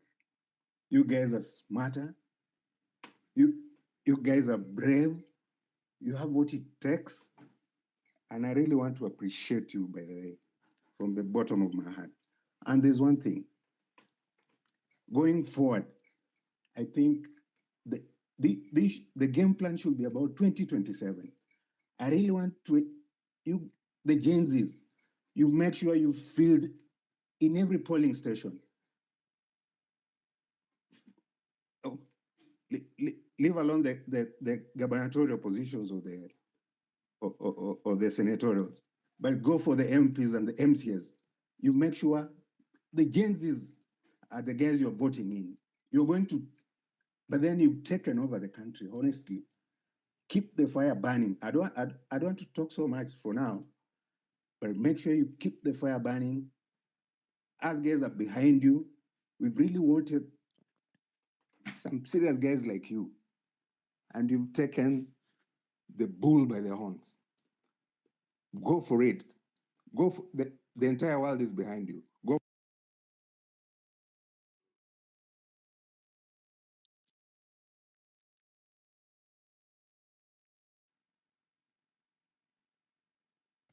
Hey, is Lucas still speaking?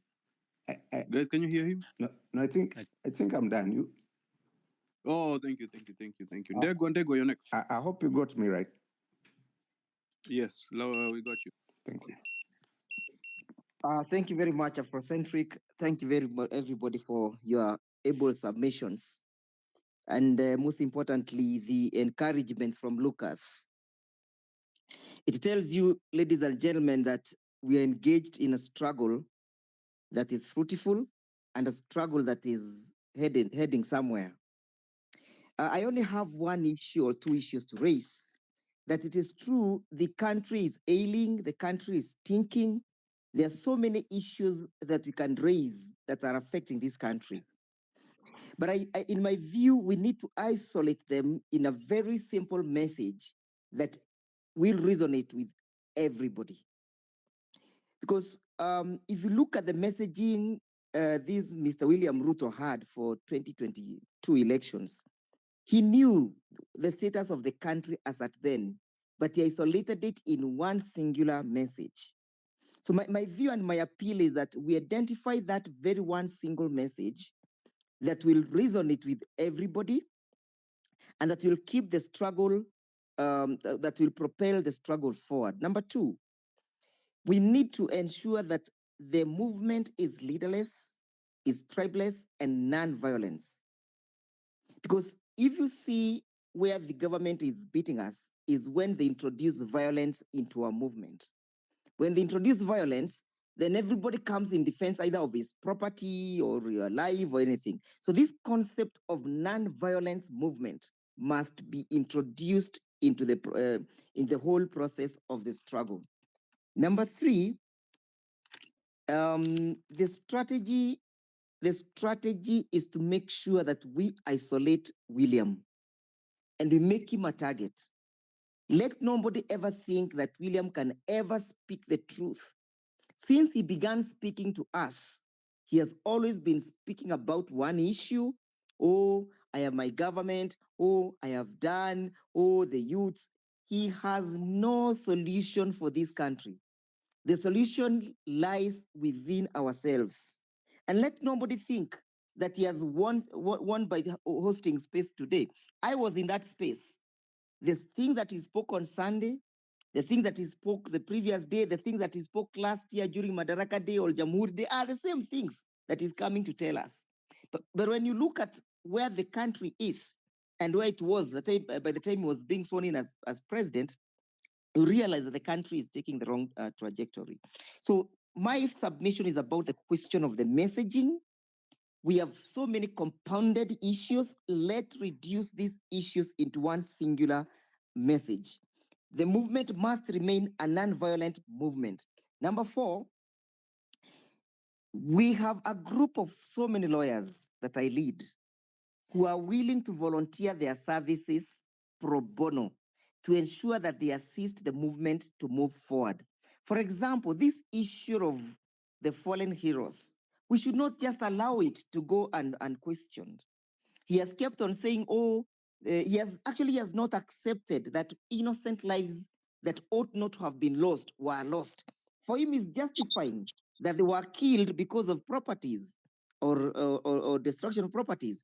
So we need to single out that we do not just rely with a singular domestic mechanism of addressing that challenge, but we push the issue forward even to the ICC so that he understands that we have given you a deadline within which this investigation must be concluded and the results of investigations acted upon, failure to which we shall roll or put into mechanism the other international instruments that are watching over us, so that he must not think that the process begins with him and ends with him. Finally, Afrocentric, on the question of volunteers, and I think it was submitted by the question of the civic education. Freedom Fighter is the one who submitted on that issue. We are ready to generate materials to ensure that our people receive the requisite civic education so that they are completely enlightened and ready for the struggle. Finally, we focus on one issue. And may I finish? May I finish, Afrocentric? Only one more issue. Finally, my submission is we were able to fight William Ruto with the finance bill because it was a focal point. So we are simply saying we need to introduce another focal point where we are fighting William Ruto by making sure that we introduce an impeachment motion in parliament so that then we begin pushing parliamentarians to push for the impeachment of William Ruto. He has refused to resign. Let us tell him that we can still exercise our sovereignty again by introducing an impeachment motion in parliament, and we push the parliamentarians to pass that motion of impeachment. Finally, we must take out IDs and we must push the revolution to the extent that we push for ID machines to be introduced in each and every county so that we decentralize the question of ID taking. We take it to the counties and make sure that everybody is able to get the ID because he has the guns, he has the water cannons, he has the tear gas, he has the police. We shall meet him at the polling station with our IDs. Thank you, Afrocentric. Thank you, everybody, for listening to me. I am most obliged. Thank you, Mr. Ndegwa, so much for your presentation. Edwin. Hello, good evening, guys. Hope you are getting me? Yeah, we are getting you. Ndegwa, I'm going to link you up with Freedom Fighter so we can come up with those teams. With the legal Please, teams, Freedom Fighter can take my number. Okay. Can you drop it in her DMs, please? Oh, I don't know how to do it. Okay. I will facilitate that. Oh, you have my number? No, I'm going to reach out to you in your DM and get your number. Not a problem. Thank you. Okay, no problem, Mr. Ndegwa. Edwin, go ahead. Oh, thank you, guys. So my issue is the president didn't address all the issues that maybe we Kenyans we expected him to address. For example, at the moment, for someone to be maybe to get a job or to get an employment in the TSC, you have to know you are MP or any political leader. That's a problem that we are all facing. Even, for example, in the previous regime, like that of Uhuru, the moment for you to be employed in the TSC, at least they will use the year you graduated. But at the moment, someone like you might graduate in 2023 December and you get a permanent employment in January. So that's something that our president should have addressed. And we have failed as a nation, especially on that. There is so much corruption. Every leader at the moment, especially the politicians, someone goes to Nancy Parasa. I think the name of that lady who is CEO of TSC.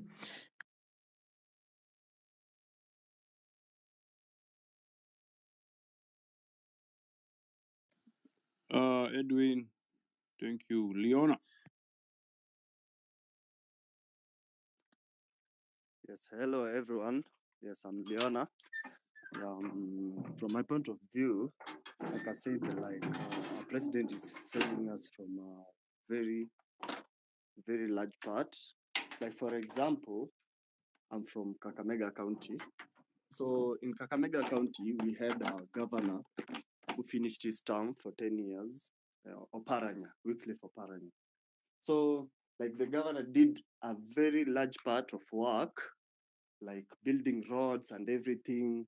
Like the governor whom we have right now is Fernandez Baraza, but he literally does nothing. He literally does nothing. Like the governor we had, he even built tarmac roads all over the town. There's literally no Maram road in the town. And the roads, like the all-weather roads, he literally built like good weather roads, like which are passable and everything. Like the governor whom we have right now, he does nothing. So from my point of view, like the money which we collect like on a daily basis in our country, like for example, like Nairobi, we collect a lot of money.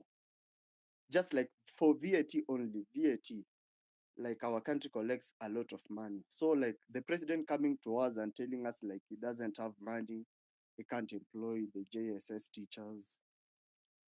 That's truly it's unimaginable, because we really collect a lot of money from our citizens, from the VAT, from the taxes we get and everything, like daily. Like only Nairobi collects a lot of money. So we are not even in a position to go ahead and go for the loans and everything. We like the president just needs to come up with a good plan to cut off the taxes and everything. And also from our counties, our governors really need to work. They also collect a lot of money from our counties. The governors really need to work to make sure like our counties really, because like the devolution, for the revolution, if even the presidents doesn't really work to the expectation, our governors should work irrespective of the government. Like the governors should really come up and do the right job for its citizens. For example, which I've said with our county for the last 10 years, the governor really did a good work, but for now, I'm saying nothing. So the president should really work, and we should even put our governors in a good position to make sure like they do a good work, because they also collect some money from our counties. So, and also for accountability of our taxes, it's really poor. So we should really work like the government should really work to the expectation. Thank you. Thank you for your points, Mulwa.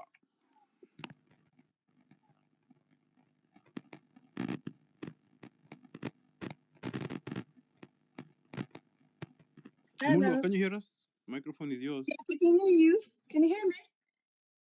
Yes, I can hear you. Okay. Good evening, everybody. I would like, you know, to I mean, for all the fallen soldiers that actually were fighting for Kenyans, I would like to say sorry for what happened, but we are all together. Now, I was trying to talk about, I think we shouldn't give a chance to this corruption kind of thing in Kenya anymore. I think we should stand about corruption in Kenya. We should actually stop corruption. If our Gen Zs have started being given money, then that is wrong.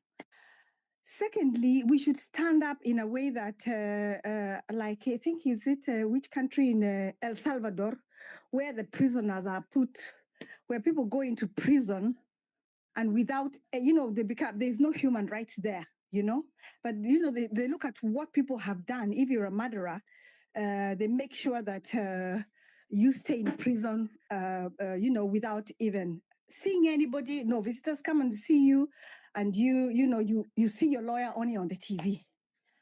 Secondly, I also want to say that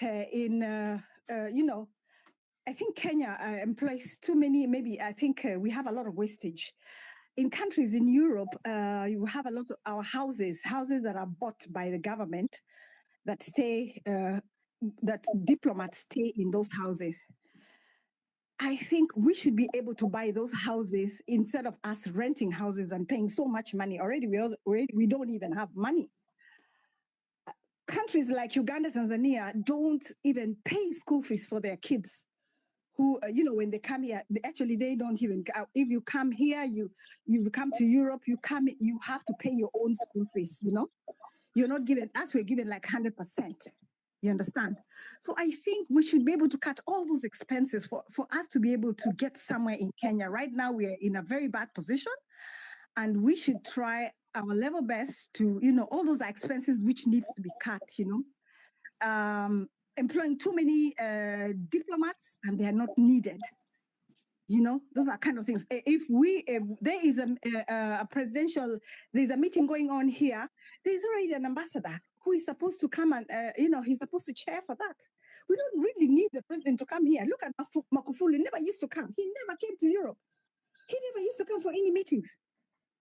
And his embassy has only like 3 people. The ambassador, I think the agricultural attaché, and I think they maybe migration, or even 3, 4 at most, But they never did all those expenses that we do. Those 100 million that they spend when they come, a whole plane, 60, 100 people. I mean, that is just exorbitant. And then we say we don't have money. Why don't they take all that money that they are spending and then pay our debt? And then also let's say there's so much corruption going on. I think all these people who have been stealing money now, everybody should be told to bring back the money to the government. Should bring back that money. Me, that is what I think. I think it is so unfair that we work so hard and we are paying for so much taxes and we are not seeing what we are doing, what the government is doing with that money. I think it's absurd. So we as Kenyans should be given should be allowed. All these people we have a lot of uneducated people who are running the government, and when they attend these international meetings, my goodness, you people, you want to cry. Kenya is always ranked in Africa as one of the top, always at the top. We don't want anybody who is coming there to talk on behalf of the government who doesn't know what they're doing. And we have a lot of those people. If you hear what they say, it is our chance. We have been given a chance. It's our time now for us to eat. That's how they talk. So for me, I don't think we're really getting anywhere. If all these people need to be scraped away. We don't need this kind of people. We don't need. We need people who are very, and somebody saw quite a bit of people who actually talked about, like if you're the Minister of Agriculture, of course you should have done agriculture. Those kind of things. You don't give ministries to anybody anyhow. And it looks like that is exactly what the president does. Because he does that because he has promised his people. That is what he has done. So I think let us, I mean, let him change. Let corruption stop. Let them bring back the monies that they have been stealing. All the land, they have stolen a lot of land. That land should come back to the people. If it doesn't come back to the people, then Gen Zs can take action into their hands. We can all do stuff for that. We can burn up the place, whatever it is, it doesn't matter. But let us, let them pay, let them return back all the money that they've been taking. Those are the kind of things that we need. We cannot be working so hard and we come to a Kenya where corruption is the highest. I think, we are being praised now by everybody in Africa. But let me tell you, let us stand.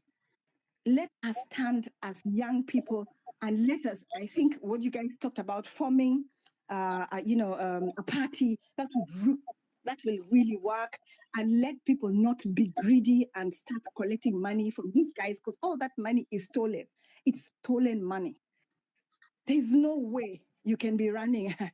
You can stand up and say that I bought 80 million car when you're 22 years old. Please, for God's sake, that is, that is of course stolen money. So at the end of the day, thank you so much. I was caught unaware when you guys called me, but it's okay. I'm very happy to have spoken to you guys. But and okay, also talking about the passports. Okay, anything to do with the passports, we don't get passports. People have applied passports for a whole year. Another thing I wanted to talk about. If you are in Europe and you're doing business like I do, let's also link up, let's form a chain so that we're able to sell, which is much easier, because when we have somebody in France, you have somebody in Germany, you have somebody in Italy, you have somebody in Norway, we're able to, do something together. Because I did request the government to give us a warehouse in Europe. I requested, I was told they're going to do something about it. I have not seen it. So thank you so much, and thank you for listening. Another thing, sorry, before I cut off, there is this foundation called, I'm going to give you a grant.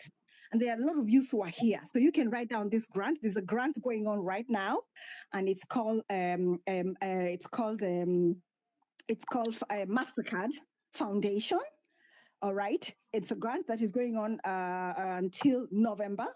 So it's financing like 3 projects. So you look at the grant. I can even post it onto the page, and then let's see if we can work on it, because there's so much that we can do as young people, and there are many grants, and I can always post a lot of grants and come into Europe all the time. Okay. Thank you. Thank you, Mulwa. Thank you, Mulwa. Powerful submission. Thank you so much. Rabia, are you there?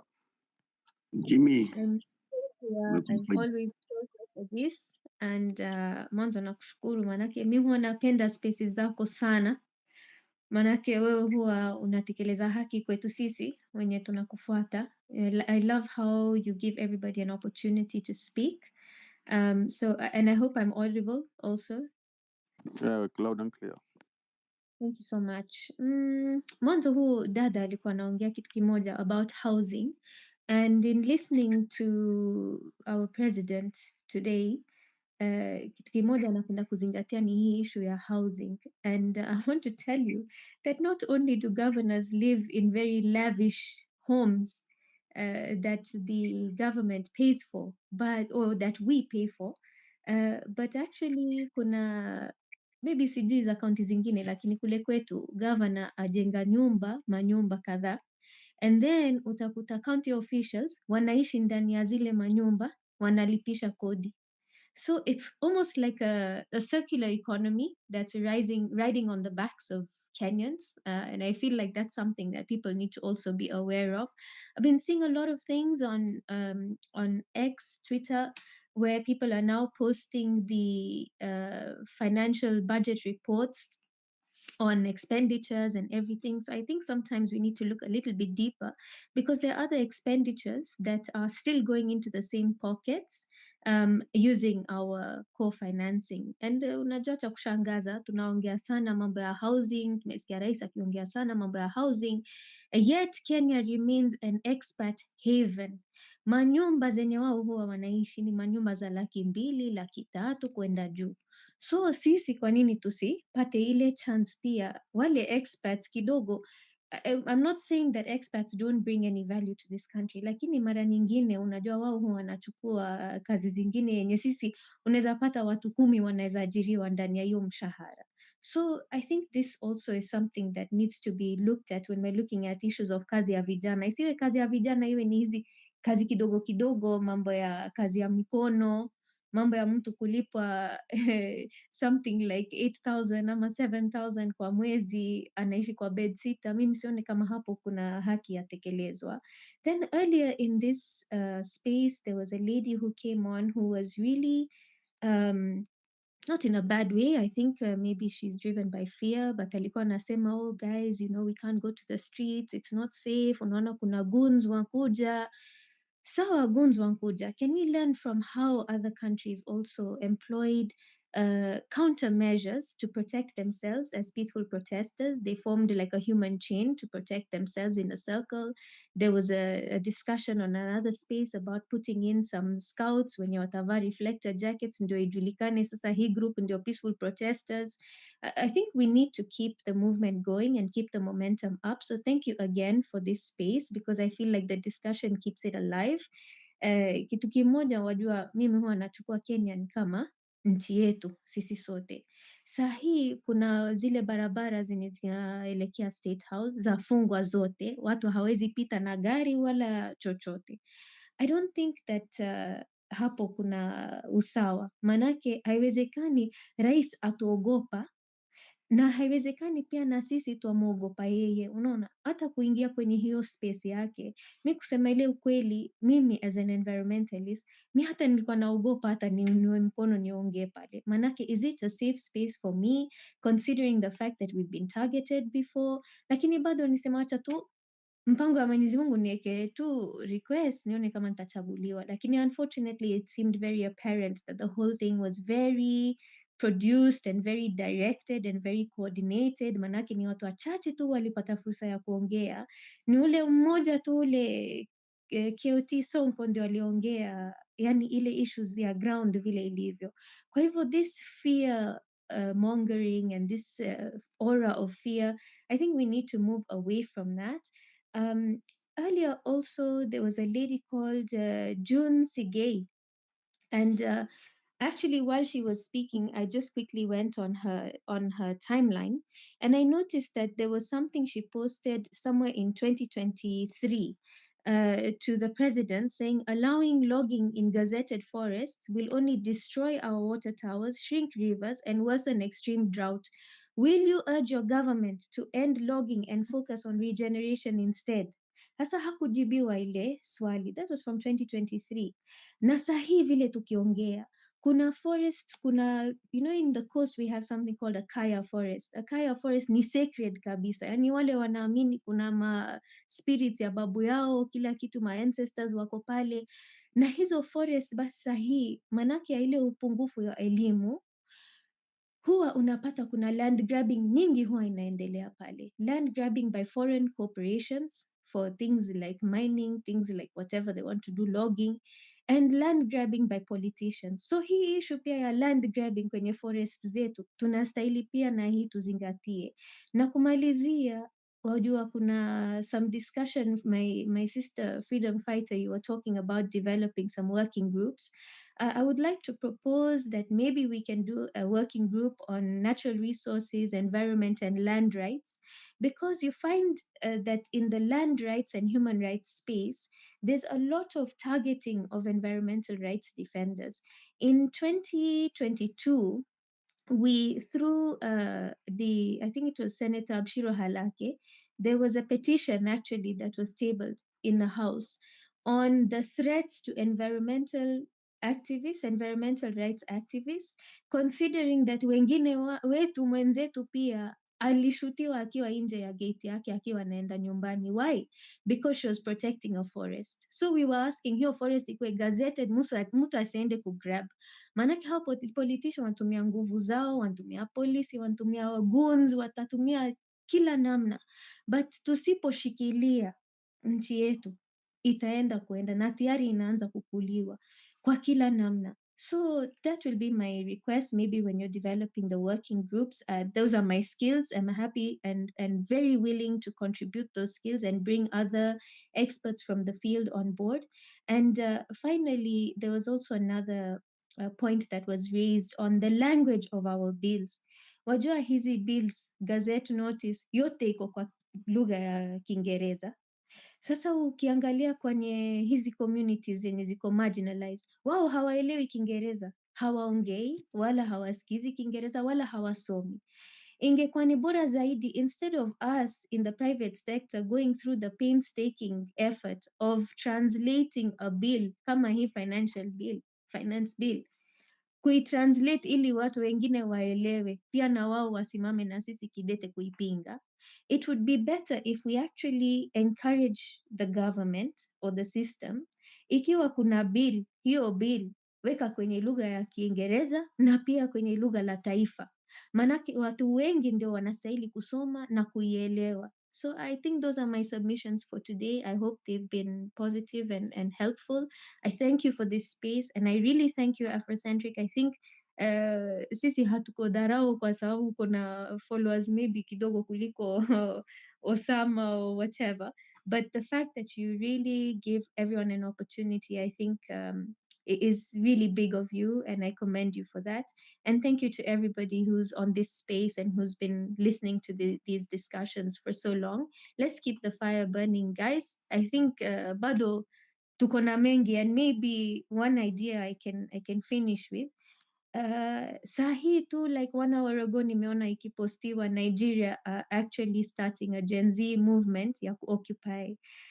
Sahi vile tunaketi hapa Kenya, we have inspired other countries. Tanzania, sahi, the government has put together a meeting at one of their stadiums targeting Twitter users and targeting social media users.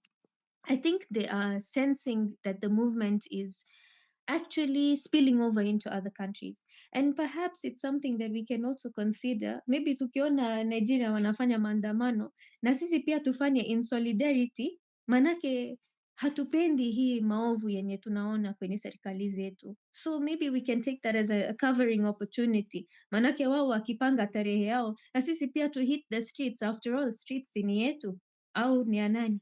So shukran sana, nimeshukuru kwa hii muda na nawatakia kila la heri.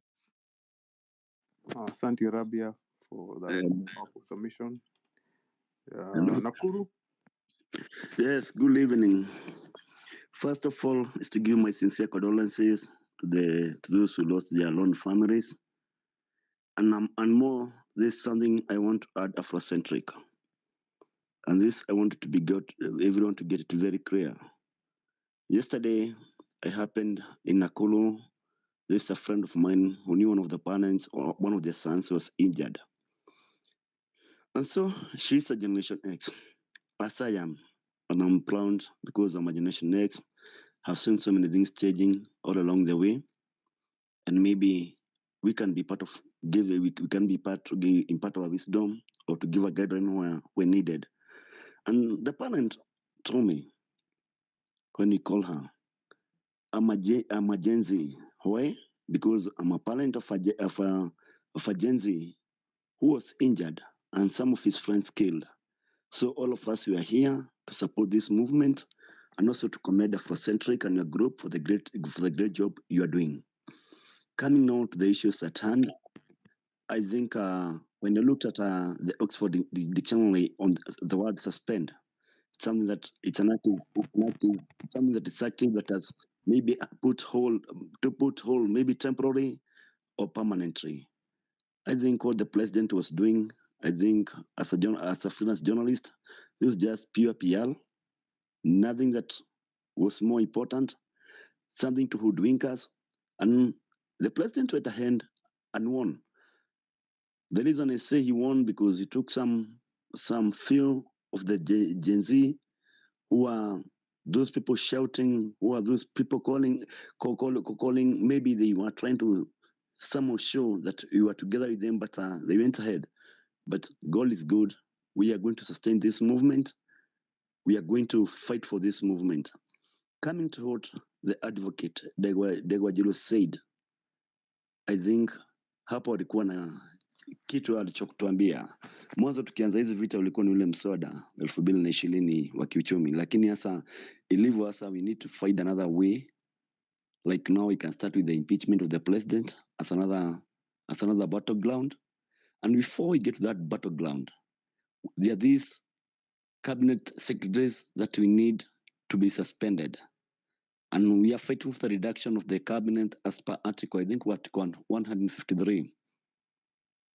This should be our next bigger target, because we need all these CSs who we think are not performing, and so many Gen Z have questioned about their characters, their opulence.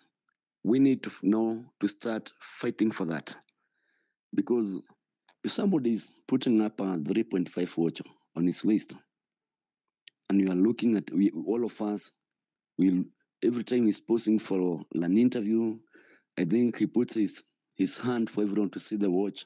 Some are putting boots that are worthy 200,000, and all of us can see this in the media and all in their timelines.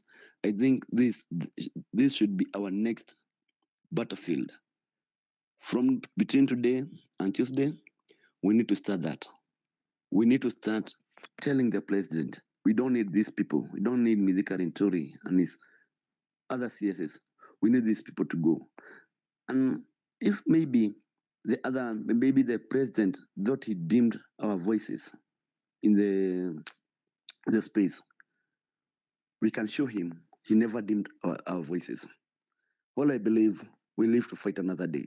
Like the Sakeku saying that says, and if I can put it well, that if you want those people who you win through just, they never come back to you. But if you win through them, you win through violence, then they come back with violence. We are not this an unviolent movement.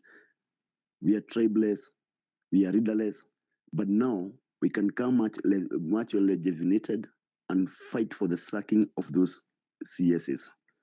I think if we fight for that, even as my dear sister said, everyone will see what we are doing. Thank you so much, and thank you for listening to me. Thank you so much. Afrocentric. Good evening. Good evening, Mr. Nakuru. Thank you so much for your submissions. Edwin, are you there? Yes. Net ilikuwa imenisumbua kidogo. So my issue is Kenya president aliraise especially on debt management. Wamesema after 3 months watakuja na report. Lakini for me it won't work. There are many reports yenye government wameweka kwa shelves. Like for example, hii education tulikuwa tunadhania hii 844 system itapaki na hiyo watoe hiyo system inaitwa CBC. At the moment, CBC is very si cost effective at the moment, ni very costly, especially ukiuliza hata parents wenye wako kwa huko village. Wanasama bwana. Unapata mtoto anaulizwa alipe 1800, unapata mtoto msasi wa village huko hata ana hiyo 1800 ya kulipa from, because the government is not funding it. Wanatudanganya tu hapa, wanasema everything is okay, but unaona hao wanasiasa wanachukua watoto wao kwa hii system ya Britain inaitwa GSE. Alafu sisi wengine masavaras tunapelekwa huko hiyo system ya CBC. After like 16 years ama nini mtoto graduate afike form 4, the system ya education ya Kenya itakuwa imeenda chini kabisa. And that's something that we should be honest with ourselves. And then mtu alikuwa ameraise issue ya ministers. At the moment ukiambia saa hizi ministers yenye Ruto ameelect ama yenye ameappoint, ukisema mtu amepata masters saa hizi, I guess more than 90% hawezi pass your masters class yenye unasema mtu hata knowledgeable kwa vile yenye anafanya. Ukikuja kwa genuine degrees ama mtu mwenye alifanya bachelor's degree kwa hiyo system yake, kwa hiyo parliament inaitwa cabinet yake, most of them hata wana somebody like Aisha Chumwa, like huyu wa minister wa education, healthy, kila mtu ako na sijui, yani njia tu zingine, yani huwezi amini hata kama mtu alisoma kweli. So honestly, Ruto supposed to dissolve hii serikali yake jamani. And then when it comes to issue ya kusema kudissolve 47 parastatals ya serikali, lakini amedissolve, lakini wage bill bado ni the same. So ni ile tu ya kutudanganya tu hapa tu, watu wanaona wanashirika serikali dissolve hiyo 47 parastatals, lakini wage bill will be the same. And then on the issue of NHIF amashivi yenye anatudanganya jamani,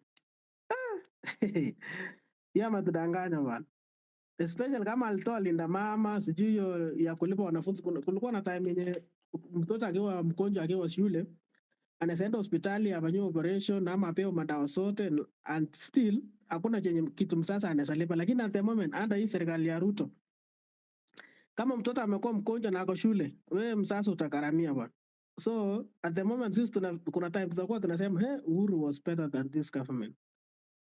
So and on the issue of kuna issue ya system, government system vile ina work under Uhuru, at least kuna hii time ulikuwa una apply what do you call certificate from me DCI, at least ilikuwa ina take 2 weeks, but at the moment ina take 4 months ama 6 months, and then unaambia oh system iko chini, lakini ukilipa mtu upate mtu mwenye ako ndani ulipa hata 2000 utapata hiyo kitu yako within some 3 days ama nini. So at the moment the government is so corrupt. And then NTSA unaambiwa, kuna time nili apply my driving license, nime-apply from mwezi wa 3 mpaka sasa sijapata mimi. Wanasema oh, watakupea in 2 weeks nini, alafu wanakuambia utaandikiwa message, lakini huwezi pata hiyo message mpaka sasa. Imagine nili apply yangu mwezi wa 3, sasa ni mwezi wa 7, that's 4 months, lakini the moment unaenda huko polisi wanakusumbua kwa barabara, lakini ukienda kwa ofisi za NTSA wanakuambia ngojea message. So hiyo ni nini bana? Kama Ruto hawezi address hiyo issue, hatuwezi sema anything. Alafu the last thing, kuna kitu Ndekwa alikuwa amesema ati sijui apelekwe impeachment, Ruto apelekwe impeachment kwa National Assembly. Haiwezi happen jamani. Under this regime, no. The members of parliament wote wako mfuko ya Ruto. So the best thing we can say is a constitute IEPC, then maybe we can recall our members of parliament and then tunawa-elect wengine so that we can impeach him. Lakini at the moment kusema tuwana impeach Ruto, that won't happen.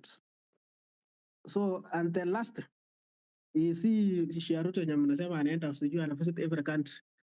Watu walikuwa wameraise hiyo issue ya kusema Ruto is a very narcissistic person nini. It's true.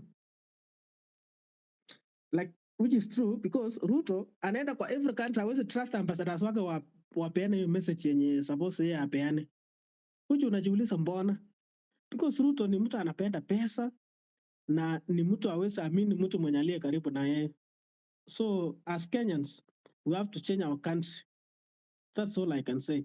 Na nasema asante kwa watu wenye wote waliparticipate kwa maandamano. We have set a good example. Even our parents want to support nini. Kama sisi kama millennials, I'm a millennial myself. So even our parents are supporting us. And I'm saying kudos generation millennials and generation Z. And have a good night. Hapo sawa Edwin, thank you so much. Powerful submissions hapo. Wacha nipatie mic to Jamor. Can you hear us? Hi everyone. So I have like a couple of things that I've heard from a lot of spaces and from his interviews. I don't think Ruto is a president. I think he is a dictator and a terrorist who's holding our country hostage. And there's no way we can impeach a dictator or a terrorist. The only way is to overthrow the government. Because somebody who has no remorse, who is not recognizing his mistakes over the past few weeks, and all he has to come back here is like, I did this in the past 2 years. He's throwing us tiny bones, and now he's going to say, oh, I will audit the debt in a couple of 3 months, and then we will know how to solve it. Oh, I'm going to check the government salary. He's not going to do anything about it. There's nothing he's going to do. He's going to lie to us and go back to the initial plan that he had because he is a thief, and a thief will always find a new way to steal from us. And you can never tell a thief, oh, you're a thief. They will always find a new way to tell you, oh, no, I'm not a thief, I'm not a thief. I'm trying to help you by taking from you. And he is taking from us. There's no saying our government. We have no government. This is an employee that we no longer want in office. We don't want him. If he had any decency, he would step down, but he doesn't want to because he's a dictator and wants to keep his power. So he's trying to blind us by giving us his stupid audience and showcasing his stupid speech that has no sense. This man has spoken no sense, never said sorry to the people that died, never taken accountability that people died from the people that he sent out there. He has never said, oh, I'm so sorry. He's just like, it's not my fault or the police's fault that civilians took guns. It doesn't make sense to me why people still say, I want our government. We have no government. We have terrorists in office that need to be taken out either forcefully or they go willingly. But this is no longer a government. We're not in a country where we are governed by anyone. He's an employee and needs to step down. We don't want him anymore. The past 2 years, he's done nothing but take and take. And if you expect him to not take anymore, then you are stupid. He will get in everyone's pocket. And I don't even blame that person who took that money because he probably had a right now problem and said, for right now, let me take this money and entertain this one. And he will buy as many people as he wants so that he can get out of whatever shit he is in right now because his keepers, his supporters in the other countries are telling him, hey, there's a lot of heat on you, so cool it off. But other than that, we have no president, we have no government, and we have nothing to discuss with them. They leave so we can choose for ourselves again. We don't want him anymore.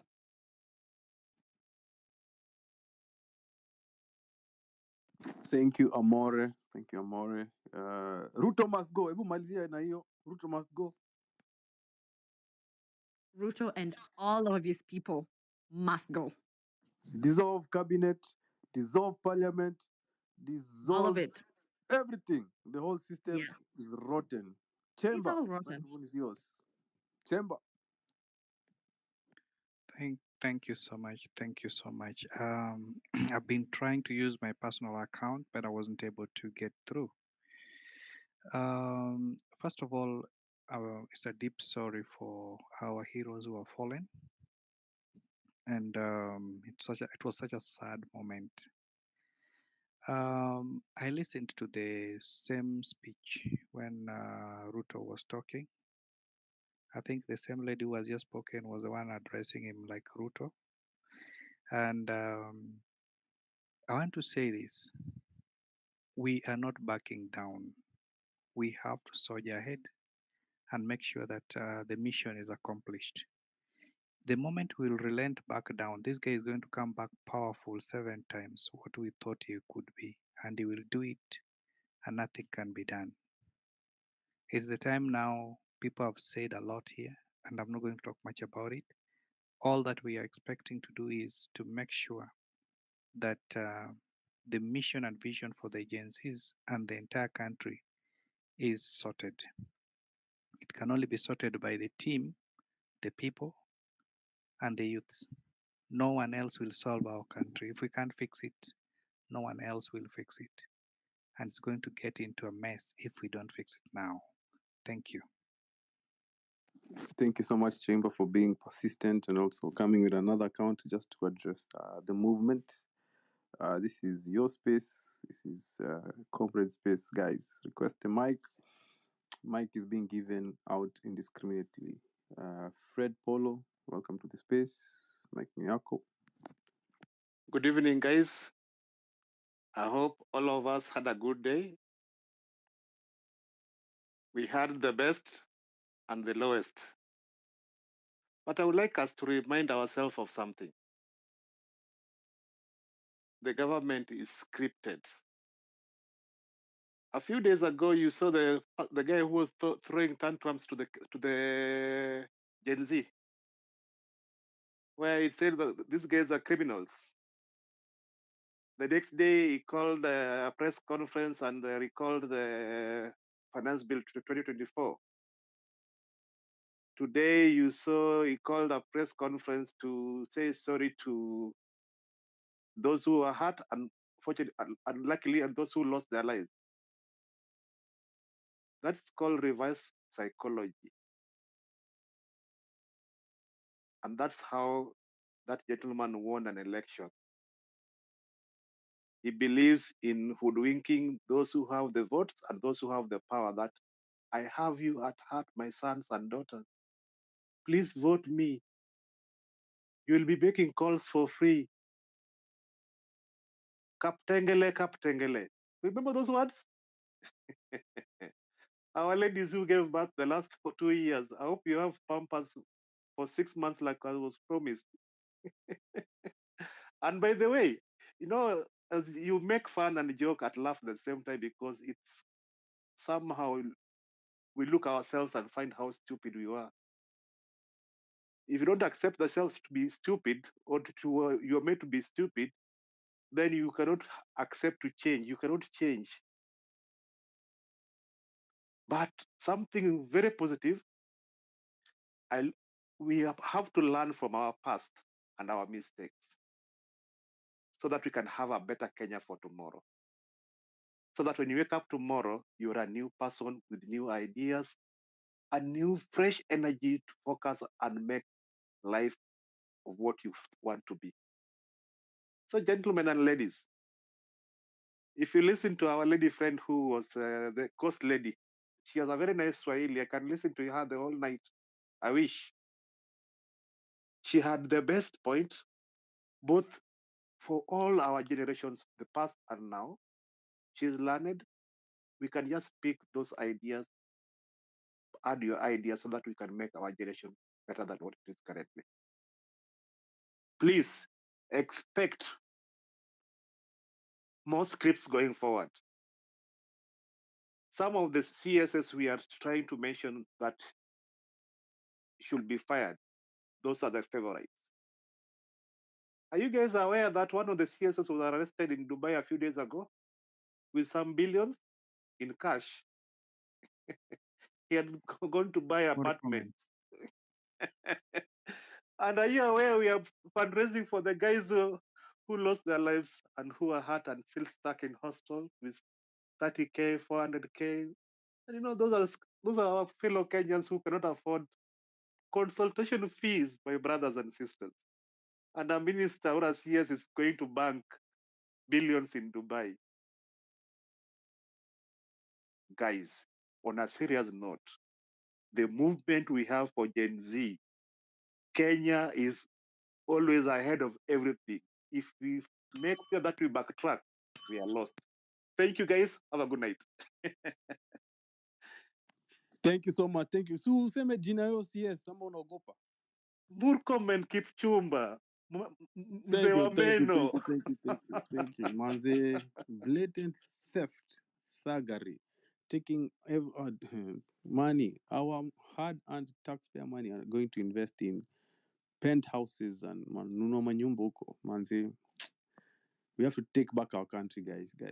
Let's go give the microphone to Empress. Karibu kwenye mic, Empress. Hello, Afrocentric. Thank you so much for this platform and freedom as well. You guys are doing great. To open up a platform for people to also just like catch up and hear what is going on if you don't live in Kenya, and it's been great just to listen. I've been in and out, just trying to listen to where people are at. Personally, as I watch the news, and parts of me is like hurt, and I really pray that the families are consoled, like have, I don't know how you can repay anyone who loses their children at the way they did. I just pray that they find peace one day, and I pray that the president at some point will own up to what he did or what he commanded to be done. I'm just really saddened by everyone who passed.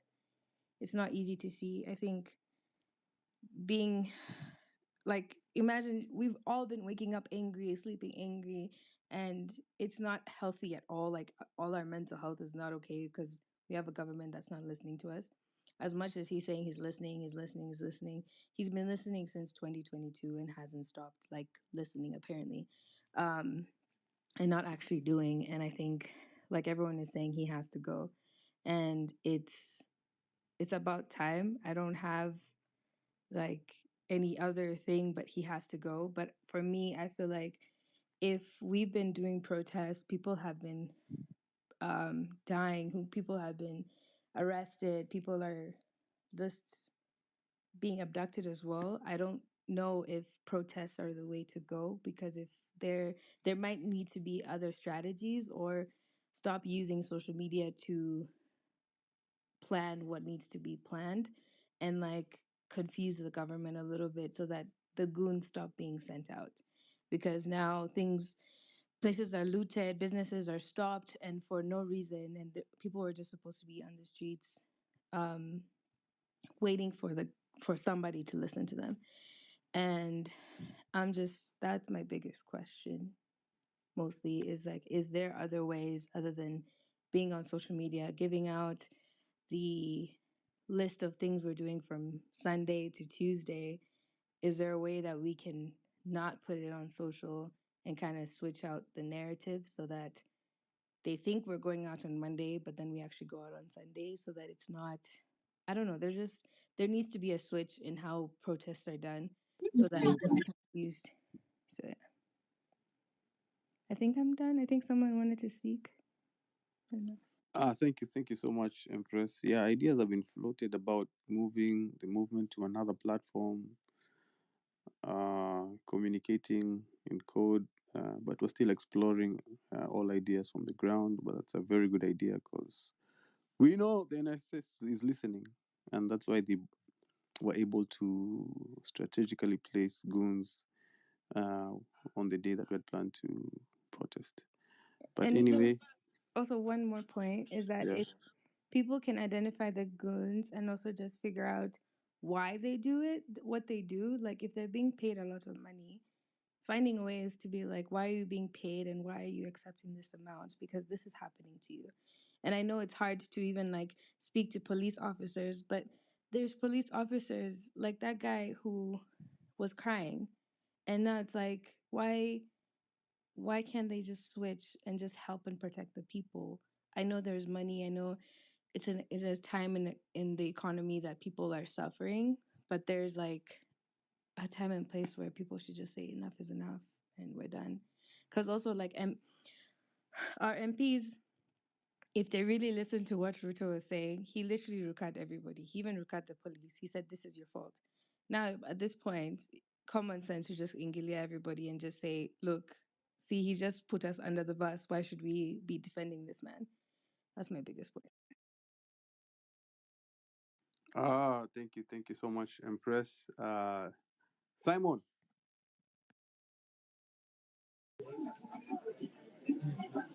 No, hi everybody. Can you hear me? I'm at a bit noisy place, but I hope you guys will hear me. That place is so noisy. Be Can you decent, hear me now? Simon. Simon, Yeah, be yeah. decent Can you hear and me? be decent and get out of that noise. Then talk to us here. Okay, I'm out of the noise now. Can you hear me? Can you hear me? Much better. Much better. Thank you. Now, this is my point. First of all, the space that was hosted today was a big letdown. And the questions were asked to Ruto or whoever he calls himself were way outside our mandate or whatever we've been championing for. Because personally, I joined that space, and when I requested for the mic, I was denied. And then I learned later on that whoever was speaking was to speak. They had selected, and they had like scripted questions to ask. That aside, Sunday is Sabasaba. I would propose that we do a match, an historic match. Our match is to, number one, honor our heroes that Ruto killed via his rogue mercenaries. Secondly, I'm still proposing a match to communicate that we were communicating. They pretended that they had us. They really never had us. And I want anyone who will agree with me to second me. But really, they pretended that they had us. They just saw us. They did not hear us. Number one, I wanted to ask in that space, is Ruto going to dissolve the cabinet or is he going to die with the cabinet? Like go down with them. It was a big letdown. Having learned that others who we were, I don't know if they were abducted for real or they just disappeared into some state of corridor, pretending to cut some deals. So to me, I feel like we showed them what we can do. Now let's do what we have to do. Because it is very clear that us as common wananchi, we are on our own. Ruto must go. We don't want this cabinet and anything that comes with it. So I'd really propose that we do this for our people, our fallen heroes. I listened to Mama Rex paying her tribute to her son. I listened to those others paying tribute to their loved one who were shot, maimed, and every other thing. And then we come hold a space or host a space, invite the head of state, and none dared to talk about what happened to us during those mandamanos or our marchings. Someone has the audacity to even hire foreign mercenary from that mzee from across the border. By the way, Museveni ni huko sana, akiwa na Ruto. They import mercenary to come and kill your own people. Who does that? Even if you are a father and your sons make mistakes or do stuff that are not as per your house regulations, you don't go to your neighbor to invite them to come and beat your son inside your house. On that, I feel we were let down. And then, anyway, by the way, I'm a bit emotional and I'm a bit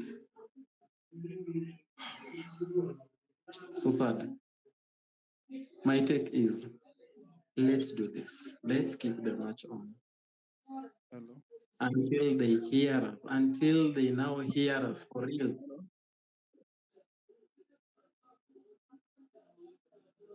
Dida, mute Thank your you. mic. Wadida, mute your mic so that you respect the space, so that whoever is submitting can conclude before the host can accord you a chance to give your submission. Let's be respectful as much as we are trying to give everyone an opportunity to speak here. Let's be respectful, please. Back to you, Simon. Thank you. Now, I want to ask a question on this space. Time yako imeisha. You have 30 seconds left. I know my time is over. Simon. My question is, moving forward, can we please lay down a proper strategy and do the math, starting with Sabasaba. Thank you. Okay. Thank you so much. Strategy for Sabasaba. I think that's on everyone's mind. I'll go with Dida Wadida. Yes, thank you very much. One thing I want to congratulate you and put a pat on your shoulders for the good work you are doing. Secondly, we won on that Tuesday. We won the fight on that Tuesday. Then we need to ask ourselves, what's the way forward? And I think all these issues are coming from what has been brought forward by the culture. The culture of people doing the wrong things and nothing happens. For instance, some countries have what we call economical crimes. That is never heard of in Kenya. We don't have that what we call economical crime.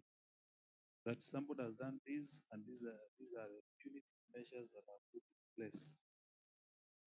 So I think as JTs and this forum, what should be looking into is how do we bring this cultural shift from what is the norm in Kenya. So long as you have money in Kenya, people will cry Linturi must go, Linturi must go. But because he's in that position and he is a political appointee, the war will never be won. So as we forge forward for this movement, we need to be looking at what are some of the things we should be fighting for. That if this crime is committed, I'm a teacher by profession. Let me use my the teaching profession. At any mistake made by a teacher, the first thing you are given is an interdiction. There's no explanation. You are given an interdiction. Go home, and then you will come and explain yourself whether you are guilty or not guilty. Why can't it be also be put in a place that as we forge forward, as we look forward for the change that must come, that is coming, that we get our rules straight, our ways straight, that if you have to go with this movement, then these are the policies you are putting in place. Secondly, to comment on what I heard from this space by the president, it was very unfortunate that if I were him, I would not have held that meeting or that space, because I didn't get any reasonable idea you tried to put across to answer the questions that are in the spaces out here. He's trying to play smart, and we need, as a group, to look at how do we counter that? How do we continue moving on? There are so many things that are going to come across, and I wish we invested in now getting to the grassroots now,